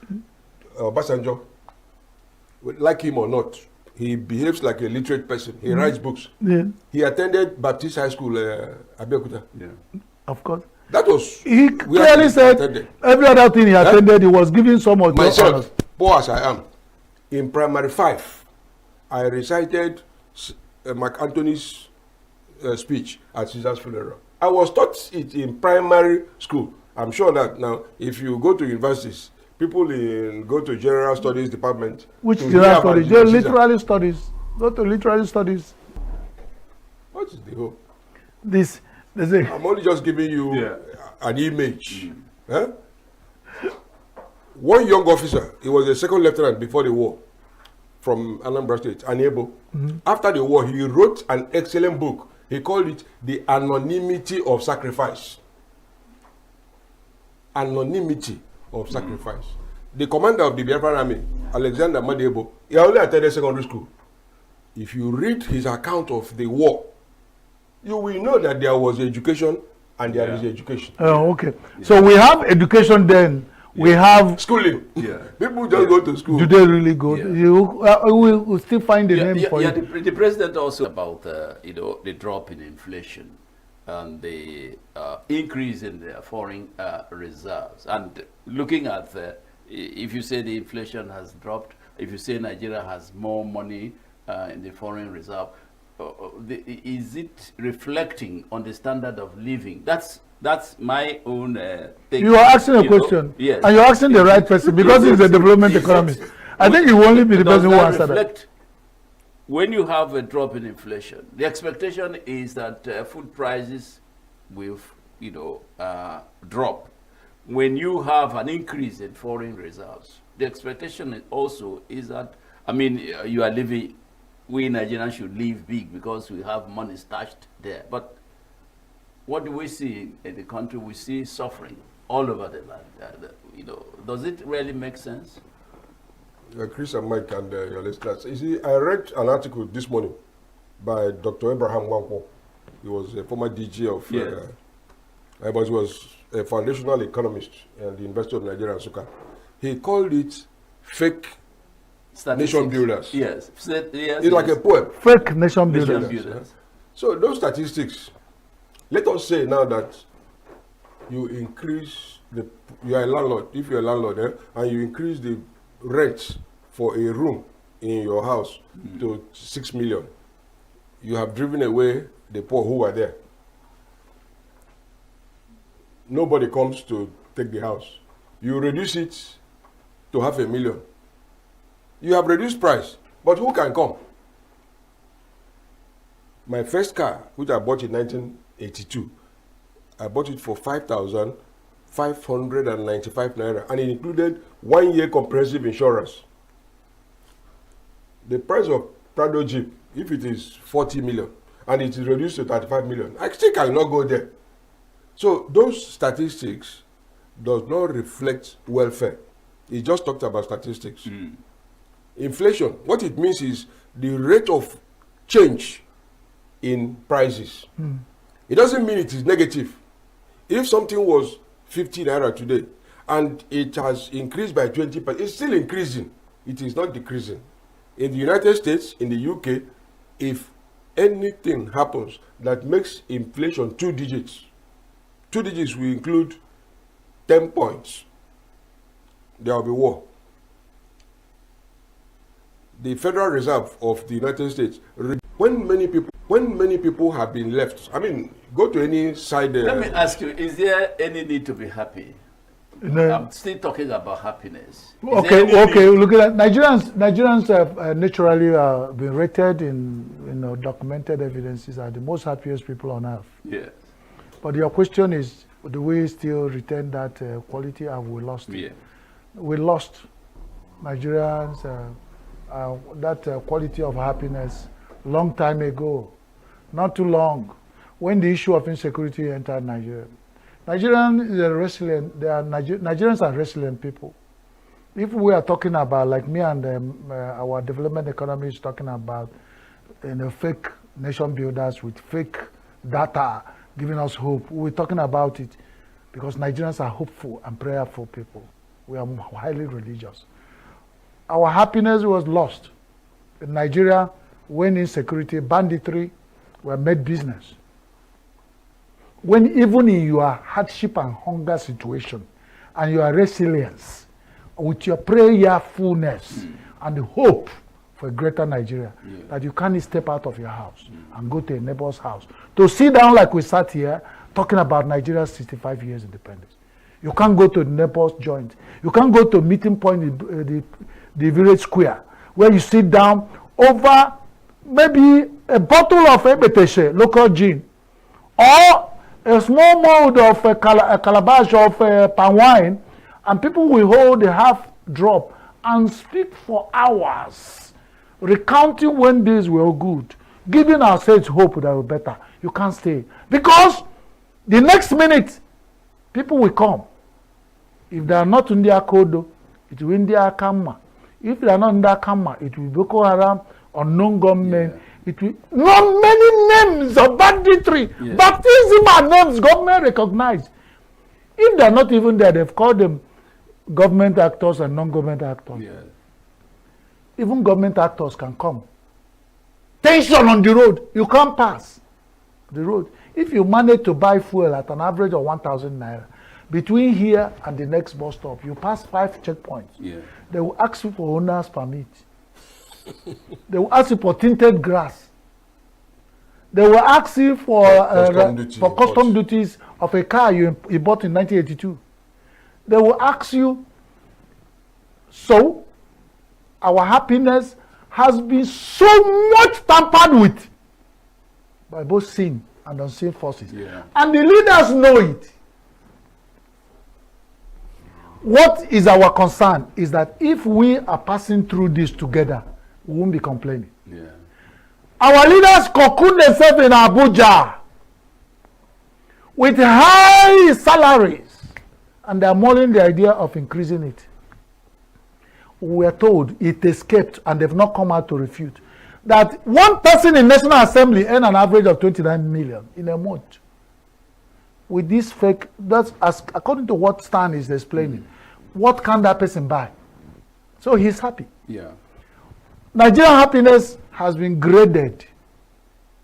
If you are not from Abuja politician or political appointee or state government appointee from that level, or even local government, if the state government didn't seize your allocation, that's where the allocation. So if you measure percentage of people who are in Nigeria now reduced to about 5%, people in authority and power, government, not any other authority, or a few people in religious authority who control their own churches, who are their GOs, they buy aircraft and all. So with whatever is happening in Nigeria, they can still say they don't worship poor God. And with a hand like this, they get churches of people who are even on a salary of 70,000 to even pay tithe.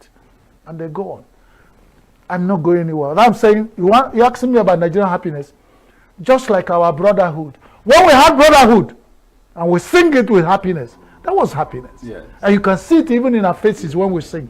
Nigeria now is a case of a person of Tabansi, they will say, sorry. Somebody has just lost a dear person. And people will come as our usual thing to pay condolences. They will say, sorry, I'm sorry. You'll be doing like this. But then your heart is pained.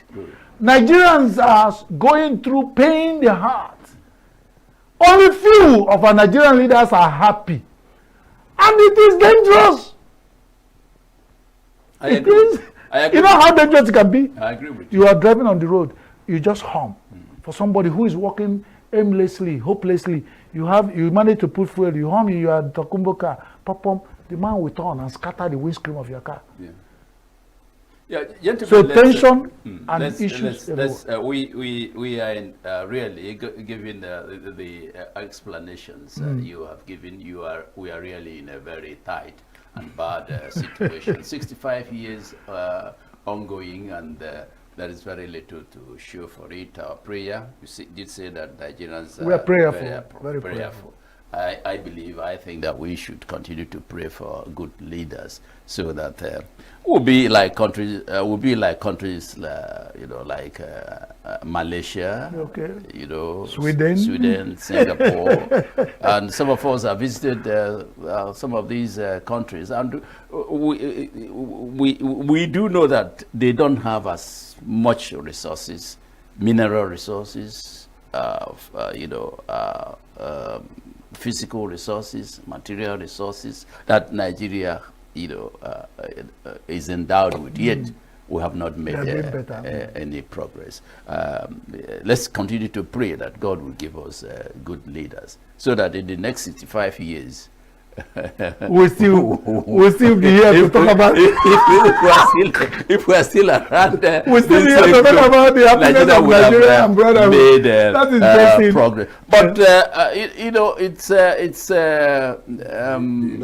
there is a conflict between what Nigeria is and what Nigeria is asking for. Like I did say during the introduction, the Vice President was in the United Nations. Establishment of United Nations was celebrated about 1 week ago, and the country did make a demand for Nigeria to be a member of the Security Council. And we have, recited our woes, our failures, and you ask yourself, a country like that, like Nigeria, do we have the indices, political indices, economic indices, military indices? Because the people you are looking, the people you want to join in the UN Security Council are superpowers. You talk about America, you know the strength, economic strength of America. You know the military strength of America.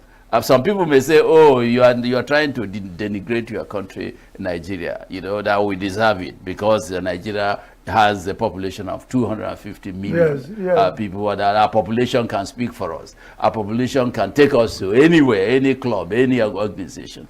So, the Vice President did make a demand for Nigeria to be a member of United Nations Security Council.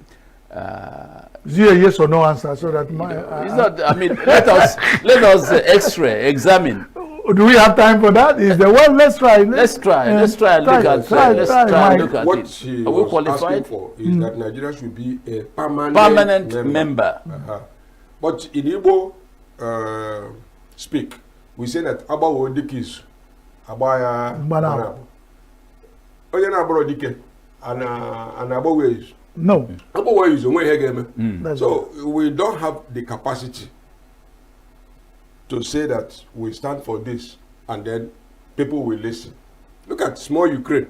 That war between them and Russia has caused the rise in price of wheat that is making bread 2,000 naira per loaf. What is it that Nigeria will happen? Even the oil we're talking about, Ghana has oil now, Liberia, Sierra Leone, everybody is discovering oil. And we are moving towards electric vehicles, and so it's just part of making money from governance. You go around. Nigeria is one of the first signatories to the non-nuclear proliferation treaty, but we don't have nuclear capacity.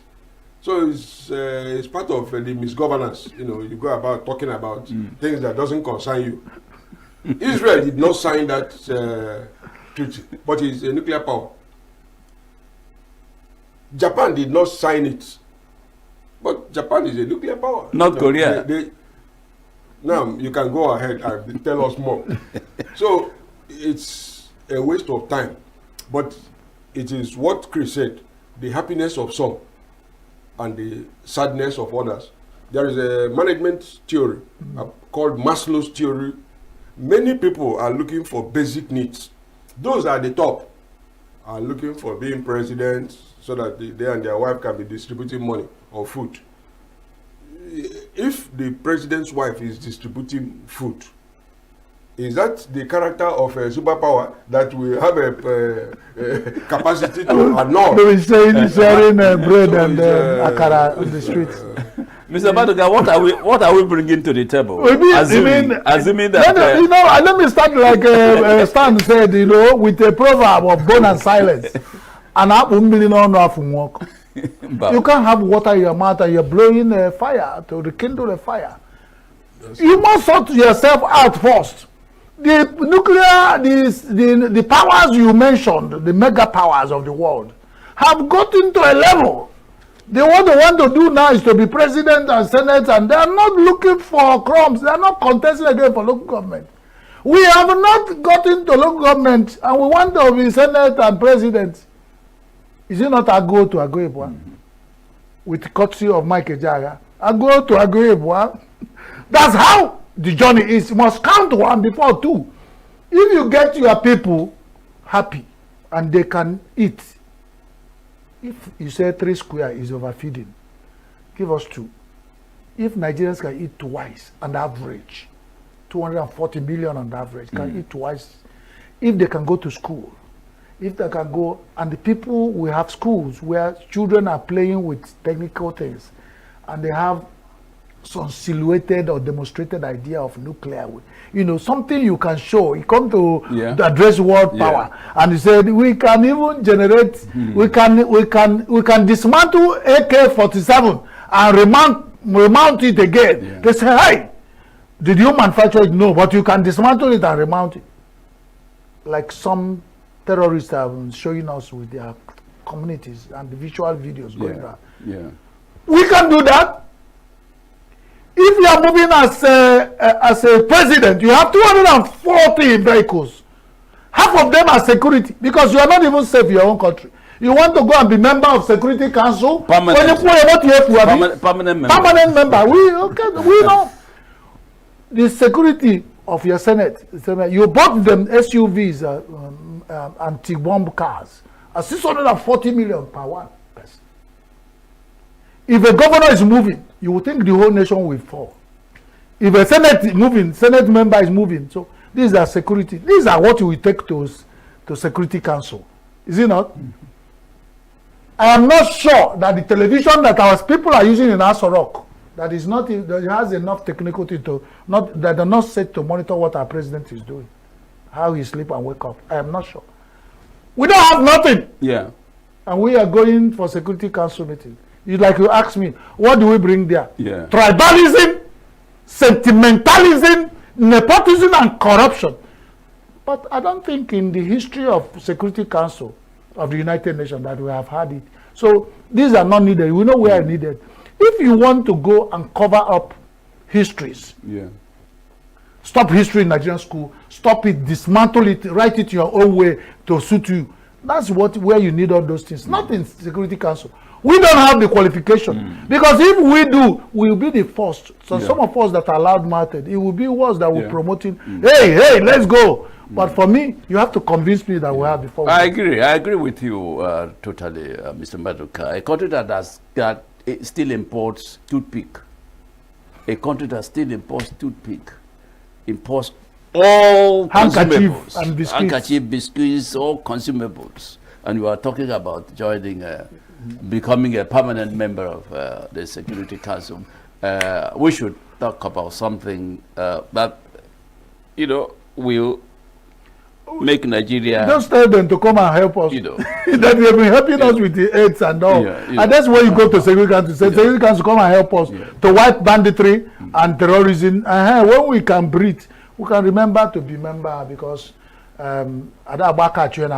you said it. You have said it. You have said it. Quite clearly. Before we go, gentlemen, let's just look at, even if it is 1 minute, 2 minutes. Let's look at this AZ torso. You have AZ. That is more than enough. There will no time for that. We need to talk about it. Even if it's 1 minute. Colonial experience. You go to Lagos. You go to Lagos. You have Ezigbo Lagos. Yes, you have Ezigbo. Internal colonialism.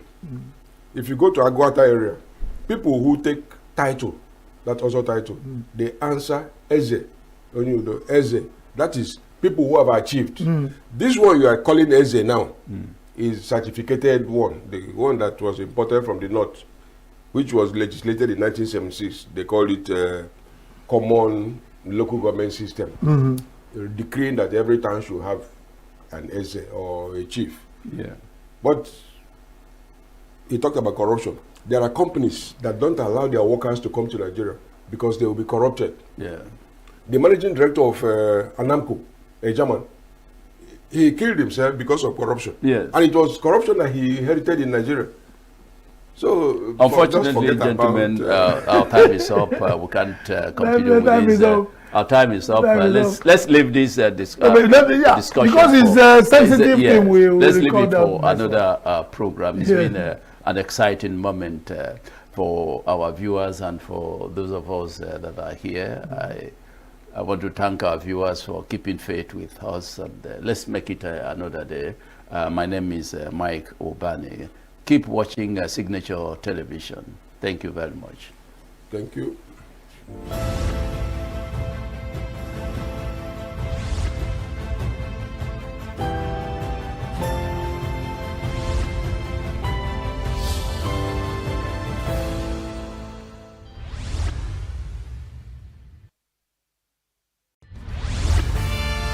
We are local. International communities observing every Why the main market is in chaos. People We are national.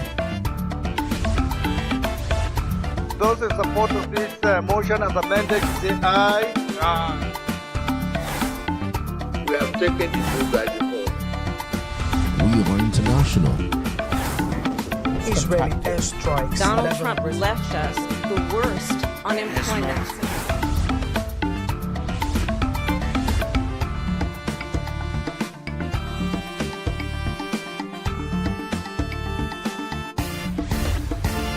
Signature TV, news in your pocket.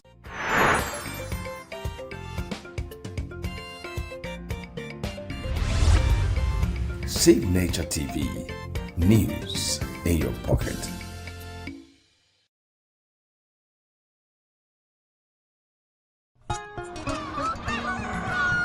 New every morning on Signature TV, we open the day for you with needed energy, information, and required vibes to shape your day. From sizzling snippets of stories in various areas of life to intriguing conversations with net worth guests. When you have people who have no track record becoming your leaders, you have a problem. There's no outstanding gratuity when Obi took over from me. I left in all the accounts of Anambra State 13.8 billion for him. Your day cannot be complete without Signature Morning on weekdays and Signature New Day on weekends. There is no better way to start your day except Signature Morning and Signature New Day every day on Signature TV.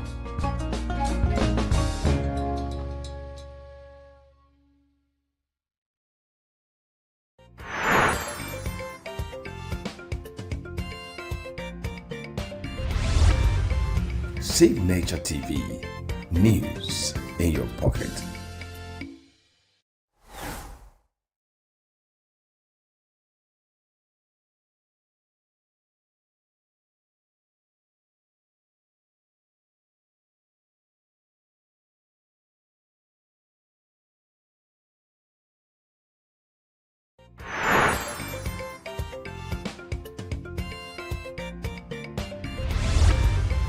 Signature TV, news in your pocket.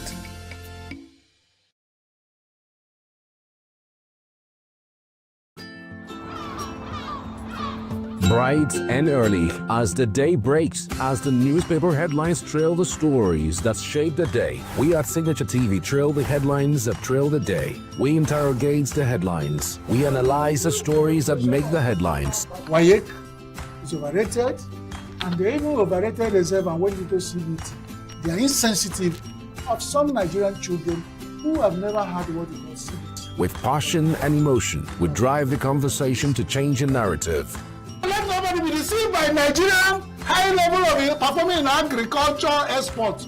We are still where we are. Newspaper review on Signature TV every morning on Signature Morning weekdays and Signature New Day weekends. Newspaper review on Signature TV. We do not just review the headlines, we make the headlines relevant to our daily lives.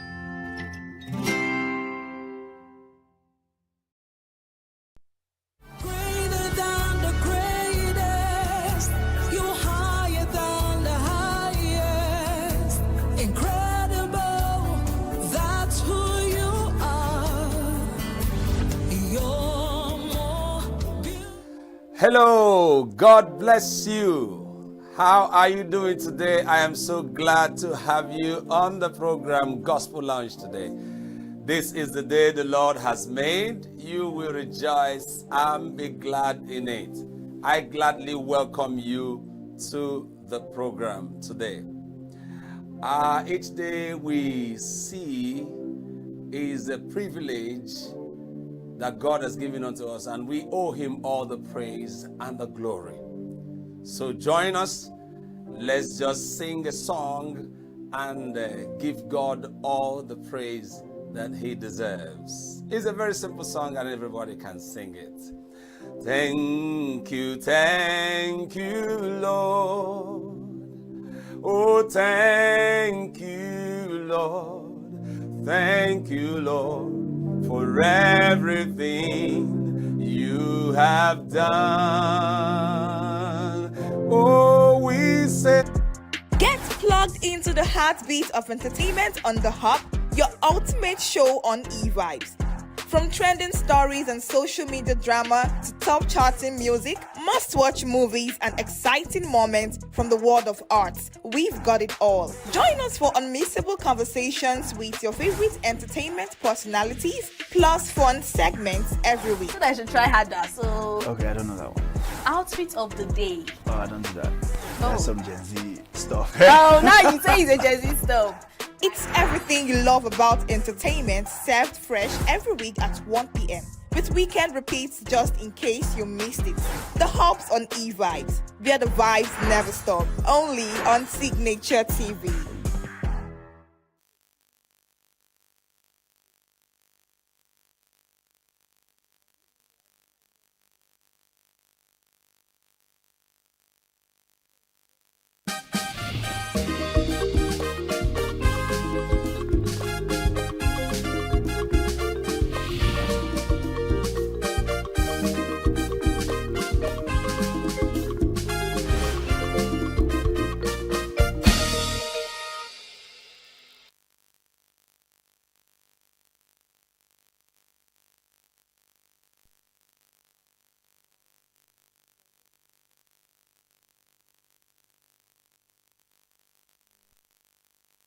Welcome to Global News on Signature TV.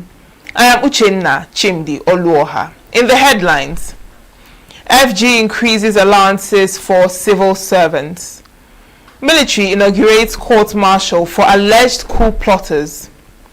Senate confirms Dharma as minister, tasks him on housing deficit. And oil rises above $106 per barrel as US, Iran deadlocks in Strait of Hormuz. Details in a moment. Every second, every minute, every day, news is breaking, events occur, and there are new developments. At Signature TV, we follow these stories objectively, bringing all sides without bias, explaining the complex issues, breaking down the numbers, and investigating the issues behind the news. Anywhere and everywhere, near or far, wherever the news is, we will be there. Signature TV. News in your pocket.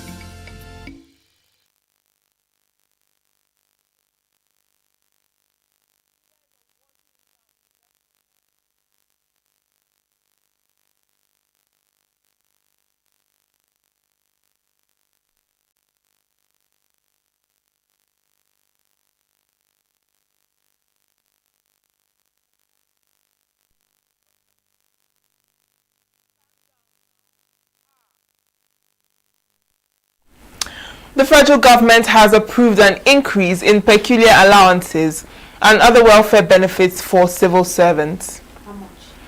The head of the Civil Service of the Federation, Didi Wilson Jack, disclosed this during a press briefing in Abuja on Friday. Wilson Jack said the increment affects workers under the Consolidated Public Service Salary Structure and the Consolidated Research and Allied Institutions Salary Structure.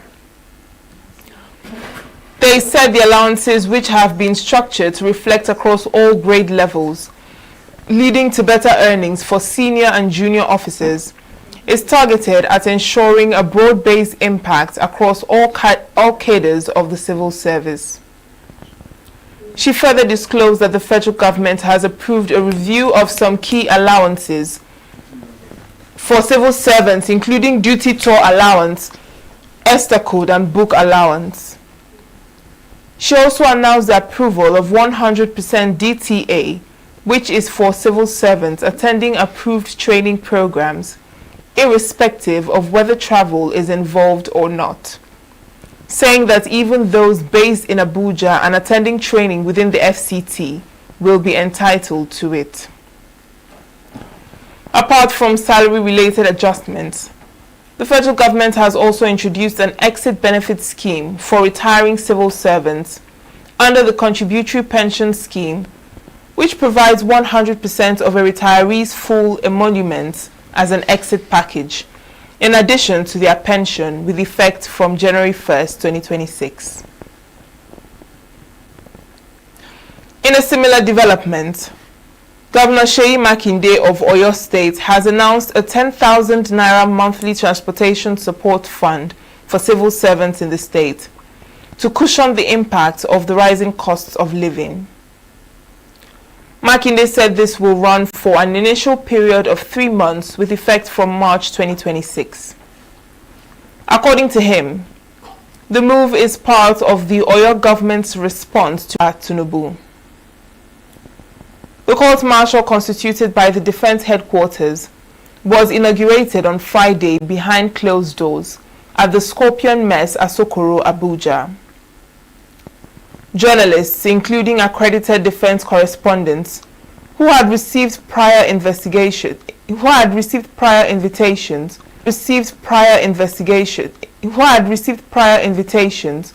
were denied access to the venue, while security personnel also barred the use of mobile phones to document the arrival of the 36 defendants, who were transported to the mess in a military vehicle. The military proceedings are unfolding alongside parallel criminal charges filed by the federal government at the Federal High Court in Abuja on April 22nd, where several other suspects were arraigned in connection with the same alleged coup plot. That group, which includes retired military officers, a police inspector, and civilians, pleaded not guilty to a 13-count charge bordering on treason, terrorism, and money laundering. The prosecution alleges that the group conspired in 2025 to overthrow the government and failed to report the plot to authorities, following which the court ordered their remand in the custody of the Department of State Services, with an accelerated hearing scheduled for April 27th. The military had earlier confirmed that the alleged coup attempt was uncovered following internal intelligence, leading to arrests. No fewer than 20 people, including fish farmers and wood loggers, have been killed and an unspecified number wounded in a fresh Boko Haram attack in Hambagda, a few kilometers away from Gwoza town in Borno State. The attack reportedly occurred when a landmine, suspected to have been planted by Boko Haram terrorists, exploded in the outskirts of Gwoza local government area in the state. The Civilian Joint Task Force revealed that the incident, which occurred around 11 a.m. on Thursday, killed some loggers who went in search of firewood to support their families. According to reports, about 18 bodies have so far been recovered around communities close to Gwoza town, with fears that the death toll could rise, as several people were still unaccounted for. Residents said the attackers appear to be moving through the area in a series of violent raids, raising fresh concerns over security in farming communities as the planting season approaches. The Nigerian Senate has condemned the recent resurgence of terrorist attacks across the country, particularly assaults targeting military formations, describing them as a threat to national security and stability. The Senate subsequently urged the federal government to strengthen military training on civilian protection and ensure strict adherence to rules of engagement and international humanitarian law. The resolution followed a motion sponsored by the Senate Whip, Tahir Monguno, who expressed deep concern over deadly attacks on military formations. Borno State, Senator Mohamed Ali Ndume, representing Borno South, and Senator Kakasho Lawan, Senior Advocate of Nigeria, representing Borno Central. The motion reads thus. The Senate notes with deep concern the recent attacks on military formation leading to casualties among troops, including Brigadier General Husseini Brahimo, Colonel Mohamed Isaya, Captain A.M. Ismat, Lieutenant Kelvin Pestuns, and 13 other soldiers. Aware that these recurring attacks on Monguno, a strategic garrison town, and Benishek, a key town along Damaturu-Maiduguri Highway, demonstrate a deliberate attempt by insurgents to undermine military operations and disrupt humanitarian and commercial access routes. Other senators expressed similar concern, calling for urgent and comprehensive measures to tackle the menace. Ampali Ediku was attacked in January 2025, and only in April 2026, Ampali Ediku has been attacked again, leaving in the wake of it several deaths and property destroyed. Mr. President, the Chief Whip has said it all, and the motion also confirms what we are going through in the Northeast. What is happening in the Northeast, particularly Borno, is being felt everywhere. Responding, the Deputy Senate President, Jibrin Barau, said that President Bola Tinubu had been briefed on the situation and was taking steps to address the challenges.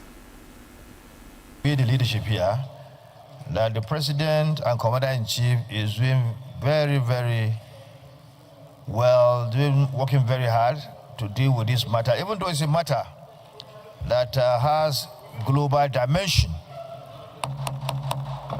The issue of insurgency, the IC, Boko Haram, and the rest, these are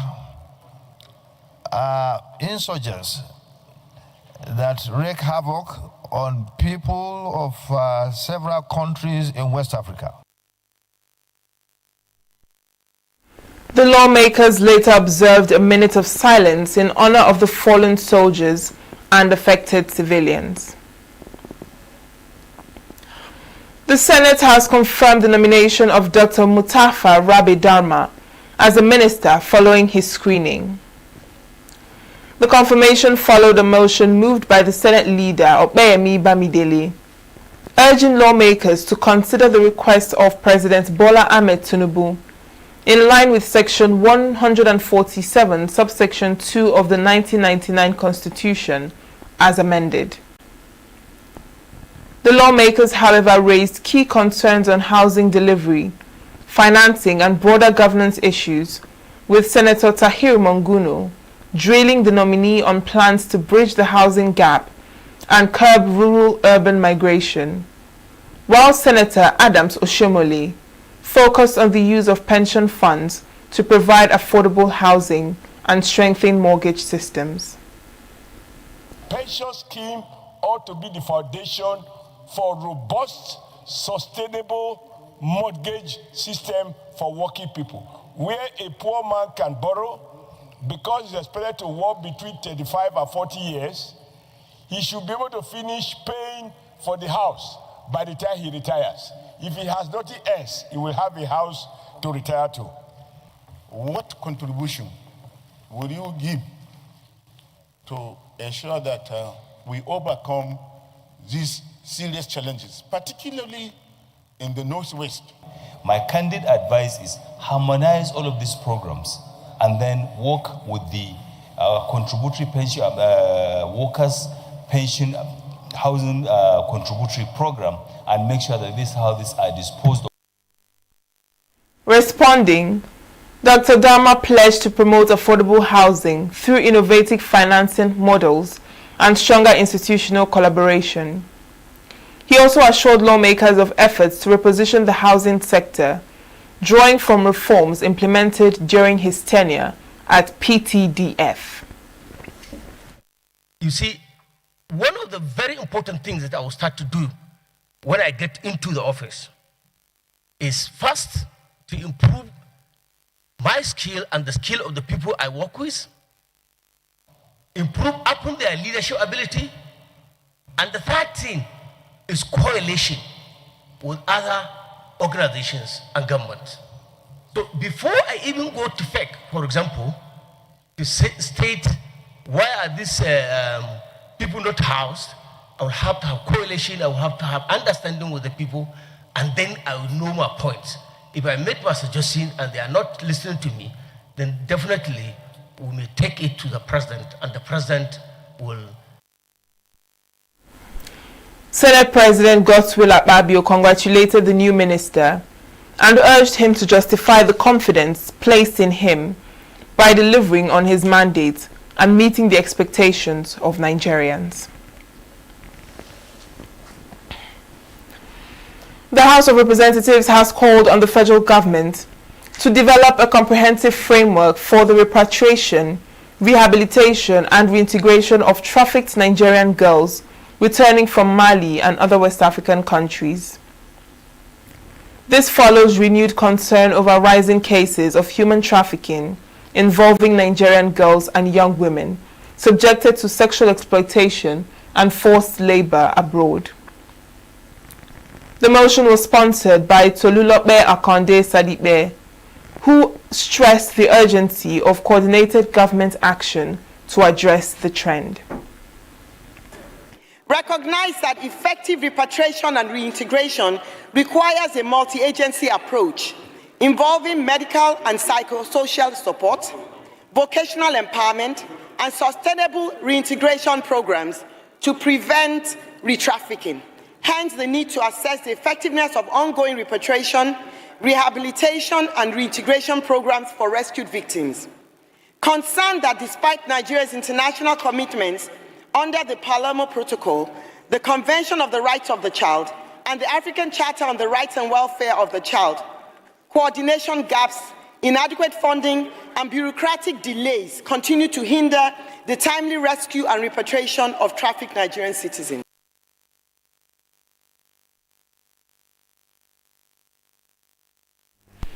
Lawmakers also reaffirmed their commitment to gender inclusion as they push for accelerated consideration of the Special Seats for Women Bill, currently before the National Assembly. Jesse Onuakalusi, who led the motion, said the proposed legislation would help correct the persistent underrepresentation of women in governance. The House concerned that failure to take deliberate legislative action, as being happening here, will add to address gender imbalance in political representation, undermine Nigeria's democratic credibility, and weaken institutional legitimacy and limit socio-economic development outcomes. The House concerned that increased women representation in governance lead to improved outcomes in healthcare, education, and social welfare and economic growth, therefore strengthening national cohesion and sustainable development.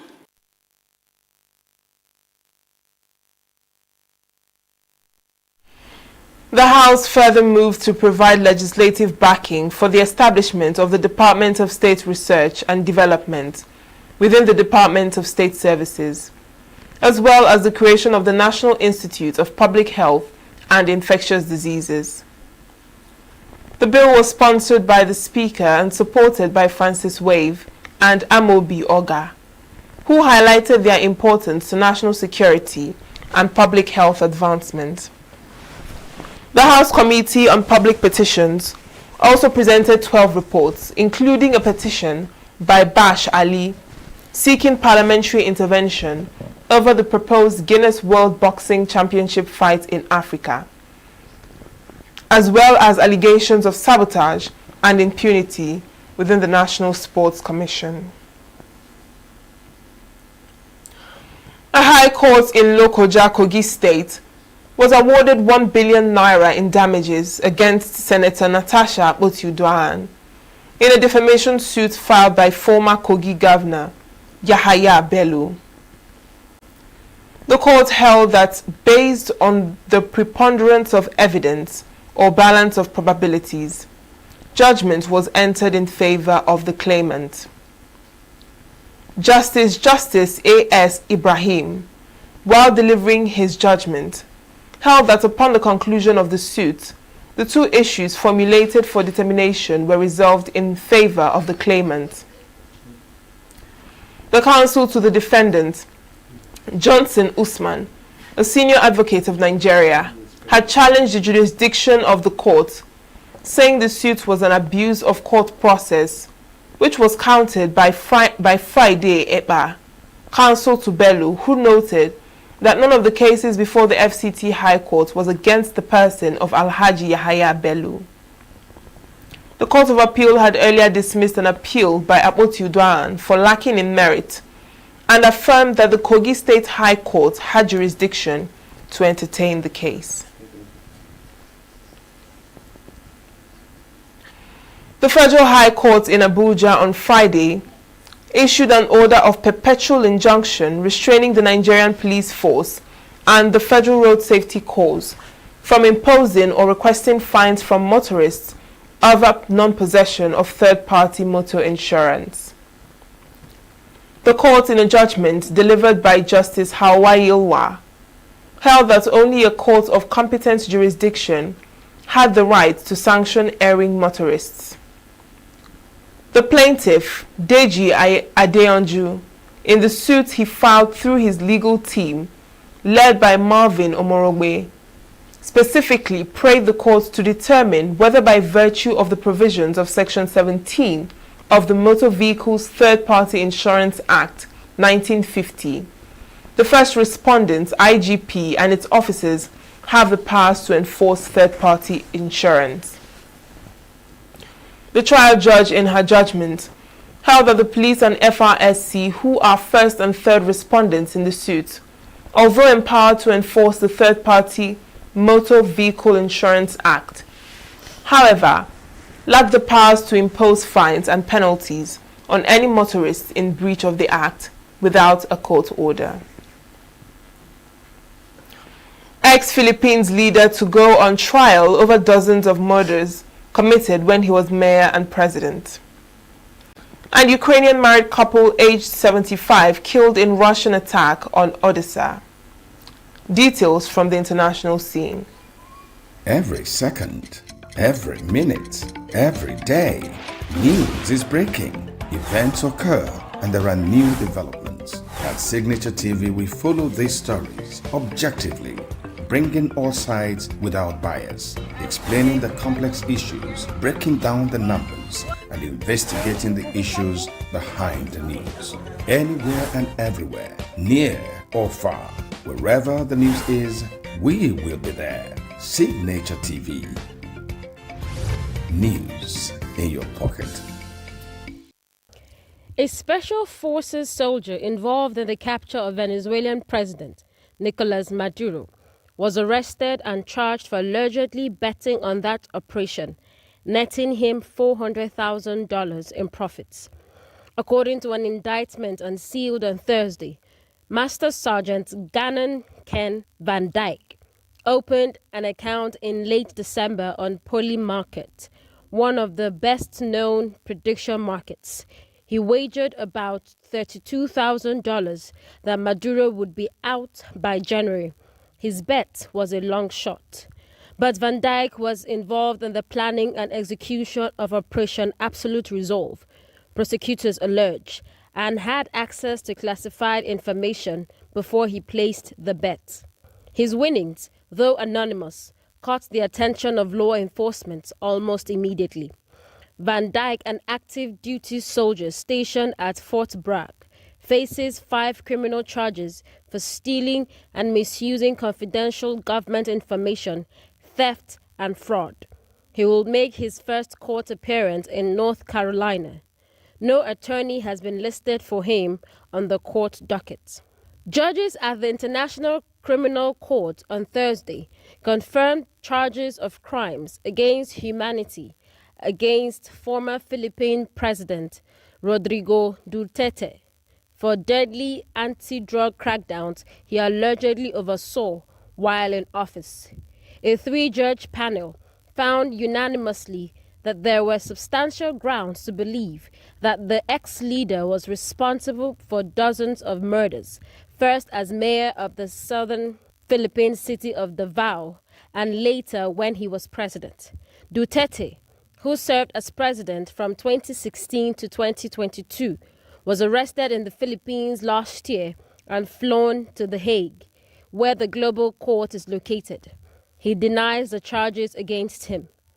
In their 50-page decision, judges found that the evidence shows that Duterte, 81, developed, disseminated, and implemented a policy to neutralize alleged criminals. Duterte's lead defense lawyer, Nick Kaufman, told the Associated Press that he was disappointed in the decision, saying it is based on the uncorroborated statements of vicious self-confessed murderers acting as cooperating witnesses. A Ukrainian married couple, both aged 75, were killed in a Russian attack on Odessa, Ukrainian officials said. Russia launched a series of drone attacks on and near Ukraine's southern port city. The assault destroyed residential buildings and hit a foreign merchant ship, according to Ukrainian authorities. Strikes overnight on Thursday injured at least 13 people. A separate attack killed the married couple and wounded another, reported Ukraine's state emergency service. Russia launched 2 ballistic missiles and 107 drones on Ukrainian territory overnight, according to Ukraine's Air Force. It said air defenses destroyed or jammed 96 of the drones, while 10 drones and the 2 ballistic missiles recorded hits. Russia said its air defenses shot down 10 Ukrainian drones overnight. Oil prices have jumped on heightened tensions between the United States and Iran in the Strait of Hormuz, following Washington and Tehran's tit-for-tat captures of commercial vessels. Brent crude, the international benchmark, topped $106 per barrel early on Friday morning, as Washington and Tehran stepped up their confrontation over the key maritime routes for transporting the world's energy. U.S. stocks fell overnight, with the benchmark S&P 500 index dipping 0.41% and the tech-heavy Nasdaq Composite dropping 0.89%. And that's it on the foreign news. Next is sports news with Christopher Lele. The Nigeria women's national under-17 football team have intensified preparations for the upcoming FIFA under-17 Women's World Cup qualifying fixtures against the Guinea women's national under-17 football team, with camp now fully active in Abuja. The majority of invited players have arrived and settled at a hotel as the technical crew begins fine-tuning strategies ahead of the crucial second-round encounter. As part of their build-up, the Flamingos are scheduled to play 2 friendly matches this weekend at the Goal Project in Abuja. The fixtures are expected to provide valuable match fitness and tactical cohesion as the team sharpens its readiness for the qualifier.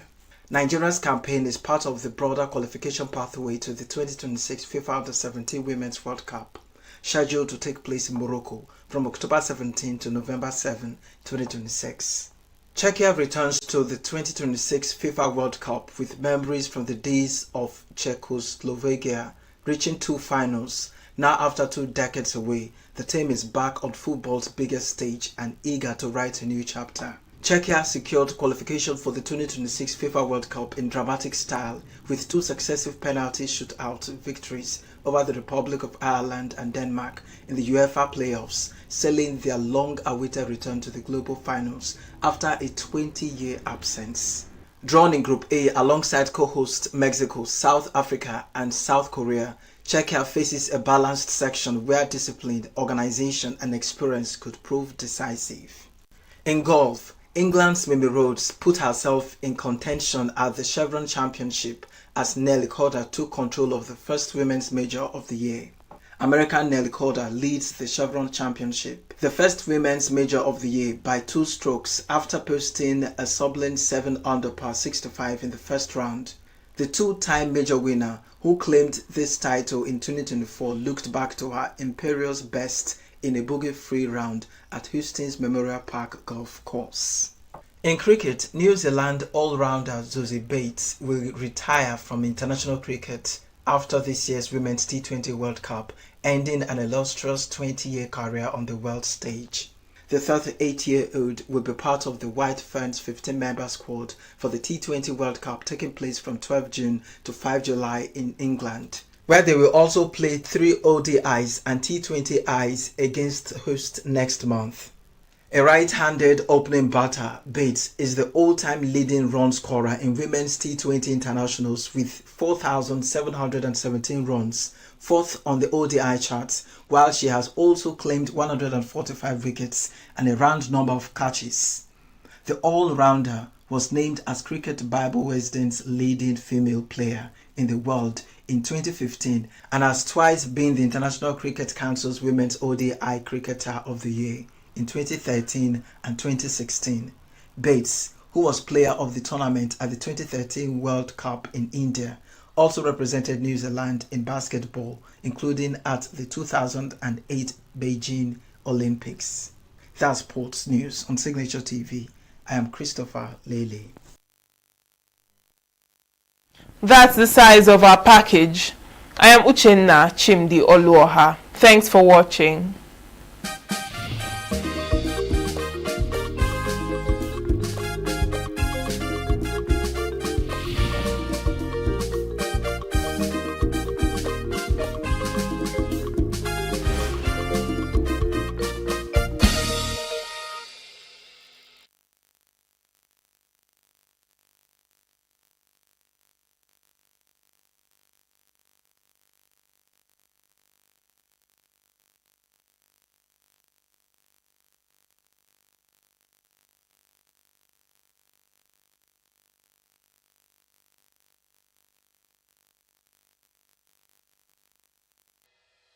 Health is more than a diagnosis. It's your lifestyle, your choices, and your future.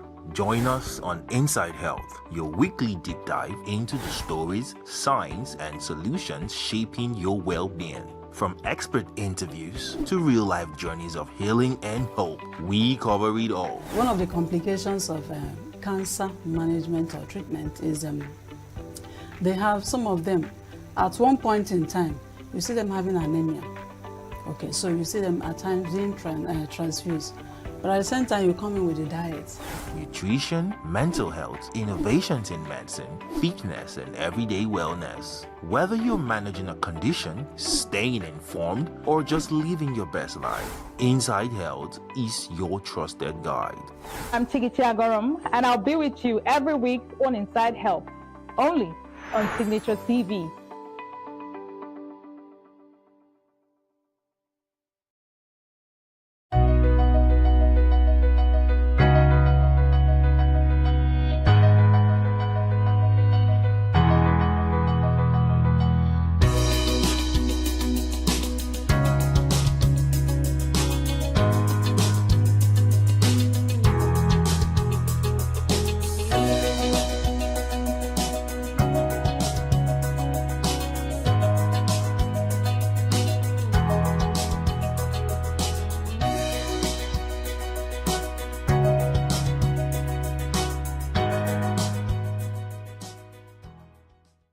Welcome once again to The Sage. I am Dr. Kechi Obuago, your guide on this journey. The Sage is a journey of discovery, a journey during which we work with you, we talk with you, we discuss with you, and together we uncover hidden treasures, the treasures residing within our people in this country.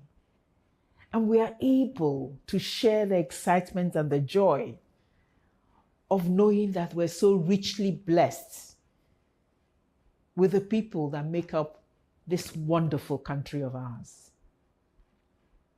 So welcome to the Sage once again. I am particularly excited about this episode. It is one in which we focus on something that is so important to the well-being, to the progress, to the identity of our country. Not too many years ago, at least for people as old as myself, in the 60s, agriculture was actually the mainstay of our economy in Nigeria. That approximately 57% of the GDP of Nigeria was from agricultural production and exports. But we all know what happened. With the so-called oil boom in the 70s, the country turned its attention largely to oil as a means of revenue. I think perhaps the recent pandemic has made it more obvious than ever that this is not the way to go. That a strong economy needs of necessity to be built, at least around a diverse area of exports and production. And so we are coming back to recognizing the importance of agriculture in our country, the place that it needs indeed to have, the fact that we need to diversify, particularly encourage the agricultural sector in this diversification. I must applaud the efforts that are ongoing by government and others to indeed do this. And this is evident, from the many resources, from the many facilities that have been recently put in place to support people who want to go into the agricultural sector. There are many examples. Some of them we will show on the screen. A notable one is the recent effort by CBN, where approximately, I believe, 75 billion naira is being devoted to loans and support for people who venture into agriculture. But there's still so much to be done. And that's why we're so excited in this show, to be able to showcase for you and bring you an example. I am particularly excited when it's young people, when I'm able to bring an example that is a young person who shares a deep understanding of the need for a greater emphasis on agriculture. And so is devoting his life, his dreams, his acumen, his brilliance to embarking into an area of agriculture as a business, and who is making good of it, and who is expanding and using that business to support himself and his family. This, again, is a part of our series in support of our efforts to galvanize young entrepreneurs all over the country. You will be inspired, as we were, as I have been, by meeting this remarkable young man. Stay with me. I'll keep you in suspense. We'll meet him in the next segment.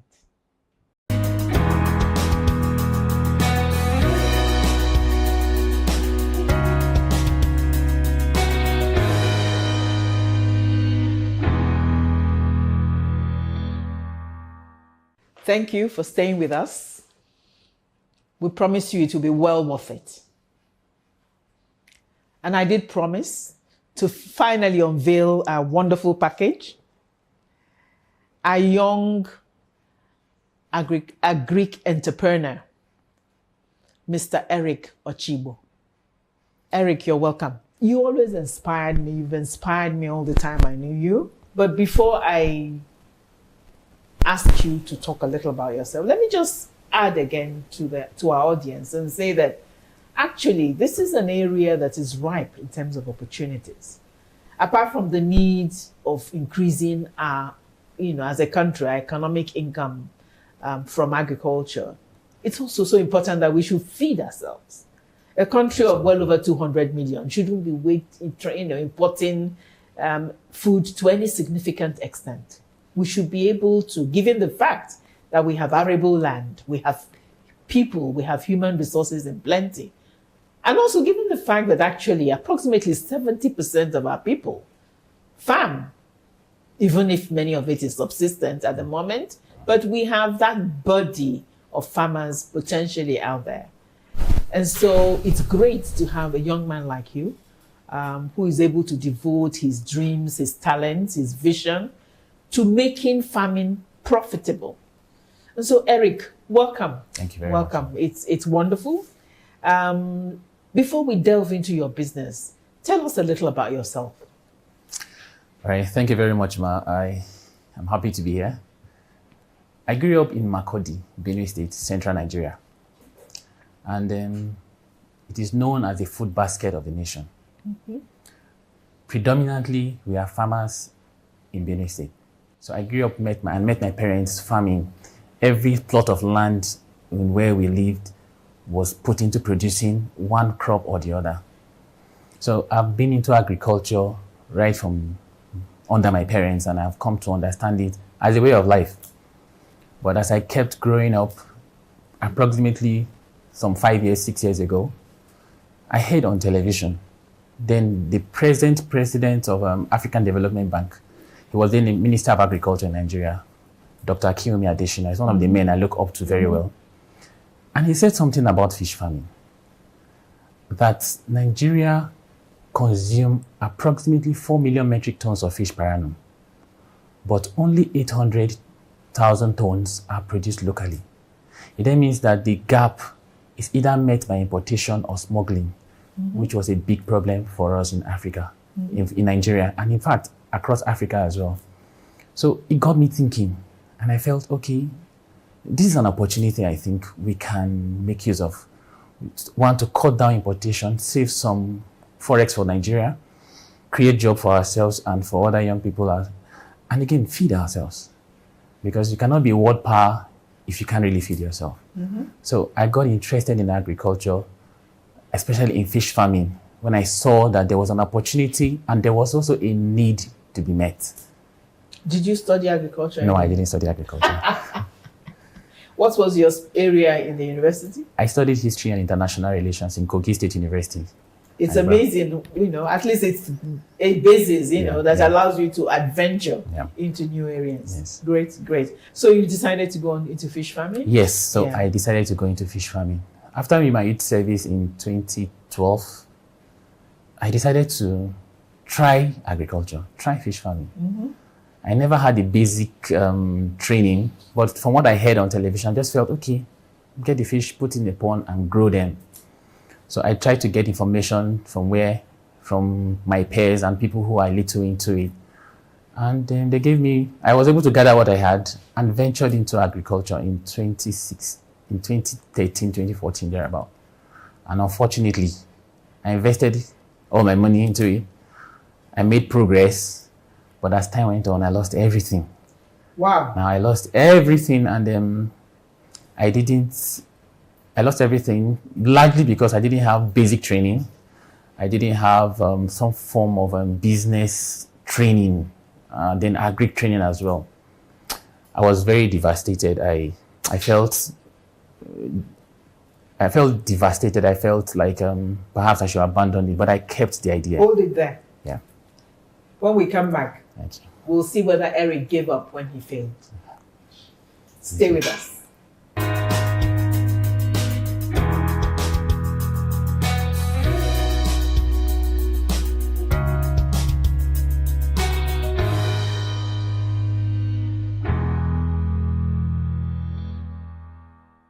Welcome back, and thank you for staying with us.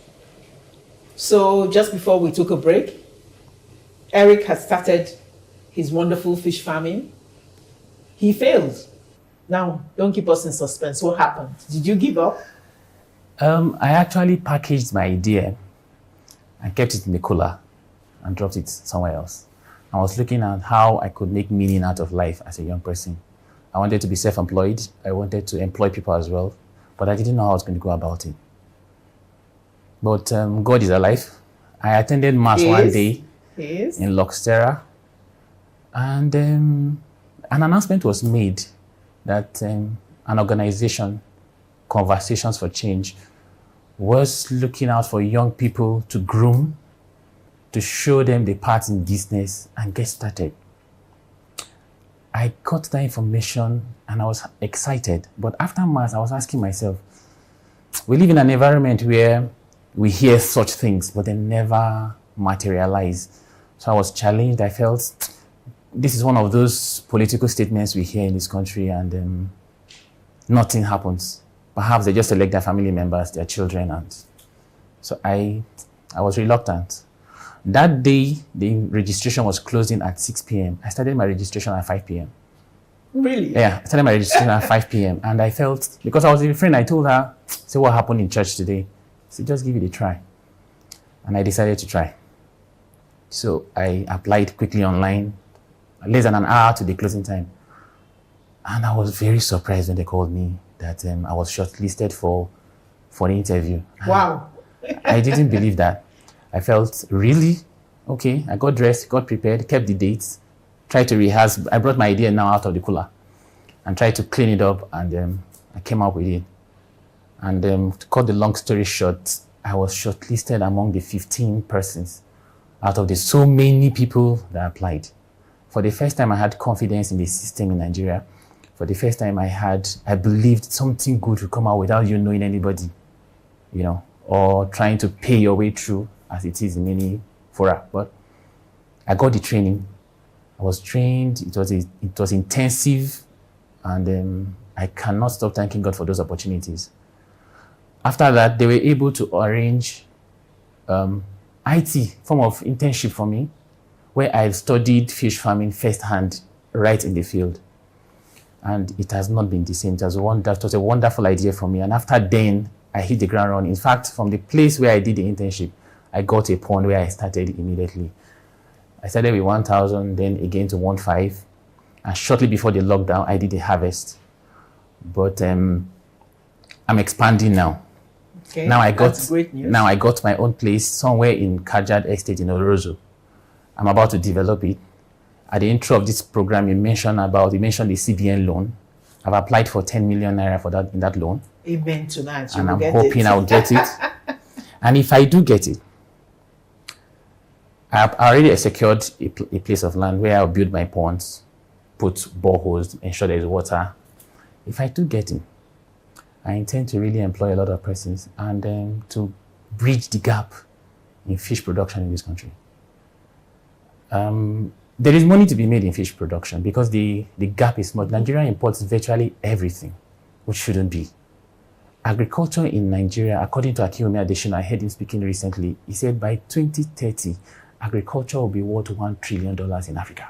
Wow. And that is plenty of money for us to make. We don't need to be running abroad. We don't need to run into the desert, go through the ocean just to get to Europe and America to make a living, to achieve our dreams. We can actually make money, create jobs, and live a decent life, which we all deserve. So that's my inspiration, and that's what I'm looking at in agriculture. The opportunities are just vast in rice, in other products, piggery, milk, dairy, and all that. There are huge vacuums that when we mobilize the young force like C4C did and is doing, we can turn around this country in 4 years. Because the energy is there, the experience is there, the ability is there.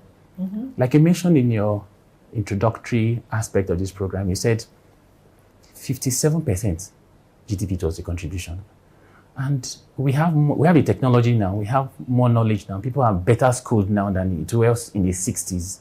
I can only imagine what we can do if we can really harness young power into agriculture in this country. Precisely. And we have such a youthful population. Absolutely. Many of them without a means of livelihood. Absolutely. So that this is a fertile area. Absolutely. An area of great need. Yeah. But an area where many, many other young people like yourself can make a living, can contribute to growing the country.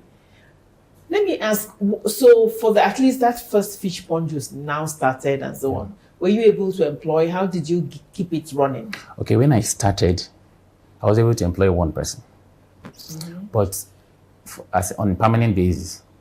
But I had ad hoc staff when it was time for harvest or when I have to do an overhaul of the pond because it would be too difficult for just me and my staff to do. So because we're starting small, we're trying to just getting started. I don't have much staff. I just had one for a start. But when it's time to clean the pond, do the weeding, clear the environment and all that, which might be much for just two of us, we just employ some ad hoc staff who will join us do the job.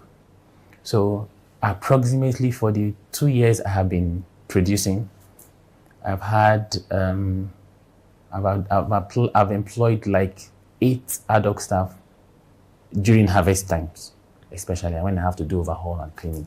So I employ 8, but after that time, they have to go back because I don't have the funds to keep them going.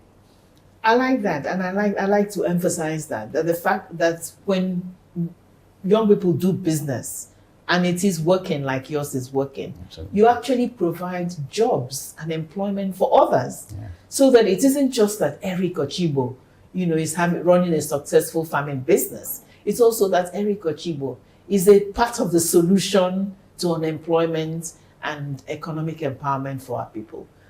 So that is great. We'll take a break. When we come back, you will tell us, has it all been plain sailing this second time? Any challenges and so on? Stay with us. We'll be back.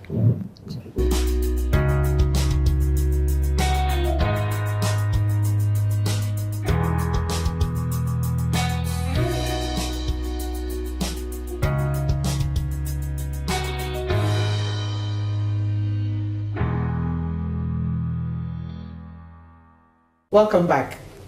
Thank you as we get to an equally part of this program, the concluding part. We've listened to Eric. It's been wonderful. It's good to see your farm, your fish farm growing. But has it all been easy this second time? Any particular challenges that perhaps you want to share so that others will be on the lookout for that? Thank you very much, Ma. We'll always have challenges, but the energy we have in us as young people is enough to surmount any challenge we face. Finances will always be one challenge because it may not be too capital intensive, but you need capital to begin and sustain your business, like fish farming, you need capital, which we have difficulty in facing. But thanks to the federal government, they've been providing some form of soft loan for young people in agriculture, so we can take advantage of such facilities and grow our businesses. I've applied, like I said, I hope I'll get it. And another challenge again is inconsistency in government policies. Right now the borders are closed and feed can't come inside. We have local feeds, yes, we have foreign feeds, but the quality is clear and different. However, it's affecting the price of feed in the market. And one of the basic inputs in fish farming is the feed. So the price is on the increase. And so if you have a budget for a cycle of 5 months, 6 months, before 3 months, you're running out of budget because the price has increased beyond what you expected at the beginning, at the planning stage, So you run into far away that you start struggling and trying to see how we can raise funds here and there to buy feed, because the animals, you can't keep them hungry for too long. They can get to eat themselves, So when you don't feed them. So one of the challenges we really face is inconsistency in government policy. We really don't understand how long this is going to take. In 2015, we used to have the cassava project, which a lot of young persons went into cassava production. But after the Jonathan administration, we no longer hear about cassava bread, we no longer hear about cassava production and all that. So we will need very constant policies of government so that we can plan long term. So you know where you're going and at what point you make your harvest, you make profits and all that. So besides that, we really don't have much problem in agriculture because it's natural to our environment. Producing food in this country is very natural to our environment. We don't have to put too much energy to do that. But if we have just little support from government and private sector as well, because but for C4C, I would not be able to be sharing this story today. So we have private individuals, private organizations trying to pick the youth out of the streets and give meaning to our ideas, give prospect to what we do. We're able to achieve a lot. We won't be having much of the NSAS issues we have today, if we have young people fully engaged. So besides those challenges, I think fish farming is a very, very lucrative business, and I challenge anybody to come on board. I hear you, and I do agree with you. You're very convincing. And you think there's a market out there? There's a demand for that fish when you harvest? Like I said, Nigeria consumes about 3 to 4 million metric tons of fish per annum. That is really huge. And we produce only 800,000 tons. Both the artisanal fishermen and fish farmers put together in the country. Not even up to 1 million tons. So each time you harvest, you find people out there. The market is just waiting. Okay. The market is just waiting. In fact, my last harvest, people come to the farm to ask me, "Okay, you're never ready. Is it not set? Can we come and get from the farm? Can we get from?" I was like, "No, I want 5 months. I want 6 months to grow before I harvest." So the farmers are there. They are the middlemen who process this fish into either dry them or sell them in a joint and all that. The demand is always high. They always not have enough. And if you bring 10,000 youths into fish farming today, we may not be able to meet the demand. We may not be able to meet the demand unless we continue to expand and expand. Then we'll be able to meet the demand. And exports is another opportunity. A lot of African countries around us here don't have enough. So the market is really huge, and a lot of money could be made from it. Wow. I mean, that's exciting to know. It's a market. And is there room for investment? Can somebody come and invest into your business now? Absolutely. I am looking forward to partnering with people, young people, elderly people, whosoever is interested in fish production. It's a vision that I may not be able to meet alone. I'll be able to meet alone. So if we partner together, they say alone you can go fast, but together we can go far. And for us to meet the demand in this country, we really need to go fast. So I'll be looking forward to partnering with anybody who is interested in fish farming, who's interested in meeting the demands of Nigeria, anybody who's interested in making Nigeria a superpower. For you to be a superpower, you're able to feed yourself first, produce and consume what you eat. By so doing, we get together the Nigeria we deserve. Thank you, Eric. That is a beautiful, beautiful closing statement, and leads me on to end by, again, extending Eric's plea and saying that for our good, for the good of our country, for the good of everybody, young person out there, this is a fertile area.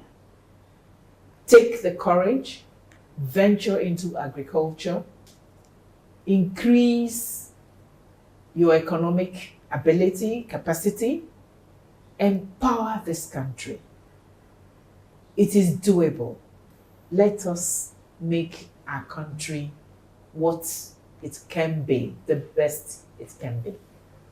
Thank you so much for listening to us. Eric Ochibo, you're welcome once again. Thank you very much, Ma. Thank you all. See you in the next episode.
The way we see the world shapes the way we change it.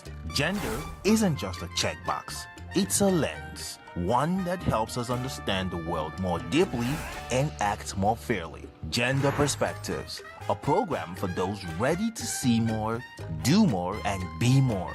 Designed to challenge assumptions, ignite conversations, and build inclusive solutions across every sector of society. We are not, fighting the men. We are not saying we are equal in terms of rights. We're only asking they should recognize our existence. Join us on Gender Perspectives, showing every Saturday by 4 p.m. Repeat every Wednesdays by 5 p.m. and Thursdays by 3 p.m. Change begins with perspective. Let's widen yours.